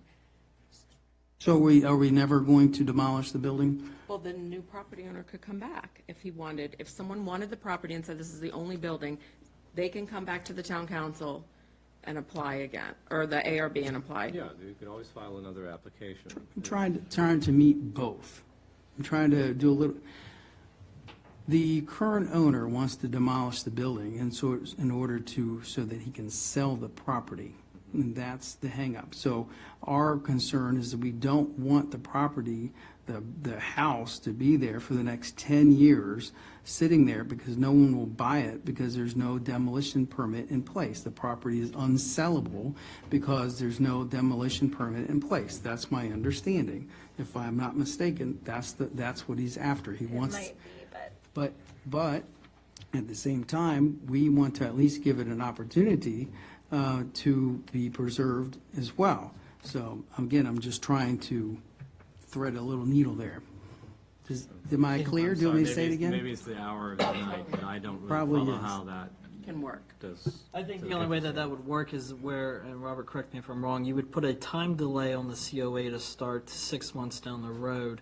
At that time, that gives the owner the opportunity to market the property with the other properties already demoed. This COA does not go into effect till 6 months down the road, and then is valid for 6 months. But that gives him 6 months to market the property as such, to see if someone's going to come in and restore the property, and if it doesn't, then in 6 months that COA kicks in, and then they have 6 months to do it. Otherwise, it's already going to be on the market, and in 365 days at fair market value, no purchaser would get down. No, because I think it would have normally 1 year to be on the market if we denied. Mayor, also, there's no way to force him to market the property. Correct. You know, it would be entirely It's like it's been- voluntary on Mr. Smith's. And then after a year, it expires. Nobody buys it. He doesn't do anything, you know, the demolition permit expires, and he's back to coming back in. That's kind of the concern I have. He hasn't tried to sell until we force his hand on the blight. So he could say, heck with you, I'm not going to even put it on the market for a year. And then next year, we're in the same boat. So, I mean, there's nothing to force him to put that land up for sale. He doesn't have to. And apparently, I don't know his money status, none of my concern, but he hasn't made any attempt to sell this property until we blighted him. No, it's been on the market. Been on the Has market, it? yeah. On the market Okay. 10 years. The problem was, you paid $2.1 million, and Yeah. that's the issue Okay. in a high. And- I just don't think, no matter if, we can't force him to sell the property. Right. Yeah, and it's, Well, go ahead. if I might, Mr. Mayor, you actually can condemn the property Can for condemn his- it, for but- historic preservation, and then you are forcing him to sell the property. Okay, and what's the timeline To on you. that? Well, that's a good question. I mean, it's not quick. It would be a months-long, maybe years-long process. Yeah, and so this drags out, and we still have these eyesores, with exception, But you're letting him hold us hostage. that's what I'm saying, From our and I history. don't want to. Hold the decision. Can I make a motion? You're free to make a motion. I move town council uphold the decision of the Architectural Review Board to deny application ZP number 2018-067 to demolish the structure identified as F on the map at the address 6706 Jefferson Street with the conditions given by the ARB. Second. Motion been seconded by Vice Mayor. Discussion on this motion. We all know what we're talking about. Roll call vote, please. Shannon? Yes? Blake? No. Anthony? Yes. Edwards? Yes. Vassos? Yes. Day? Yes. Okay. Our next item, we're on page number 305, and this is number G, 6704 Jefferson Street. 305, is that what you said? Yes. Okay. I move that the town council uphold the decision of the Architectural Review Board to approve the application ZP 2018-068 to demolish the structure identified as G on the map at the address 6704 Fayette Street with the conditions given by the ARB. I second. Motion on the floor, seconded by Councilman Shannon. Discussion on this motion? We're all talking about I think it's yellow in color, right? Mm-hmm. Right. Structure number G on your map. Roll call vote, please. Shannon? Yes? Blake? Yes. Edwards? Yes. Vassos? Day? Yes. Unanimous. All right. Updates. Planning Commission? Too tired to remember. It was a quick meeting. We had about 100 pounds of plans that the town planner kindly gave to us, and we just talked about the fairgrounds, the Melodon, the project and everything, and one of the things I asked for, if they could come back with a picture, kind of an overhead picture of view without all the graphs and lines and everything else. That was pretty much, it was a quick meeting. Anything more about the CIP and the comp plan? I don't think, It'll come up next week. yeah. Okay, all right, Yeah, I great. think we Good deal. tabled that till All right. next week. Over to the ARB. We had our ARB meeting on January 16th, and we discussed, obviously, the demolition permits that were presented tonight. We also discussed if we would want to change who the chairman is, but it was unanimous that we all wanted Ken to stay the chairman, and we are working on the welcome sign project, and Emily and I have a meeting on Monday to go over that, so. Okay, great. Letter of support, as you saw, I sent out the email. There was no objection. I think, thank you, Vice Mayor, for responding. And so I understand the bill. I looked it up last night, and I don't think it went anywhere. It went to the committee and then died. Died in committee. Yep, died in committee. It's too bad. So that was that. Let's go council member time. We'll switch this around. Mr. Day, any comments? No comments. Ms. Cavazos? No comments, but I do have a question still about if we're all going to read that email and then make a vote if we are going to read it out Absolutely. loud or Uh-huh. not. All right. Ms. Edwards? Two things.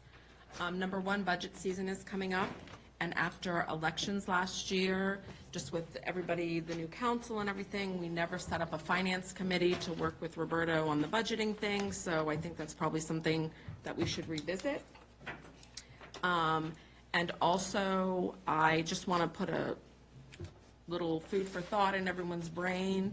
I think there's been a lot of tension with all the decisions and everything. We have a lot of important decisions ahead, and I would like for everyone to think about having a team building, just so we can kind of, just the council regroup and get our vision back on board and try and come up with a way that we can work more with each other than against each other. Fair enough. So if there's no objection, maybe I'll have the clerk throw out some dates that we can maybe possibly have this, let's call it work session, or, yeah. Maybe we just dovetail off of our last one that we first did when we first were elected and kind of see where we're Had at. Mike Chandler come. Absolutely, yep. Yep, and make that, so I definitely would like or encourage that as well. So, Mr. Manti, any comments? No comments. Mr. Leek? Boy, it's not always fun to be up here and have to make hard decisions. And as we all know, we don't always agree. But the beautiful thing is that I love every single one of you up here at this dais. I'd do anything for y'all, and I respect you all and your opinion and your matters, because at the end of the day, each one of us is representing constituents within this town. Like I said, we'll not always agree, but I love the idea that Vice Mayor has brought up. I think this will be an excellent opportunity for us. We have a lot of hard things coming up and going to come up in the remainder of our term. And a lot of the things that happen in this term is going to affect future councils. And a lot of folks will either shame us or love us for the decisions that are made in these next 16 months here. I mean, think about the developments that we have coming on. We had Melodon, we're going to have Payne Lane. We may even have more developments coming in front of us. So I agree, we may not always agree, but I don't think any of us should ever hold grudges. I think that we should all respect the decisions that are made and be able to continue to move forward. And like I said, I respect each and every one of you at this dais, and I'm so glad and so blessed that we get to work with one another. on a yearly basis, and I can't wait to look forward to our next meeting and the discussions that will come up. And just for clarification, that Visionary is not going to be at PEV's. Paintball. Paintball, yeah. We're not going to get to shoot each No, other. exactly, yeah. Councilman Shannon. A couple things. I echo exactly what Councilman Leek stated and the Vice Mayor. I think it's important. We have 18 months left together here, and I got to tell you, the last month or two has not been fun, and I think we need to get back together and meet as a team, make sure that we have our ground rules, we understand where everybody's coming from and all. It's like I said, when we leave this dais, what went on up here ought to stay here. The other question I had, Bond, was the letter you referred to, the one that we all received yesterday. Yes. My feeling is I won't even give that personally any time whatsoever, because I think it's ridiculous. Well, I think we'll do it as like a, not a motion, but let's go around the dais to say yea or nay for that. So before I do my time, I think that's important. Go Yes, sir, ahead. that's all I have. Thank you. So you would be no for? I would for be Reed. no. Councilman Leek? No. Councilman Panthy? What are we Sorry. talking about? Sure. We're talking about this letter, whether or not to read it out loud, and we had a no. It's been a long night. Yeah, long night. My medicine actually was at 9 o'clock, and that's why I was kind of. My wife, she's giving test. No, sorry. Ms. Edwards? I will say no, but it will be included in the minutes from the meeting as the people asked. So if anybody wants to see what it is, they can go look. I will say yes, because I think everything should be read if Councilman we're Day? going to read the other letters. And for the record, I'd be no. Some things I think, if someone would like to speak at Citizens Time and share these concerns and stuff like that, that's there. We always open the mic, and we've never, that I can think of, have turned away somebody's comments off of a mic. But, yep. Okay. Yeah, my thoughts. So, yes, so me and the Vice Mayor had talked about this, possibly this, getting back together with going over the vision and where we were 6 months ago, now that we're, and to try to regroup. And as we stated, this is only to come. I mean, we've got so many more things that are going to be hitting us. As we know, the property, the 5 acres, if you've seen the surveyors out there, that's going to be coming up to us with applications and stuff like that for where the, these other undeveloped properties. Yeah. All right. Well, I'll entertain that most important motion of the night. We adjourned Second. this morning. All Aye. Aye. Thank you all very much for enduring. Did we get count? Since it lasted 2 days.